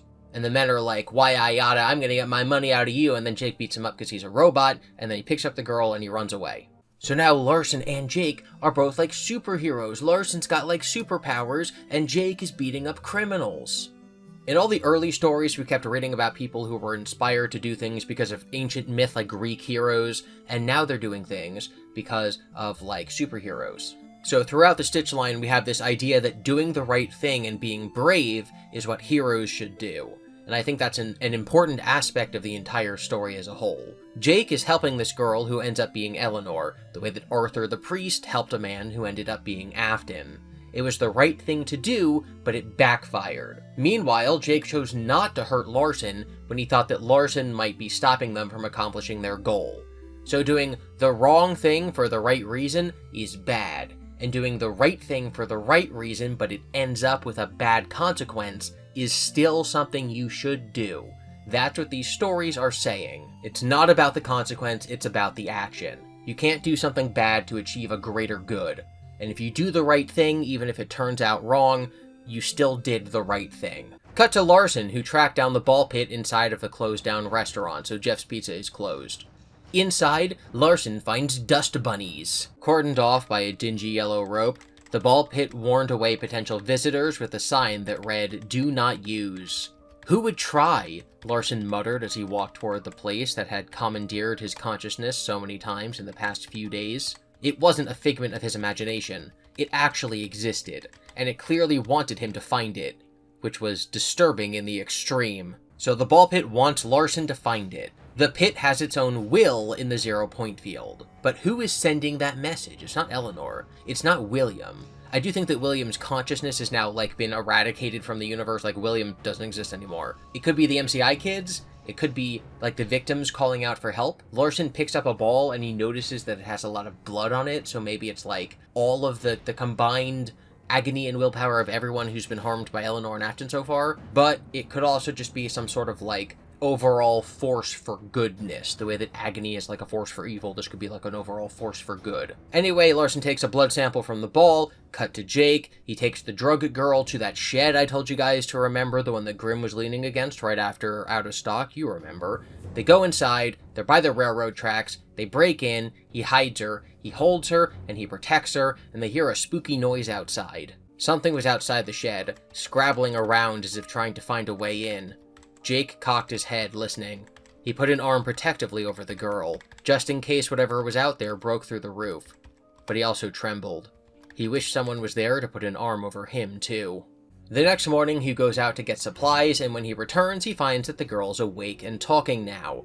She's also less skinny than she was before. She seems rejuvenated and animated, and the girl says her name is Renelle, and Jake gets a tickle in his brain, because he's psychic, that this is incorrect information, but he ignores this warning sign. So we, the reader, should know that while Jake was gone, the thing that was making the noises outside last night, which would have been Eleanor, came in, took the real girl, put her somewhere, and is now taking on her appearance, and so when she says, "My name is Renelle," Jake is like, that's wrong, because it's not her real name. But also, it, is? It, is and isn't, because she would have her memories. Eleanor Druggy Girl tells Jake Renelle's backstory, which is that her mother died, and then she misbehaved, and got sent to a misbehavior school, and then came back and stole money from her dad and ran away, and that because she was then a homeless teenager, she started using drugs to cope. Watching Renelle polish off the deviled ham, Jake decided he was going to find Renelle's father and get them reunited. He didn't know how, but he was going to figure it out. The moment Jake made his decision, the sun won its battle with the clouds. A ray of golden light shot in through the shed's smudged window and landed on Renelle. The light made Renelle look like a sweet angel, and it revealed something Jake hadn't noticed before. Renelle was wearing a very unusual pendant. Hanging from a silver chain, the pendant was a somewhat misshapen silver heart. The puffy shape reminded Jake of things he'd seen in comic strips. This heart was the kind of heart he'd expect a cartoon character to wear. The way the sun hit the silver made it glint and flash sparkles. The sparkles made Jake smile. He thought it was a sign that something good was going to happen. All the gut feelings and Jake's psychic powers and the field magic just went out the window, because Jake sees, one of the most evil things in the universe, Eleanor, and he looks at the heart-shaped pendant, and he's like, that's a good thing, and it kinda is, because it's Renelle's memories, but he looks at it and he's like, I think good things are gonna happen. No! Larson sent those blood samples from the balls to the lab, and he gets the results back. They say that they're all from the same person, but each sample is from a different year, going back 30 years. So it's probably 30 years from 1985, which means that it's 2015, which means Into the Pit's taking place in 2015. So they're not watching The Force Awakens. What one person is leaving that blood? Is it William? Is it Eleanor's blood? I genuinely do not know. But you'd think that the pit would be totally evil, so what Jake does later to turn the balls into memories, you would think that it would be Millie's blood, not William's blood, because if it's William's blood, why is the pit not evil? Like, why would the pit lure Larson to it if it's evil? Like, is it good or evil? I don't know. It turned out that the blood sample dates coincided with bizarre incidents, ranging from missing persons to almost every other kind of strange phenomena imaginable. In more than one incident, parents reported that their teens had found a strange, robot-like body, like a metal mannequin, not long before the teens disappeared. Blood sample dates are lining up with crimes? You cannot look at a blood sample and tell, yep, well, this one is from April 29th, and this one's from July 9th, and this one's from December 13th. Like, you can't do that with blood samples. They're not that precise. This is quite silly. This also tells us that Eleanor pulled the evil doll trick on more people than just Sarah. It's also, and I willingly ignored this for this project, it implies that some of the other Fright stories might be Stitchline canon. It implies that, like, some of the junk that we saw become the Afton amalgamation might be animatronics and pieces and parts from the other stories. We don't know that, and so it's basically, like, if we're gonna sit here and argue, like, I wonder if Jump for Tickets is Stitchline canon. We don't know, so it doesn't matter, and we're just going to ignore it. But what this also means is that there's lots of stories that we didn't hear that are part of the Stitchline. There's all these doll stories of teenagers finding dolls that happened in the Stitchline, but did not get their own Fright story, which I also think is quite weird. Larson finds a picture of one of the missing kids, which actually has Eleanor in the photo, and he sees the pendant on Eleanor's neck, and it gives him the heebie-jeebies. He can sense the heebie-jeebies through the photo, but when Jake's looking right at it in the same room, he thinks it's a good sign? Larson flips through the photos and finds a name, but we don't learn what that name is. Obviously, it'll end up being Talbert. Jake ends up nursing the Renelle back to health for a couple days and decides to take her home. Again, Renelle is Eleanor the robot, so I don't know why she's spending days sitting in a shed with Jake as he's nursing her back to health when she doesn't need to be nursed back to health. She's a robot. Jake also acts like she needs convincing to, like, go back to her dad's house, but obviously this is Eleanor's goal, so I don't know why on night one she wasn't just like, oh, Jake, I'm so sad, can you take me back to my dad's house? That's what Eleanor sounds like now. They go inside, and Jake has the best wrong equation correct answer moment in the series. It kind of makes me mad every time I read this passage, but whatever. He sees a photo of two men. One of them is Phineas Taggart. He somehow knows this, whatever. He was built by Phineas. I'll put it together that he, like, knows what he looks like. And the other is a man that he believes is Dr. Talbert. There's then another photo of that same man and a little girl, and he assumes this little girl would be Talbert's daughter Renelle. But the little girl looks nothing like the girl that he's there with, the Eleanor disguised as Renelle. So he puts together correctly that the person he's with is not actually Renelle, which makes absolutely no sense. Larson arrives at the Talbert's house at exactly that moment. He walks in to see Eleanor shapeshifting to look like the real version of Renelle. So now she does look like the teenage girl in the pictures.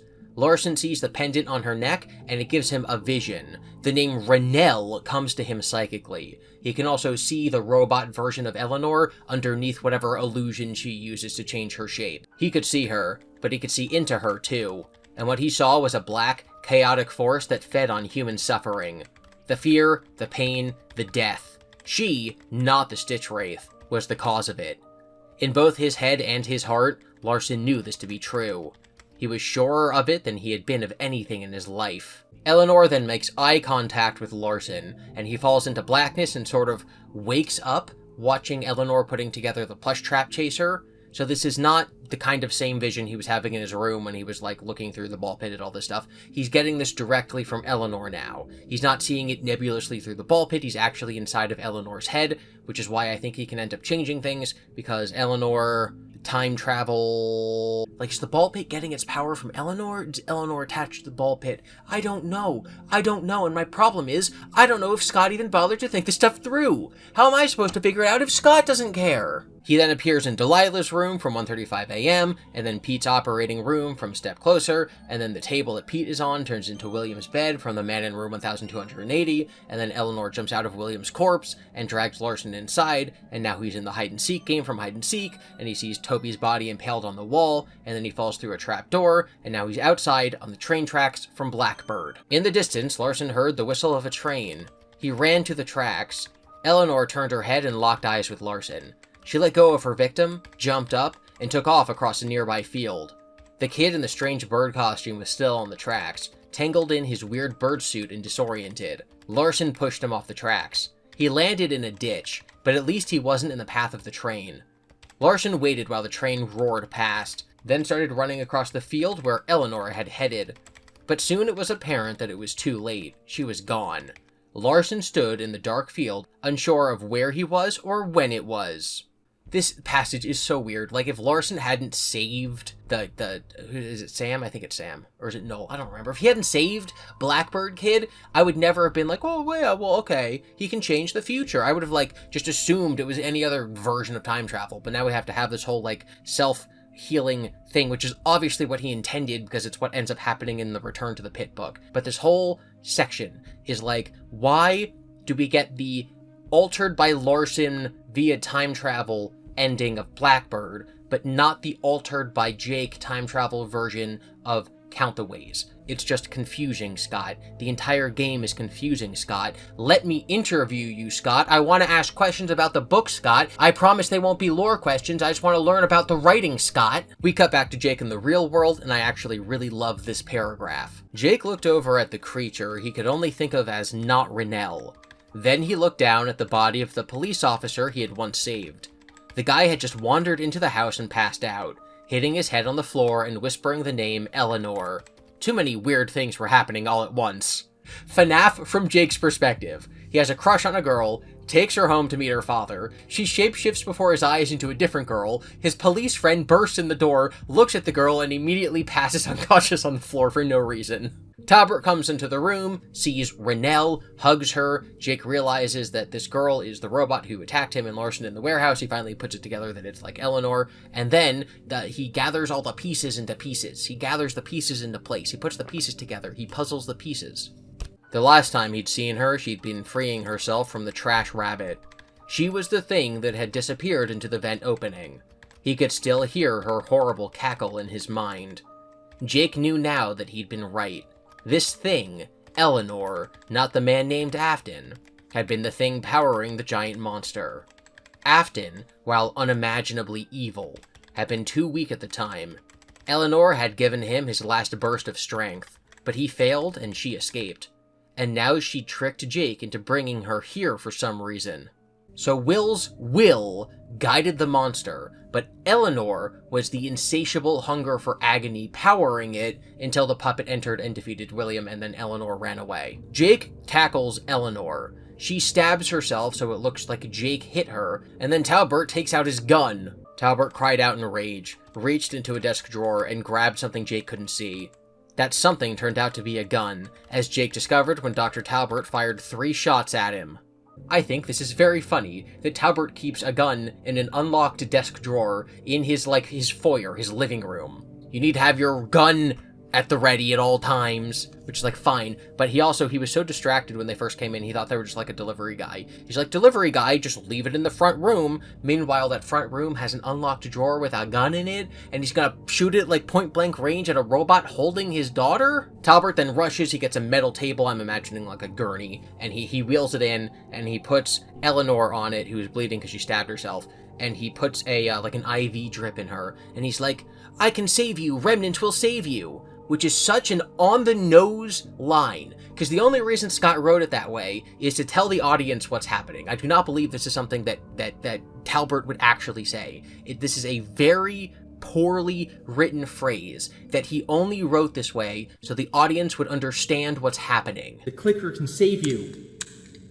Talbot then gives Eleanor Remnant, and she turns into an evil robot. There's 3 bullets in Jake's battery, so he can't move.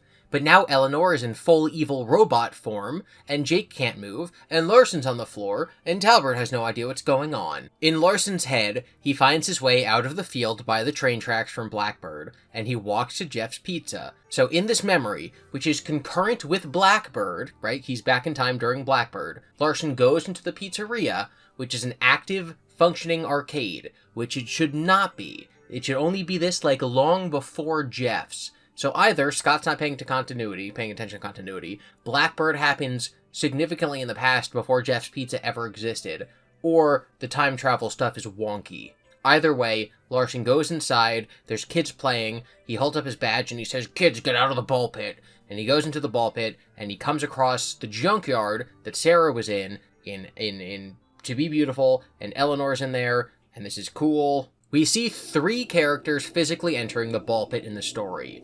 Oz in Into the Pit, Larson now, and at the end of the story, Jake will enter into the pit. Oz going into the past is capable of changing the future, so the question is, when Larson goes into the pit right now, and appears in the middle of the events of To Be Beautiful, and he goes to the car, and he beats up Eleanor, is he saving Sarah? Is he preventing Sarah from ever running into Eleanor and thus saving her life? My honest opinion is I don't know if Scott thought about this. Larson follows his feet to the old car with Eleanor in the trunk and opens it. Eleanor bursts out of the car and they start fighting. Eleanor beats Larson with a tire iron. He then pushes her into a trash compactor. The heart-shaped pendant starts glowing red and it gives Eleanor like a power boost, but he still crushes her with the trash compactor and she dies. In my opinion, this is still self-correcting time travel. So what this does is it saves Sarah's life. It removes Sarah's agony from Eleanor in the present day, so she becomes weaker.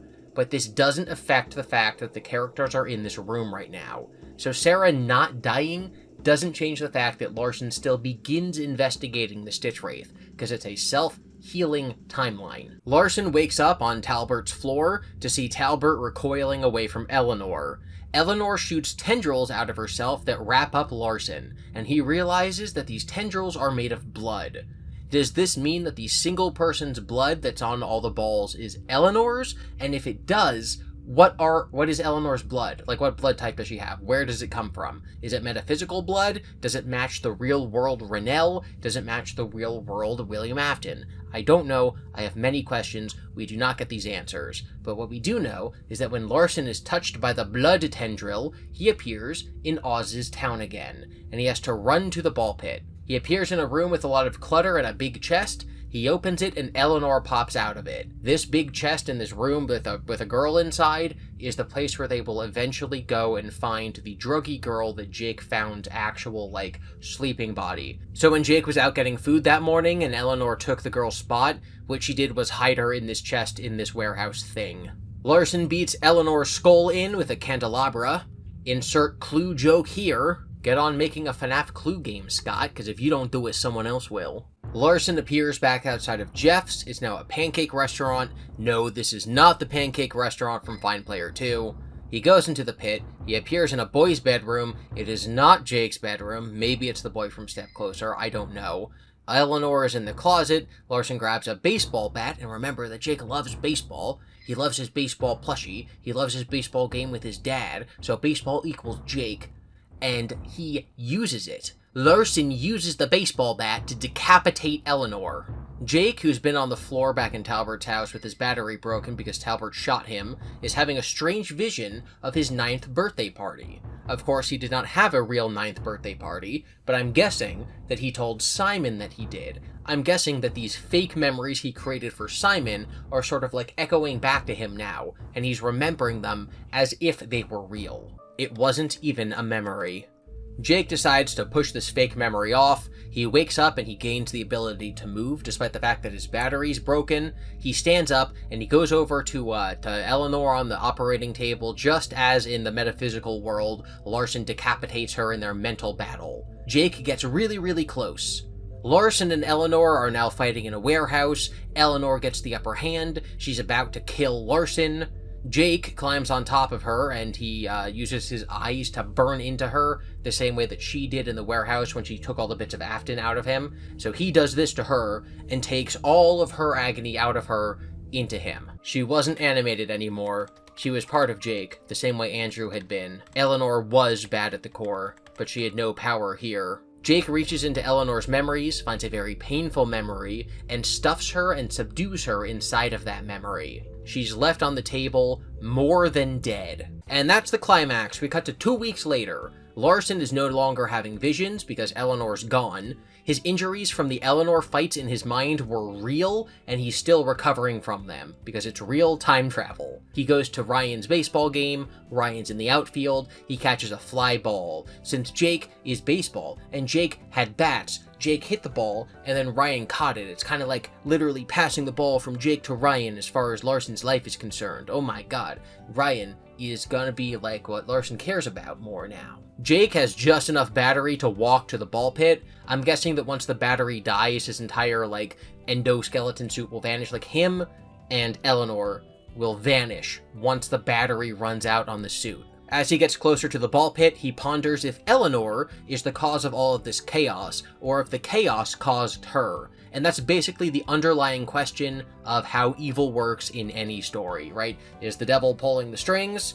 Or when people do evil, are they empowering the devil? Those are the two views of evil in a paranormal story like this, and we don't know which it is, and Jake doesn't either. In the time skip between the climax and now, Jake, with his draining battery that can barely get him to shuffle to Jeff's Pizza, is able to find Renelle and get her to get back in contact with Talbert, and also they find the girl who was in the chest, who was the real druggy girl. So Jake was able to save both of them with no battery. Okay. Jake sinks into the ball pit, the Stitch Wraith's battery dies, so the Stitch Wraith's gone forever, but Jake's spirit moves into the Agony balls, and he appears before Millie. Remember the blade inside Funtime Freddy that's about to decapitate Millie? It turns into a fir branch. She's now outside again. This is based on my theory. She's confused because she feels like she's been out of the house for a really, really long time, but also it hasn't been that long. And that's because she's a wandering spirit, but it's also because of time travel. So Jake brought her back to before she went in and met Funtime Freddy, so she also hasn't had her big character change, but she also did, like in a different timeline.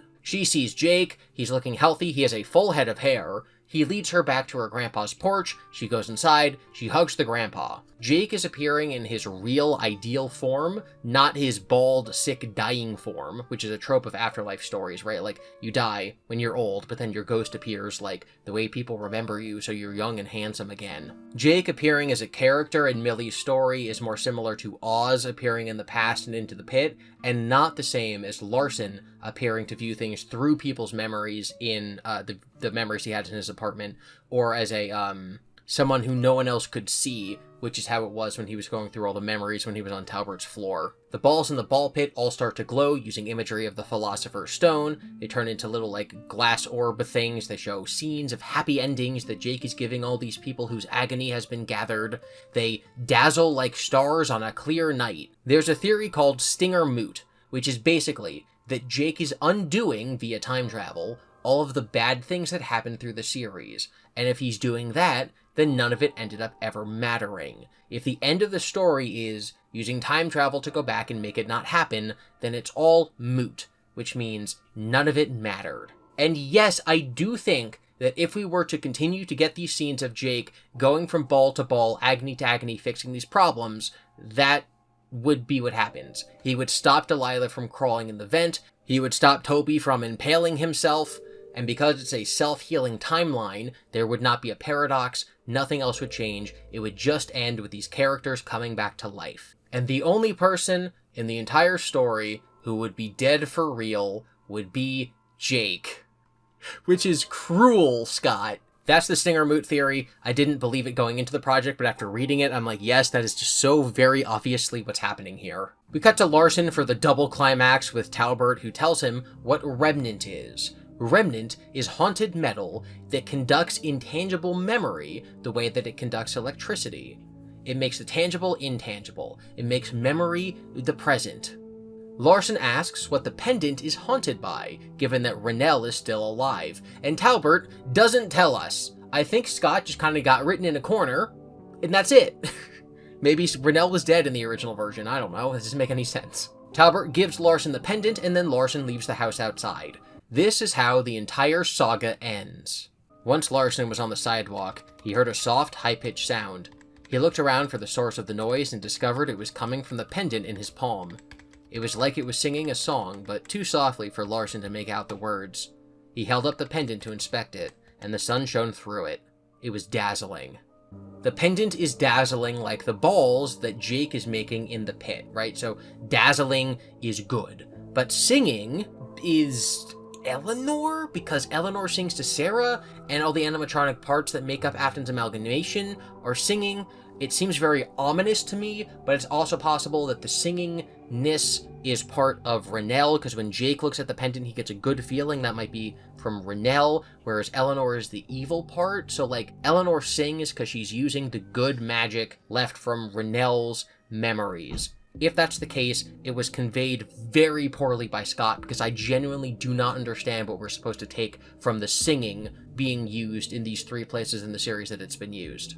Anyway, now we have to ask the question, what is the point? What is the point of the story? Why were there so many contradictions? Like, what's the difference between Eleanor, Andrew, and William? Why does it seem to take place in many time periods where sometimes Freddy's is popular and sometimes it's not? Where did Ozzy go? Why is he not on my shoulder? Well, we have heroes, like in Greek legends, and we also have superheroes.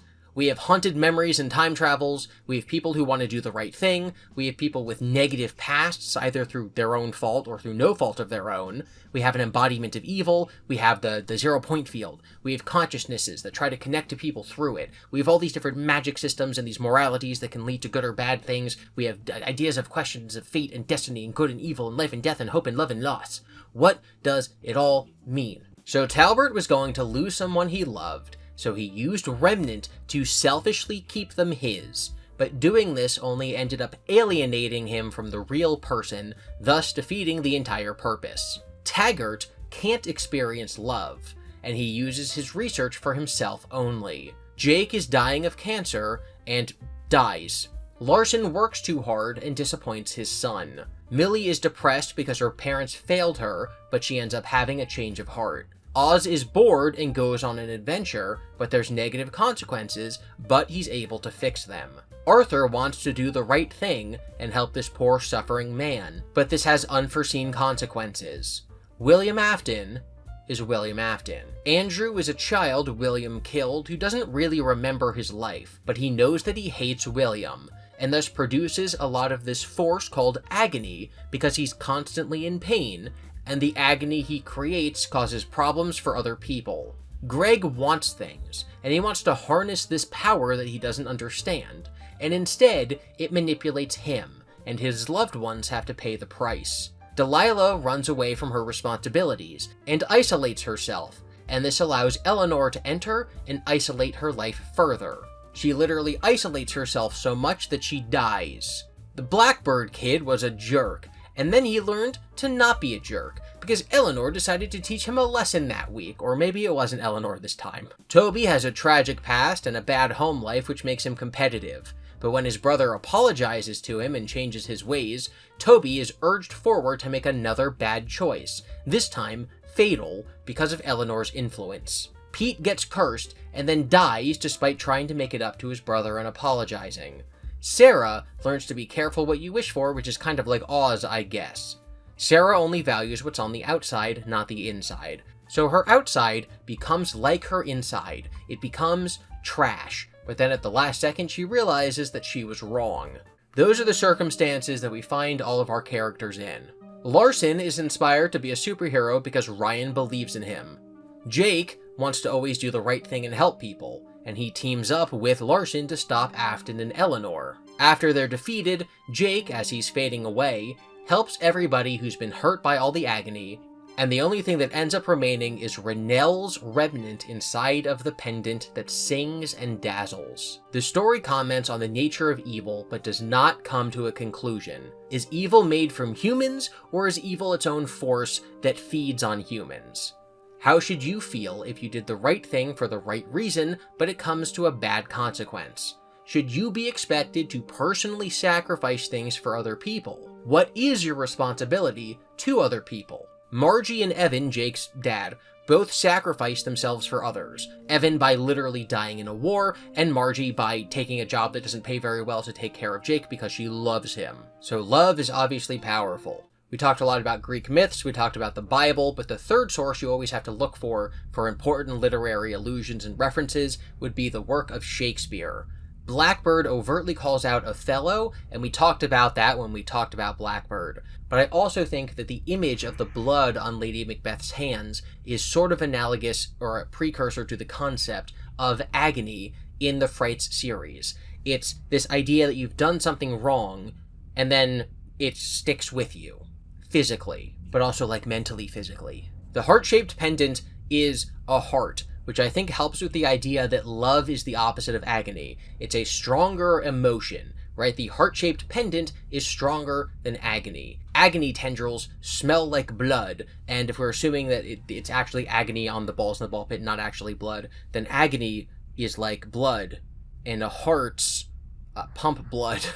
These stories bring up a lot of these concepts, and don't fall on one side or the other, which is fine, obviously. But to me, this signals that it's not meant to answer these big questions for the reader. What the stories are trying to answer is much more simple. The moral of the story isn't a complicated comment on the nature of evil. The moral is simple.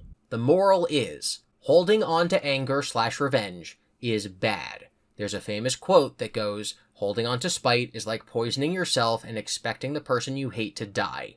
So you should let go of anger and agony. Many of the characters in the stories find fulfillment in taking care of others. Margie, Larson, and Jake are all motivated by helping other people, even to their own detriment. Sometimes people want to help others, but what they're really doing is helping themselves, like Talbot, who keeps his daughter's remnant for himself, which harms their relationship. This is also William's flaw in the games, because William is a good and loving father to his kids, but his selfish love is what ends up getting Elizabeth killed and estranging him from Mike, because Willcare is the most canon and true FNAF theory, to the point where it's not even a theory, it's just the only valid interpretation of the game's story. And then there's selfish characters like Greg and Delilah, who just have personal goals for themselves that they want to accomplish. Oscar also behaves selfishly, but he does still help his mother in the end, so you can't say he's fully selfish. Oz is too bland to really have meaningful traits, and Millie is too complicated, I feel,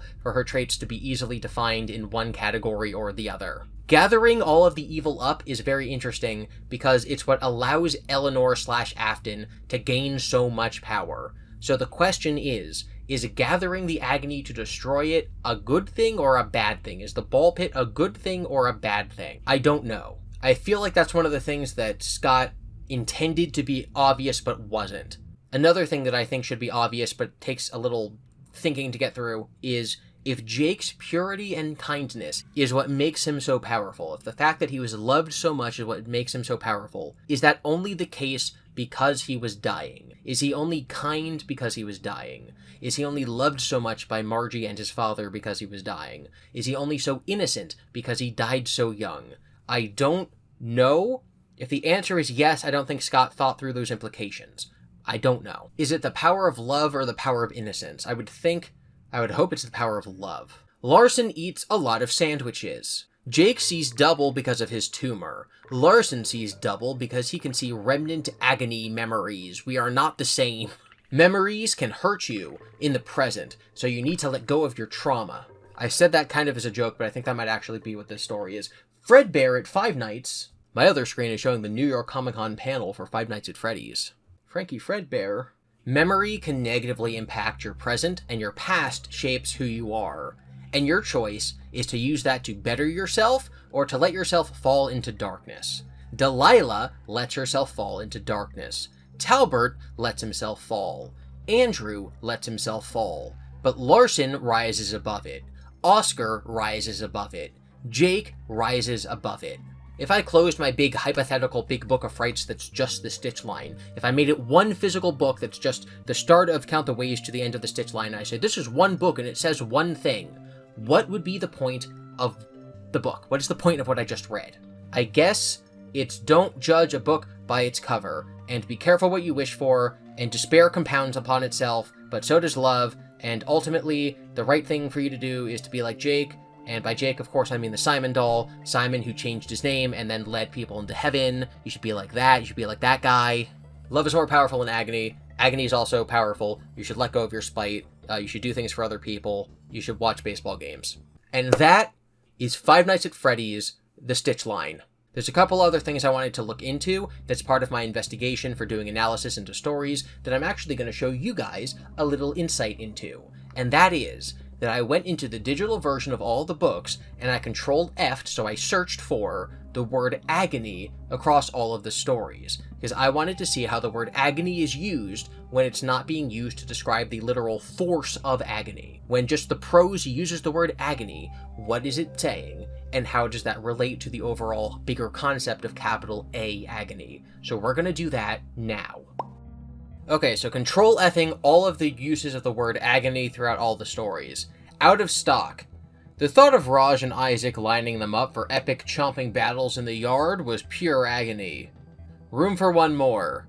How long had it been since he'd eaten or drunken anything? He couldn't remember. Water. He at least had to have water. He shoveled to the kitchen, still clean from Melissa's efforts, and got a glass from the cabinet.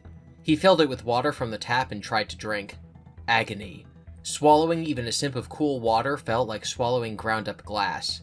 The new kid. Devin screamed at the searing pain that shot from his bicep all the way down to the tip of his fingers. Tears sprang into his eyes. He wailed in agony and fear.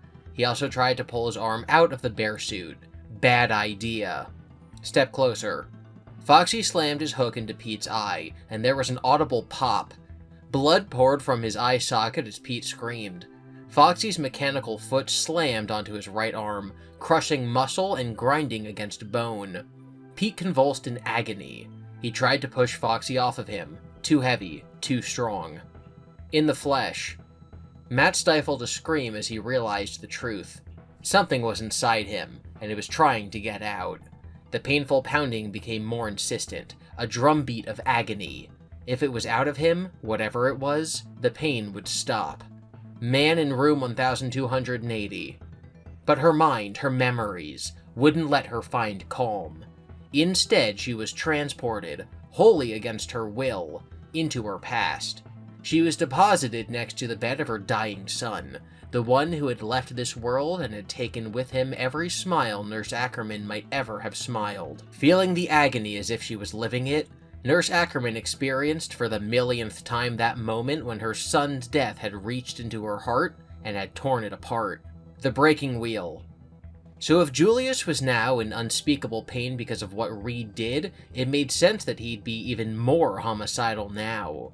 Reed didn't know for sure, but he figured agony brought out the worst in a person. I think as the series went on, they started using agony with a lot more care because they knew that that was going to be the word for the magic system in the world. So Nurse Ackerman's memory of her son dying being agony is likely literal agony, but when it's used in out of stock to be like, oh man, it's agony, I don't get to play with my toy, I don't think that that was actually used with the intention of tying this to the concept of agony. Alright, we're now done discussing the Stitch line. The rest of this video is going to be the conclusion to this entire project. We are now talking about Five Nights at Freddy's, Fazbear Frights, the entire saga. We are going to rate the book covers. Into the Pit, spooky, interesting, but the eyes are supposed to be black voids, so it's wrong. And also if the balls are supposed to have like blood and agony on them, it's not shown in this thing, so also wrong. B tier. Fetch, spooky, ominous, I like it. A tier.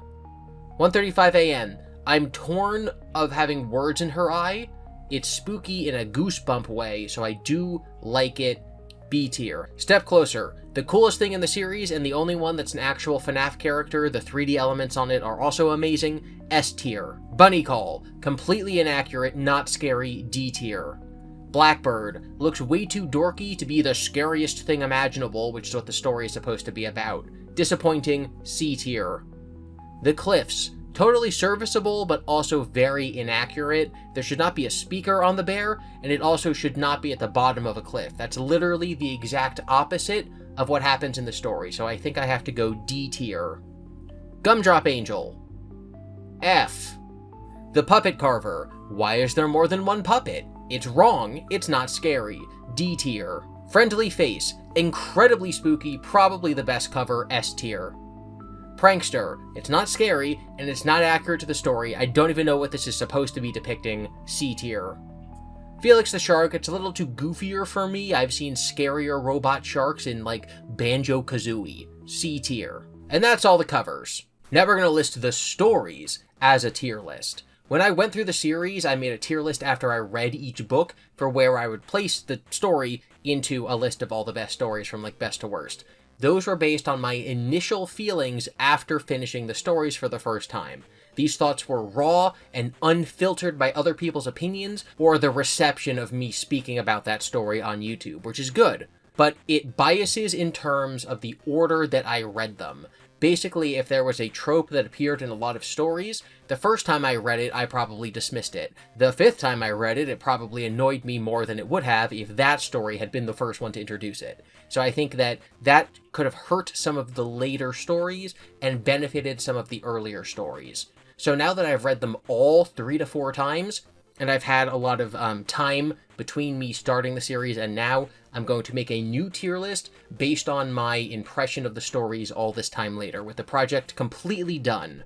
So, this is my, as of right now, today, tier list. By S, I mean the story is genuinely good. I would hand this book to someone and say, this is a good book, this is a piece of literature. For me, A means it's really, really, really good, but it doesn't have that X factor. It doesn't have that thing that bumps it above just being a good Fazbear story to being like literature. B means more good than bad, C means average, D means more bad than good, and F means like actively bad. If I could snap my fingers and erase it from canon, make it so I never have to think about it ever again, make it so I didn't have to read it in the first place, I would do that because it's just that bad. So, here we go. This is my FNAF tier list and my last thoughts on all the stories. I'm never going to talk about these stories again. That's a lie. This is my summary of the series. S, The Real Jake. Absolute masterpiece in every way. I actually gave the book to my brother, Dr. Professor Sleeve McDykel from Cambridge, and I said, read this, it has nothing to do with FNAF. And a few hours later, I asked him if he finished it, and he said, I got to like page 5, the part where Jake is talking about how even though flies live for a really short amount of time, it's still like exciting for them because they get to go out and live their lives, but he can't because he's dying in bed, so I had to put it down. And I'm like, yep, you're not even at the part of the story yet where Jake dies alone. Where his father blows up and he dies alone from cancer. You just started. You have no idea what you're in for. The Breaking Wheel. Effective horror, it's just sci-fi enough to fit in with FNAF. I also love the characters.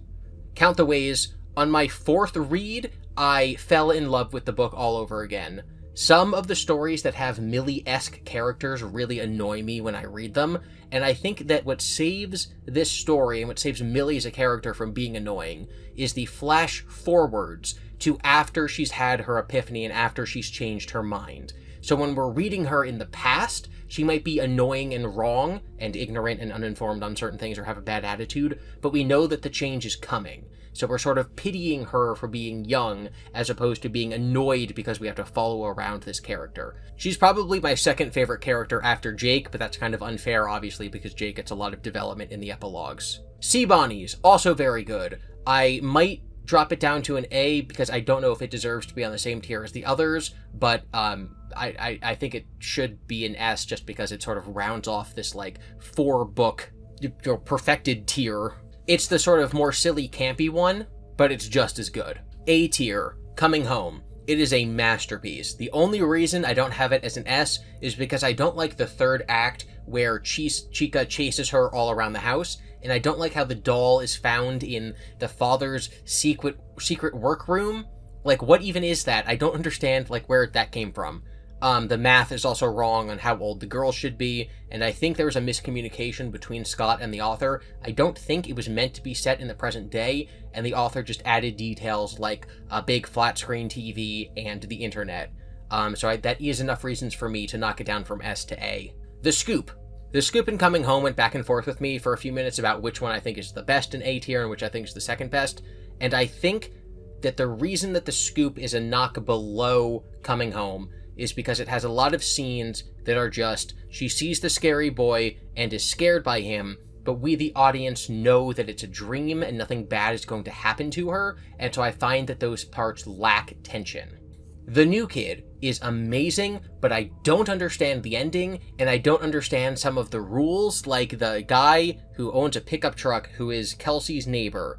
Is he also just a projection, or is he real? I don't get it. That's obviously not the only bad thing. It's just like, it's a great story for emotions, but it's not the greatest written story. Fetch is a great story. I like the adventure aspects of it. I think it's the best story of its type, but it's hard to compare Greg going to school and Fetch digging up a spider and then say, oh, that's better than Coming Home or The Scoop. It doesn't have the same emotional impact, even if it is one of the most important lore stories in the series. Starting B tier, Into the Pit. I find it to be just too meandering. It's been retold so many times, and every time they retell it, they change parts of it, because there are just flaws with the setup of the story as it is originally. Like, I feel like Oz revisiting the past for the entire summer, but us not really seeing that, hurts our experience when we get to the MCI, and we sort of haven't felt the passage of time that he's been there. The game actually makes this worse by having the MCI happen like the second or third time that he goes back into the past. I think Oz is an incredibly weak main character. He does decide to hide from his dad in the ball pit, and obviously he makes the decision to go back and save him, but I feel like I don't really know anything about Oz as a person. A lot of these other characters, I can point to people I went to high school with and say, that person is basically Millie. That person is basically Greg. That person is basically Oscar. But I don't have anyone I went to high school with where I'm like, that guy is Oz. Because Oz just isn't like a full enough person. Felix the Shark, it was fun, I liked the writing, I think it could have been a little shorter. Kids at Play is great. I think that the Fazbear element of the story was a little confusing. Like, I'm pretty sure it's supposed to imply that the Kids at Play sign that he hits in the beginning of the story also used to be a person, but in that case, does that mean someone else in the town disappeared right before the story started? What is Fazbear doing that's turning kids into signs? I like the overall story. I like how terrible the main character is. I like that he gets his karmic comeuppance. I just don't understand the sort of magic of it. If it had been a lot more like the Breaking Wheel, where Fazbear didn't exist, and it was literally just karmic magic that turned him into the sign, I think it would have been a step higher. Maybe not a full tier higher, but it would have been a better story. 1:35 a.m. is scary. I feel Delilah's burnout. I love her neighbor. I love all the side characters in the story, from like her boss to her foster sister. Overall, it's a very solid story, but it doesn't have any of the high highs of the stories that I placed better than it. In the Flesh is great. Anyone who tells you otherwise is lying. Gumdrop Angel has a lot of logical flaws that, to me, makes it read like a second draft that's deeply in need of a third or fourth draft. But the rest of the story is so good. It is a travesty that people don't like this story. One of my favorite protagonists, it's just that the lore of the story doesn't make any sense. If they had figured out how to make it so that, like, the gummy yummy spreading to new people actually made sense, or they didn't have to keep, like, taking her eyes, giving her sight back to make the ending make sense, if they just worked through that with another draft, I think this could have possibly been an S tier, because the rest of the story was just so strong. Great story, it just had a lot of problems. This was a great story brought down by a lot of problems, whereas Into the Pit was just kind of like a mid-story the whole way through. Man in Room 1280 is good. I think that the nurse's attempts to kill William could have been cut for time, and I wish that there was more stuff about, like, Arthur's faith. He does quote scripture once, and he does pray at one point, but you never have the discussion about what happened. Like, I wish the story had gone on for another page or two. I wish he'd gone back to the hospital and talked to that nurse that he'd befriended, and she could have been like, what happened? And he could have been like, I've been wrong about everything the whole time, I'm sorry. So it's not necessarily that it needed another draft, I just think it could have had a real ending. Moving on to C tier, which again is average. Puppet Carver, nothing to write home about. It's fine. Maybe it could have been a little shorter, maybe it could have been a little more snappy. There were things I liked about it and things I didn't. It was average. Dance With Me, serviceable, perfect length, it just doesn't have much to say. What We Found, I really liked the Dante elements of the book. I liked finding out that Hudson did burn his house down, but God, the entire rest of the story, all the hallucinations, were awful. This has really high highs and really low lows, and that's what makes it sort of average. Blackbird, I really liked the ending, but on a reread for this part of the project, the hallucination dream parts were just awful. I love the scene where he's running around outside because, like, he's so tired he hasn't been sleeping and he runs into, like, the security guard cop and he's texting with the girl he's interested in. Those parts are great. The dreams and the actual elements that have the Blackbird in it are garbage. Bunny Call has some interesting subtext, but the main plot itself is really boring, and the ending is so silly. But the real Bunny wasn't there, so who was Bunny? Jump for Tickets, I liked it, it just didn't leave much of an impression on me. I like that he ends up possessing the clown at the end. To be beautiful, on this final reread, I just could not stand the story. Sarah is incredibly annoying. Abby only exists to, like, wag the book's finger at the audience and be like, you shouldn't be like Sarah, you should trust people and you should love them for the inside and not the outside. Abby is the mouthpiece of the author talking. She's the good character. It's just too long. You could cut out the ice cream scenes. You could cut out them going to the mall. I don't know why Eleanor had to sing to Sarah the exact same song every night. You could just say, she sang the same song. We didn't have to read the same 4 lines of dialogue all, like, 3 nights that she's going to sleep. Also, Eleanor's song didn't even rhyme, Scott. What are you doing? Friendly face. The ending is just stupid. You're the band. This is the worst of the C tier. This is kind of teetering on the edge of more bad than good. It's just nothing. Nothing happened in this story. Nothing matters. If the main character didn't do anything, nothing would happen. Or, sorry, nothing would change, I would say. The whole thing where she goes back to the eBay store and it's not there anymore. Ooh, I thought that was really silly. The Mike character in the story is not Michael Afton. I think that's a reason that a lot of people like the story is because they're like, it's Michael Afton. No, it is not. It is Mike Schmidt, the same way that Mike Schmidt in the movies is Mike Schmidt. This is not Michael Afton. It also could have used another draft, and I just think that it ends up going nowhere. Like, I don't think the story is salvageable. D tier, so now more bad than good. Sergio's Lucky Day. It is too long. The ending is bad. It was almost, again, it's almost C tier, because there were a lot of parts, especially in the first half, that I really did enjoy. But what I think puts me over the edge and puts me more in the more bad than good category is that they don't correctly use the phrase, cut your nose to spite your face. Like, they just don't, they bring it up, and then the character says, I don't think that applies here. And the other character goes, oh yeah, I guess it doesn't. I used it wrong. Like, Scott, what are you doing? Out of stock on my last reread, I just found it to be incredibly boring. In my original segment going over that story, I gloss over how they're running around the house from the plush trap chaser for 9 pages.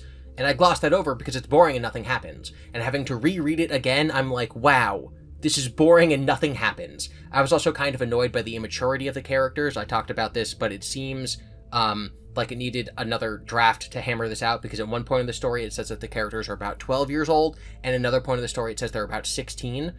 And so because they're written as both throughout the story, there's some parts where there's like a 16-year-old who's acting like they're 12, and that can just get very grating and annoying.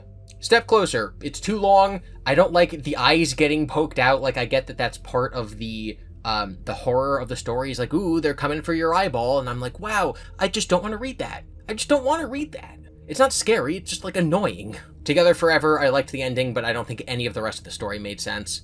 Prankster, I hate the ending, I hate the middle. I like the beginning, but it's incredibly, like, uncomfortable, and so you'd think that it's using that to get you into the head of the character, so as the story happens, you sort of, like, have somewhere to go. It's like, life sucks, but something happens, and then the ending. But because the something that happens in the ending are so bad, it's really just, life sucks, and then a bad story happens. Find Player 2 is the worst of the D tier.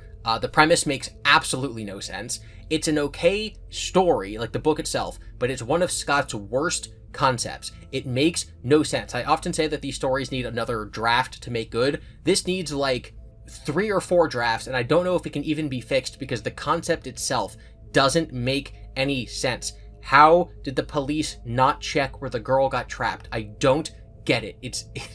It's the worst story that's not just, like, awful. F tier. These are bad stories. I don't want to think about them again. They're awful. Hide and seek. The game makes no sense. The dream sequences don't go anywhere. The rules of the bunny don't make sense. It's one of the worst written in the series as far as dialogue and prose. Awful, awful, awful. Really bad. But it's not insulting. Room for one more. It's gross, it's stupid, it's uncomfortable. I'm sure that there's an audience for it. I'm sure a lot of people liked seeing Sister Location. But it's just like, I don't know, it's like when you... reading it makes you feel sick, which I'm sure is good. It's like good writing to make you feel that way, but I don't want to feel that way, so I'm not going to read it. Lonely Freddy. The premise could have worked. Zoomed out, if you summarize the story, it's not a bad concept. It's not a bad concept by Scott. It's just the book itself, the story, the writing is really bad. I spent 2 hours talking about this story. I don't feel like I need to talk about it anymore. I hate Alec. I should say I hate the way that Alec was written by the author. The twist before the climax is the most obvious thing in any of these stories, and while I think that the final page is really, really good, it does not make up for the rest of the story, and I wish that it didn't exist. The Cliffs. Miserable, doesn't treat suicide seriously, the ending doesn't make any sense, the struggle of the main character is not actually fulfilled at the end of the story, they just pretend that this other thing happened. Right, like the conclusion of the story is him being like, I will teach my son about his mother. That's not what the story was about. He told me everything, Scott's least favorite story, the worst story. Why is this happening? Does this happen to everyone else? What happens to the clones? Are there 20 cloned students every year? Why does he pee himself? What benefit does the teacher get from this? Fazgoo? Why Fazgoo? Scott? Why Fazgoo? Scott? Why does he piss himself? Scott, it's a bad story. And finally, Pizza Kit. He told me everything is the worst story because nothing could make it good or interesting. Whereas Pizza Kit is a good frame for a story, and it makes the wrong decision at every possible point. It's disgusting to read. There were some parts that I wrote in my script that I ended up not reading in my video because I could not bring myself to say the words out loud. It has one of the dumbest twist endings. I would say Lonely Freddy is a worst ending because you can see it coming. This one is just stupid. She falls off the roof and breaks her neck because her friend was playing a prank the whole time. She was like, you know what I'm gonna do? I'm a teenage girl, I have a boyfriend. I'm going to sleep in the factory for a week for literally no reason. I can see people liking Hide and Seek or Room for One More for their characters. I can see someone liking Lonely Freddy if they see themselves in Alec, even if that's not actually what Alec is like in the book. They just project themselves onto him so they like him more, even if that's unfair. But the Cliffs, He Told Me Everything, and Pizza Kit are just so awful that they make my life worse for them existing. But He Told Me Everything does have some good memes, but Pizza Kit is just bad. Just get rid of it. I hate Pizza Kit. And that's my thought on all the Fright stories. Again, I made this tier list without even looking at the one that I'd made at the end of the last segment. So now I'm going to compare the list I just made with the list that I had made along the way. So the shine of Sea Bonnie's definitely faded over time. Same with the new kid, although I think that might be because I just reread Count the Ways and it's actually better than I remember, so that might be why I put it up higher. Coming Home and the Scoop flip-flopping makes perfect sense to me because they're basically tied.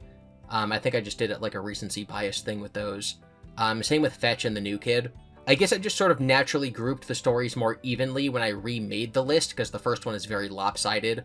I really gave credit to In the Flesh and 1:35 a.m. when I read them because I think I liked In the Flesh as a palate cleanser from other stories where the characters are children. So like In the Flesh and 1:35 a.m., the stories have adult protagonists and the authors write adults in much less annoying ways. So if I have a lot of stories about kids back to back and then there's an adult one, I'm like, oh, thank God, it's actually going to be not annoying to read this one. So I think that gave 1:35 a.m. and In the Flesh a lot of credit the first time I read them, but looking back on them, they're not actually as good as I thought. Into the Pit is good. I've just read it so many times in so many forms. It's good. It is solid. I think it deserves to be that high. My out of stock reread definitely dropped it down, but from a B to a D, that's insane. I don't think I knew that was how high I'd ranked it the first time. I think the excitement of seeing the story directly lead into a Stitch Wraith stinger and being able to talk about Frankenstein really made me love it more the first time I read it. But then on a reread, it just really, it just dragged on and on and on, and its ending didn't end up really mattering to the overarching story. So I think what I liked about it was the potential for it to end up mattering, and then it didn't end up actually mattering. Sergio's Lucky Day dropped. I guess it didn't really stick out in my mind. I do remember liking it, but I think that's just because how much I liked the beginning, the premise. You're the Band also definitely had a freshness boost when I first made the list. I think that it's very mid. I put together Forever Above Friendly Face, which is interesting because I don't like either one of them. Bunny Call is in the exact same spot. It might be the most mid Fright story. Wait, I think it's in the middle. It's in the middle of the middle, but if you like cross off on it on either end, it's not the exact middle. But yeah, Bunny Call being the exact most average story actually I think is pretty appropriate. I think D tier is so small in my original chart because I wanted D tier to be like just awful, just like absolutely nothing of value, whereas F tier was actively harmful. Now that D is just sort of like more bad than good, it encompasses a wider range of stories. Like I don't think that Step Closer or Prankster or Fine Player 2 actually changed in my mind about what quality they were. I just structured the lists differently. I used to put The Cliffs above Hide and Seek, but having just reread Hide and Seek, it's not that bad. I think it'd be interesting to do this again in like a year, like do a third list after a year of not reading any of them to see which ones stuck out in my mind, which ones are memorable once I've forgotten most of the details. But unless I end up doing that one day, this is actually my last word on these stories. Now it is time for your word on these stories. I did polls asking people for the best story in each physical book. And then I took those winners, and then I took the wild card being the one that got the most votes but didn't win, and I made a 4-book poll for the best of the 12 stories that we covered, and I did this 4 times. 12 divided by 3 is 4. I did this 4 times until I got the 4 winners, and I split those up. Basically, I made a bracket, okay? I made a bracket, and you guys voted. So Count the Ways beat Into the Pit and To Be Beautiful. Fetch beat Lonely Freddy and Out of Stock. The New Kid beat 1:35 a.m. and Room for One More. Into the Pit was the wild card. It got the most votes without winning, so it continued on to round 2. Coming Home beat Step Closer and Dance With Me. The Man in Room 1280 beat Bunny Call and In the Flesh. This is probably the first result I disagree with. I think that In the Flesh should have won. The Real Jake destroyed Blackbird and Hide and Seek, and In the Flesh then moved on to be the wild card. The Breaking Wheel beat The Cliffs and He Told Me Everything. What We Found beat Gumdrop Angel and Sergio's Lucky Day, which is, I think, the opposite of these stories. I think I would say that, like, Gumdrop Angel is good, Sergio's okay, What We Found is bad. So my opinion obviously is not swaying my audience, because this is the opposite of how I'd put them. Puppet Carver beat Jump for Tickets and Pizza Kit. Sergio's Lucky Day moved ahead as the wild card.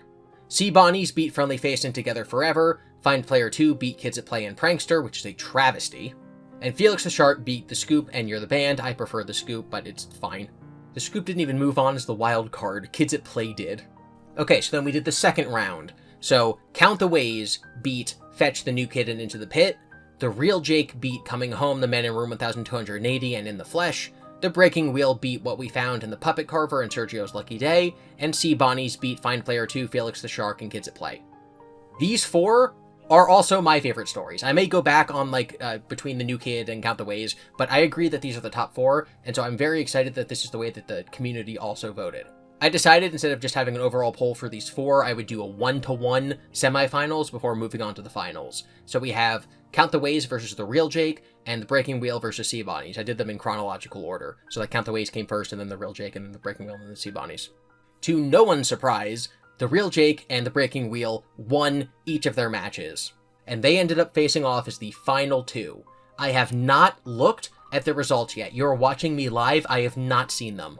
For their individual rounds, The Breaking Wheel did get higher votes than The Real Jake, but I think that might just be because The Real Jake was up against The Blackbird, which is a better story than The Cliffs and He Told Me Everything, which are literally 2 of the worst in the franchise. The Breaking Wheel actually had the highest percentage of votes in the entire thing. It had 84% in its original poll, and Friendly Face only had 7%, which I do not feel like it deserved. I think it was better than 7%, but whatever. So, here's the final real result. I'm going to pull it up right now. Okay, so not even close. Alright, The Real Jake wins with 65%, and The Breaking Wheel only got 35%. So The Real Jake definitively was voted the best Fazbear Fright story, and that is just so obvious. Again, The Breaking Wheel is incredible, but, The Real Jake is literature. It just goes to show how, important, the power of story can be, that something like The Real Jake can move people in certain ways. And that is the end. That is Fazbear Frights. 12 books, over 40 stories if the Stitch Wraith Stingers counted individually, 30-ish hours of your life you're not getting back, and we are done. It's over, Toto, and we can go back and we can actually do other things. I have a video coming out soon about The Wizard of Oz. It's going to be coming out. It's going to be incredible. And you know why? Because I'm going to be here with Toto. It's time. It's time? We have to go back. Go back where? Go back and talk to Eleanor. So this is how Eleanor got here. I figured you'd come back and I left the door open for you, Toto. You did this just to get Toto? I thought it would be easier to convince you to let me move on if you didn't have unfinished business. Move on? Like, dying? No, not dying. Just moving on. I'm ready. Is this like a Lord of the Rings Elven Land move-on type thing, or...? I will return him. All will be explained in due time. Goodbye, GiBi.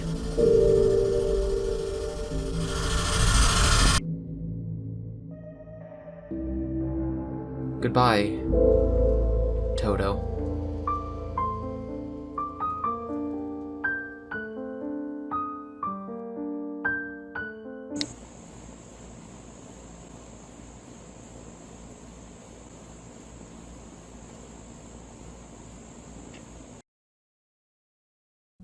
Okay, genuinely, thank you all for watching and for participating in this project for the year or so that it's been going on. I'm not in my purple getup. I'm out of character. This is not Frights fiction believer GiBi. This is Devin, the person who actually makes these videos. I wanted to very much talk personally to all of you, not one-on-one. I guess one-on-one unless you're watching this with a group of people. I genuinely want to say thank you. This project has been insane. It's taken a year of my life. There hasn't been a week that's gone by that I haven't worked on it. It's been a group effort as I've been talking to you guys throughout the entire thing. Unlike my 9-hour FNAF video, which I very much did in my own free time whenever I had the availability to, and it was just me typing at my computer. This whole project has been a group effort with your guys' input, with the entire community coming together, with me talking to my FNAF tuber friends, and actually trying to get good ideas down on paper and then in the videos. This has basically controlled my life for a year, and I'm glad that it's over. I'm also very sad that it's over, but mostly it brings me a actual great joy to know that this is sort of the culmination of many people's work. I think that part of that is just the spirit of what the project is, right? Frights itself is a collaborative effort between Scott and all of the writers, right? Like, in doing this project, we read the words of Kelly Parra and Ellie Cooper and obviously Andrea Wagner, and there's one more that I'm forgetting. Carly Ann West. I didn't want to leave you out. And so by the nature of Frights being collaborative, I found it to be very appropriate to have this project being collaborative. So again, I want to thank everyone who's left comments or chats as the project's been going, and obviously I also want to thank the people who actually appeared throughout these videos. T-Dreads, Candy Bunny, Solid Silver, those people actually participated in making the videos. I also wanted to thank my brother, who plays my brother. He wrote the very long political essay or philosophical essay in Lonely Freddy. He also voiced himself in the Bunny Call segment. I want to thank my friend Eric, who I actually have a podcast with, who voices Clifford the Big Red Dog. And he also just did random stuff like he was a stand-in. I want to thank my mother, too. She actually helped puppeteer Toto a couple times. I want to thank Corey and Connie from Dual Process Theory for being people I could talk to about BrigaTWOon and some of their theories about the books as I was going. I want to thank Absolix Guardian, who I was also talking with about things like the 0 point field and other just Frights concepts as we were going. Am I forgetting anyone? Probably. So now is when I want to level with you guys about a couple things that I've said throughout the project about like the theories and the evidence in general. So we're going to talk about 3 things. First, Frights fiction. What is my, at the end of this whole thing's, actual opinion about the Frights fiction theory? I think it's a really, really, really fun headcanon. It's a really good theory because it makes the books matter. Now that we know that they're not canon, it makes them matter to the overall story. Like I keep talking about with the example of The Flash, it makes it so that the things that you read still matter because you can sort of headcanon that they take place like, oh, they were written right before Security Breach takes place, so they matter, even if they then are never mentioned again, or even if they're contradicted because they're not, like, tier 1 canon, right? Like, when you see the Fetch arcade machine in Security Breach, you can go, oh my god, because I did the extracurricular after-school activity of reading the books, I know who that is. But the writers of the games are not bound by the things explained in the books because the books aren't actually canon, they're in-universe canon. And so I think it's a much better way of viewing the franchise. I think Frights fiction makes Five Nights at Freddy's better. The question is Frights fiction specifically intended by Scott and Steelwool? And I was never able to find a piece of smoking gun evidence that makes me say Frights fiction is canon. The best piece of evidence is, again, the Fetch arcade machine, the Ella doll appearing in Security Breach. One of the restaurants has the snack space or something has the same name as where Oz's dad works in Into the Pit. And while that's evidence for Frights fiction, it could also just be pulling things from other parts of the franchise as an Easter egg or a reference. It doesn't mean that Frights fiction is true. So going forward, am I going to have Frights fiction be part of my own personal timeline? Be part of my own experiences and relationship with FNAF? Yes. But am I going to say, it's real, it's canon, the way that I believe Molten MCI to be real and canon? No. Number 2, what are my thoughts about the things that I've said throughout the project that contradict the main narrative about books in the series? For example, Mike in You're the Band or the Man in Room 1280 being UCN. Everything I said about those topics throughout the series are actually my real opinion. I really do not believe that Man in Room 1280 is commenting on UCN in any way. I think any comparisons between the two are because they're a similar concept and not because they're similar in execution. In case you don't remember what I said about that, a lot of people seem to think that the Man in Room 1280 is either literally UCN, because a lot of people, again, believe that these books were canon, or they think it's the book's version of UCN, and I disagree. I do not think that the things we see in UCN Ultimate Custom Night, which would be William in purgatory, or just in the afterlife, but he didn't fully move on,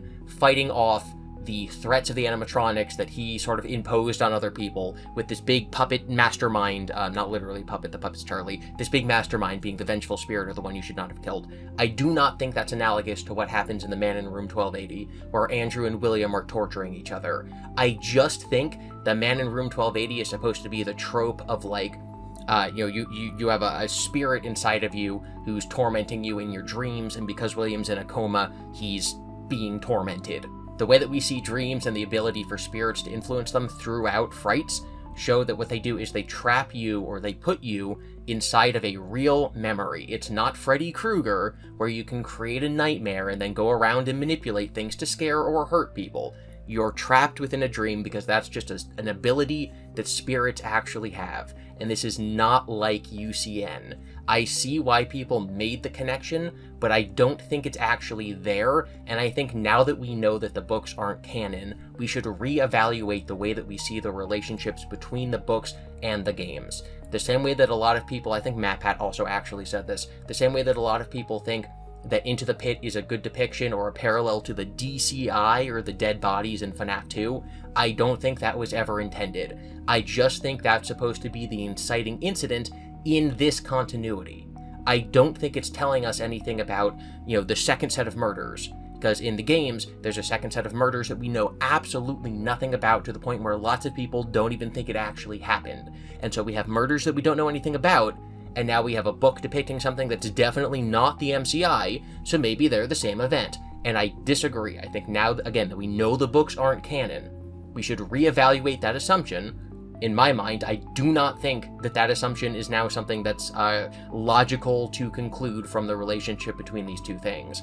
And so I think we should now see that the thing that we see in the books is just a version, it's just the inciting incident. It's not really the MCI, it's not the DCI, it's just the murders that William did that made the rest of the story happen. Man in Room 1280 is not a parallel to UCN, it's just a thing that happened because all ghosts can go into people's nightmares, and we needed a reason for William and Andrew to enter into the story. See, I'm being the real me because I'm saying Man in Room 1280 instead of 1280. So I think there's a lot of things that people sort of assume about the series because they've heard about them, or because one theorist said it 5 years ago and it's sort of become community consensus, that I hope the community reconsiders, because after reading them myself, I do not think that those assumptions or those conclusions are accurate.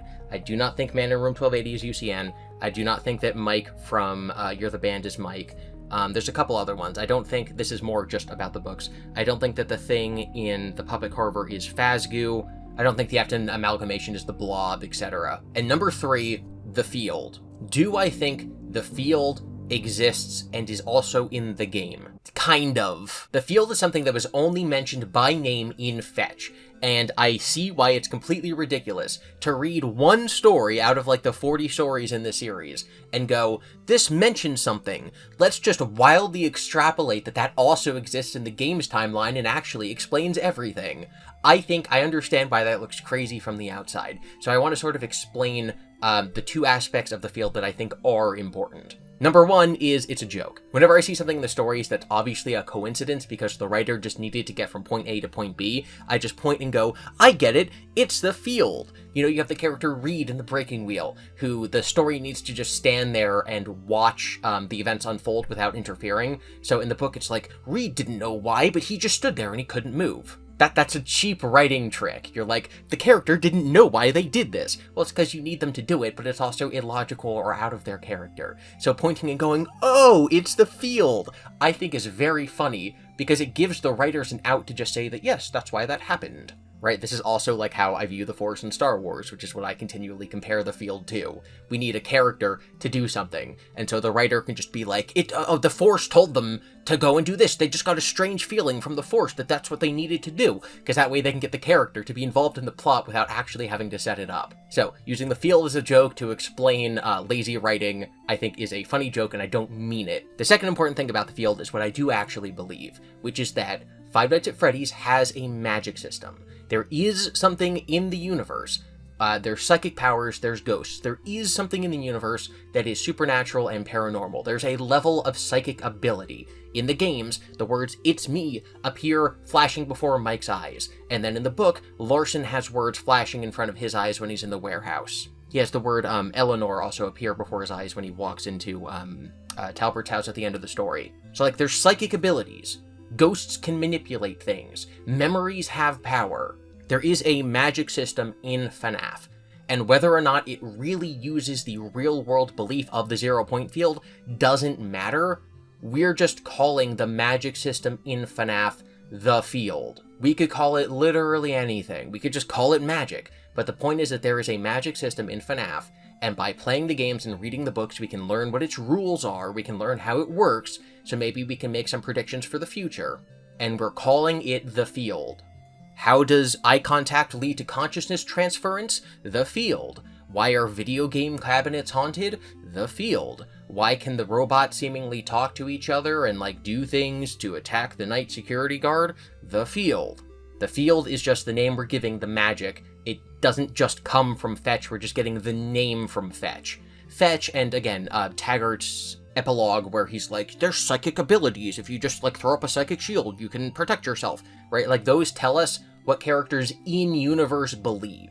One, that doesn't mean that they're correct, and two, it doesn't mean that across all the continuities, the way that they explain things is accurate. What Taggart does in the Stitchline epilogues is not necessarily how the field works in the game's timeline. But there is a magic system in the game's timeline, so why not just call it the field? So when I say things like, Fiona is manipulating the 0-point field in order to control the fate of David Afton and it becomes similar to David Murray, I don't literally mean, oh my god, Scott intended us to read Fetch, look into the real 0-point field philosophy in real life, and therefore be able to deduce what's happening in the story by knowing this knowledge that he has spread over other books and over real-world philosophy. I'm not saying that's the puzzle that Scott laid out for us.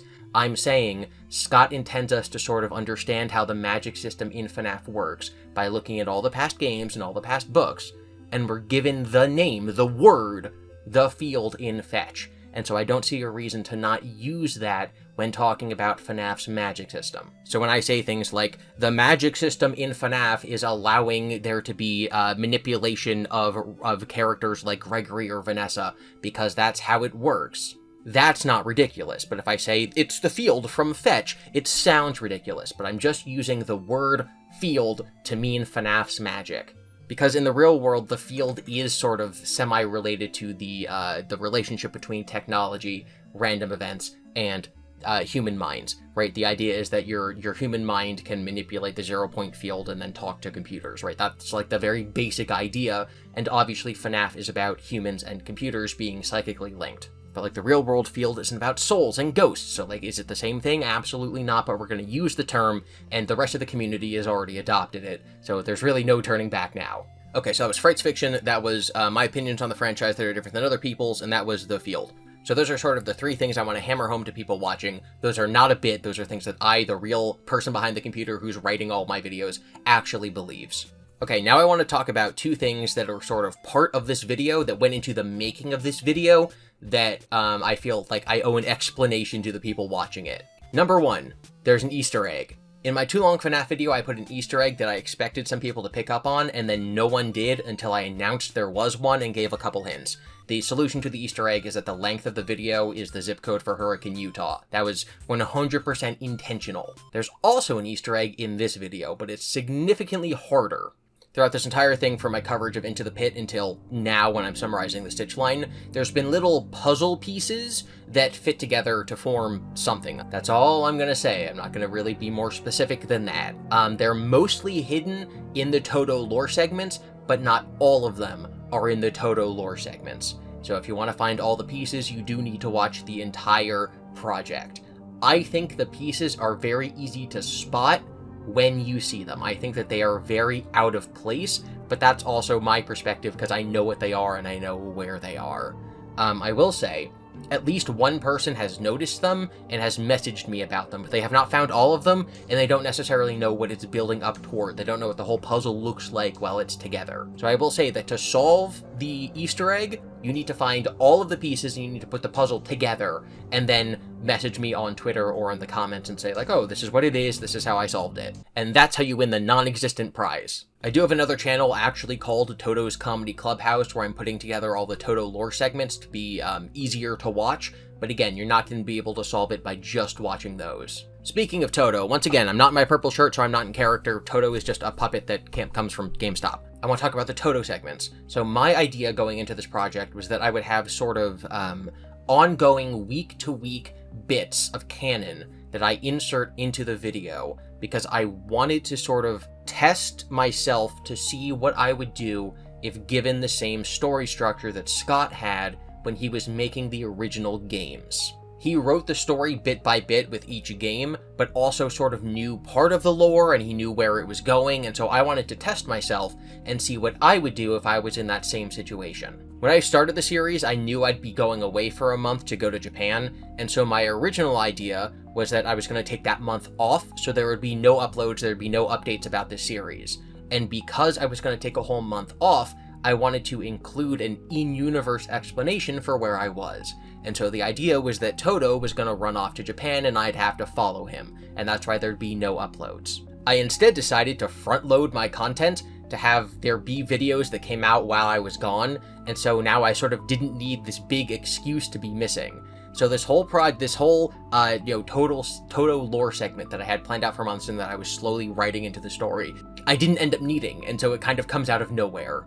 More Toto stuff. So the idea has always been that he was going to come to life like with love, like Remnant, the same way that the Simon doll does. But he doesn't know why he's alive, so that's why he's participating in reading the books, because he wants to know, like, why am I alive? And then we were always going to face off against Rick Fafaska, which is what I called Shadow Bonnie in my 9-hour Five Nights at Freddy's video, and then the conclusion was going to be that he was happy just knowing that he was alive. And so I included all of these setups with the intentions of having payoffs, but sometimes these plot points didn't go anywhere, or sometimes there was so long between the setup and the payoff that I sort of had to reintroduce what the setup was so that people would even like understand what was going on. Some things were 100% planned from beginning to end, like my brother working at Cambridge, which is a time zone, so throughout the video I'm like confused about how time zones work. It's a pun. Cambridge sounding like BrigaTWOon, like that was set up in the beginning.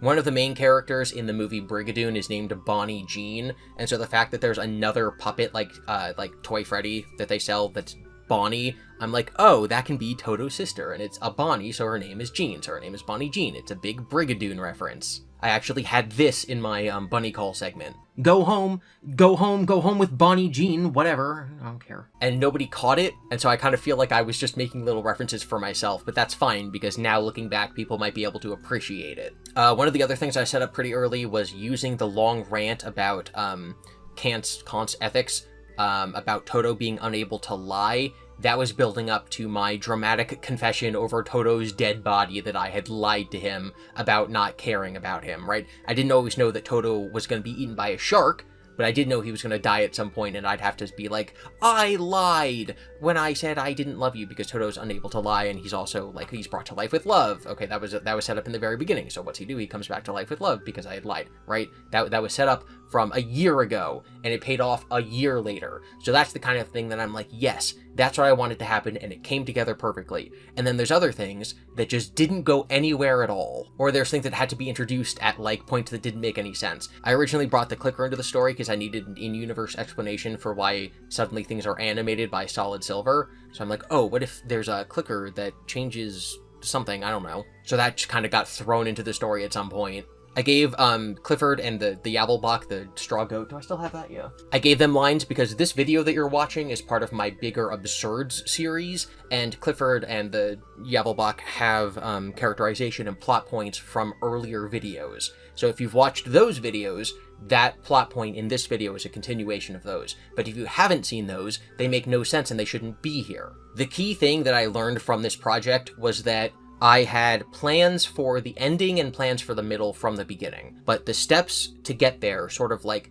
sometimes they ballooned and they got way bigger and took up way much more time than I intended them to. And sometimes I just like skipped over them and I'm like, what is it? I don't know what this is. And I skip past it and then I get to the end and I'm like, I forgot to set that up. Oh no. Small things I introduced that weren't supposed to be important, I got like way bigger than intended.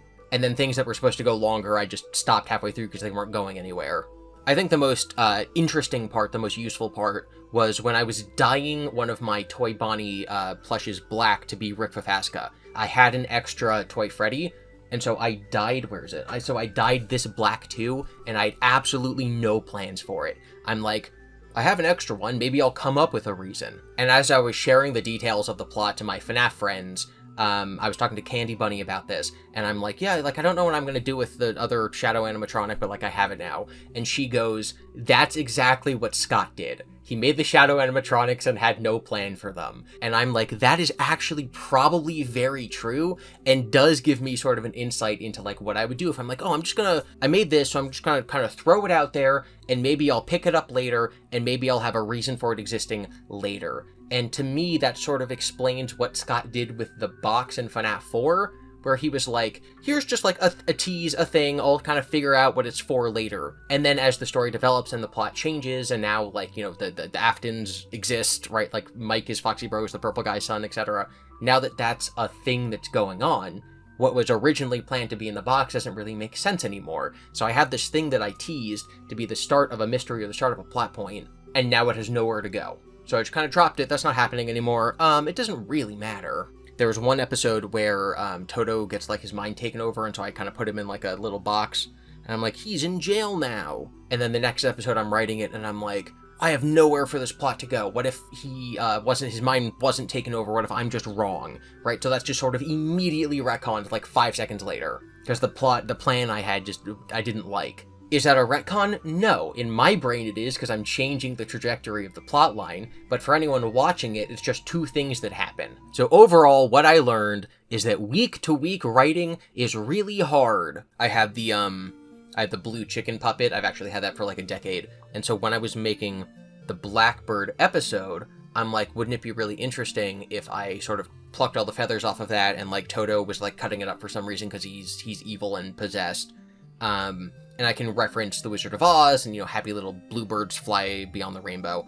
And this can build up to something. I didn't know what it was. When I filmed that whole, like, Toto gutting the blue chicken puppet, I didn't know what it was for. It was just really cool, and I loved how it came out. And then toward the end of the series, I was like, that didn't go anywhere. So what if, like, Toto used it to learn how to fly, and then he flew over a rainbow like the Wizard of Oz, and what are rainbows? They're prisms of light, so maybe that was the creation of the Shadow Toto, was it fell out of him when he went over the rainbow. That was completely just made up as it went along. I think it's actually one of the cooler plot points, because again, I really like the scene where he's cutting up the bird. But that was nothing. That was not intended at all. Whereas the Cambridge BrigaTWOon thing was intended from, like, day one. The moment I read Fetch, I'm like, I know exactly where this is going. But watching at home, I don't know if you guys would have been able to guess that. I don't know if you'd been able to guess what was started from day one versus what was made up as it went along. And so that, again, it sort of gave me insight into how creating a series the way that Scott made the first 4 or 5 FNAF games would go. So I'm very grateful that I did it. I know a lot of people weren't really into the Toto storyline, but it was still something I found to be important to this project. Also, it's just a great pace changer, so you're not watching 35 hours of like, and then this book happens, and then this book happens. So I don't regret doing it, even if I don't really like the end result. And yes, obviously, if I do cover Tales, the story will continue. Maybe in a smaller, less intrusive capacity. Also, I hope that the puzzle that was, again, spread throughout those segments is something that people find a lot of value in. So I hope that, like, as I'm recording this right now, no one solved it. So I hope that I can sort of add to, like, the, you know, that was kind of disruptive, and maybe I didn't really like the way that the Toto story went, but they did love solving the puzzle, so maybe it was good after all. And that's all of my out-of-character things to announce and talk about. So now I'm going to go put my purple shirt back on, get back into character, and end the project. Tales. That's the big question. Am I doing Tales? I'm not sure yet. This video that you're watching is just about the Stitch line, but it's not the end of this series that I'm doing. I'm going to make a director's cut of the entire Frights playlist. It's going to be one long video coming out sometime in the next few weeks. It's going to be like 35 hours long. It's going to be the whole series. It's not going to have the intros. It's not going to have the outros. I'm going to fix mistakes, and I'm going to add things that I only realized later. And also things that you guys pointed out. So I'm not just stitching the videos together. It's not just the playlist, but double dipping in another form. It's going to be my final word, my director's cut again, of the entire series, especially now that I've actually finished it. I'm also adding a bunch of segments, like I'm going to have one where I just talk about Frankenstein. So in between the books, there's going to be more additional content that reflects back on the entire series and adds additional context. It's going to be new stuff that I'm shooting just for the amalgamation video that you've never seen before. So if you're like, oh, I've been watching the series for a year, it's been a year since I went back and watched the Into the Pit video. That's great, because when this big amalgamation video comes out in a couple weeks, the older stuff is going to be stuff that you barely remember, and you're going to get to see the series the way it was intended to be seen. Just one after another, just going through the whole thing. It'll also help you maybe understand the Toto stuff a little better. The views on that video are going to be the deciding factor. If you want me to cover Tales, that video has to do well, and you can help out with that. You can like the video the moment it comes out, you can hype it if that option's available, you can leave a comment for the algorithm. More important than that, you can share it on social media. That is exponentially helpful. If you post it on Twitter or whatever other social media you have, if you share it with friends who like Five Nights at Freddy's, if you just go, whoa, this guy uploaded a 35-hour video, that unbelievably helps the reach of the video. People coming from other sites to watch it boost it in the algorithm more than people who just see it on their sidebar and click it because it looks interesting. On top of that, watch time. Watch time is incredibly important. If I have a 30-hour video and you just click on it to give it a view and then click off, YouTube's gonna be like, this guy only stuck around for 0.0000001% of the video. It must be a really, really bad video. So if you're going to click on it, let it sit for like as long as you can. I'm not saying burn the battery out on your phone. I'm not saying like cheat the system and have it running all day in the background. But like, if you listen to videos when you go to sleep, maybe have it be your sleep video for a month. Or if you have like 7 monitors, it's like, oh, I'm going to play this over here, so the watch time goes up. Clicking the video just to give it a view and leaving is not good. Hopefully the video does well. I've invested a year into it. Obviously, I've generated a lot of goodwill from the 5,000 or so people who would come weekly to watch the new video when it was uploaded, and the 150, 200 or so people who would watch the live premieres of each video. You guys are like the real heroes. You guys are like the book club. Seeing the emojis in the chat, actually, I was inspired to make a lot of those emojis because of the things people would type in chat. I'm like, oh, they need a Toto emoji with laser eyes, because people really want to post that. Things like the field being a meme. Things like the say the line Bart thing being a meme. Like, having book club with you guys has been incredible. And so if we want to do that again for Tales, but I also want to be able to eat, we need this video to basically make up for the fact that no one watched the playlist the first time around. So I especially hope that the people who are a part of those watch parties, that book club, would help in getting this video to a wider audience. If you have any suggestions for this amalgamation thing, if you're like, oh, GiBi, you got this detail wrong 7 videos ago,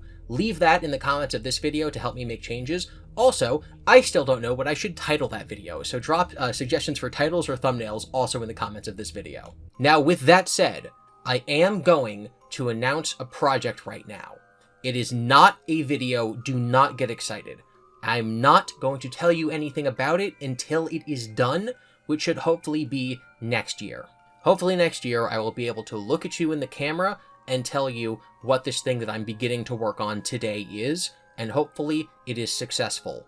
And with that said, now we're actually done. Like, Toto is gone. He's off having some sort of incredible adventure, and he's not actually going to be featuring in any of my videos, because he was my roommate, and then he was my friend, and now he's off doing other things. And so I know I'm gonna miss him, and I hope that you guys miss him too. I know that you're gonna miss him. Toto, you're back already, and you have a tan.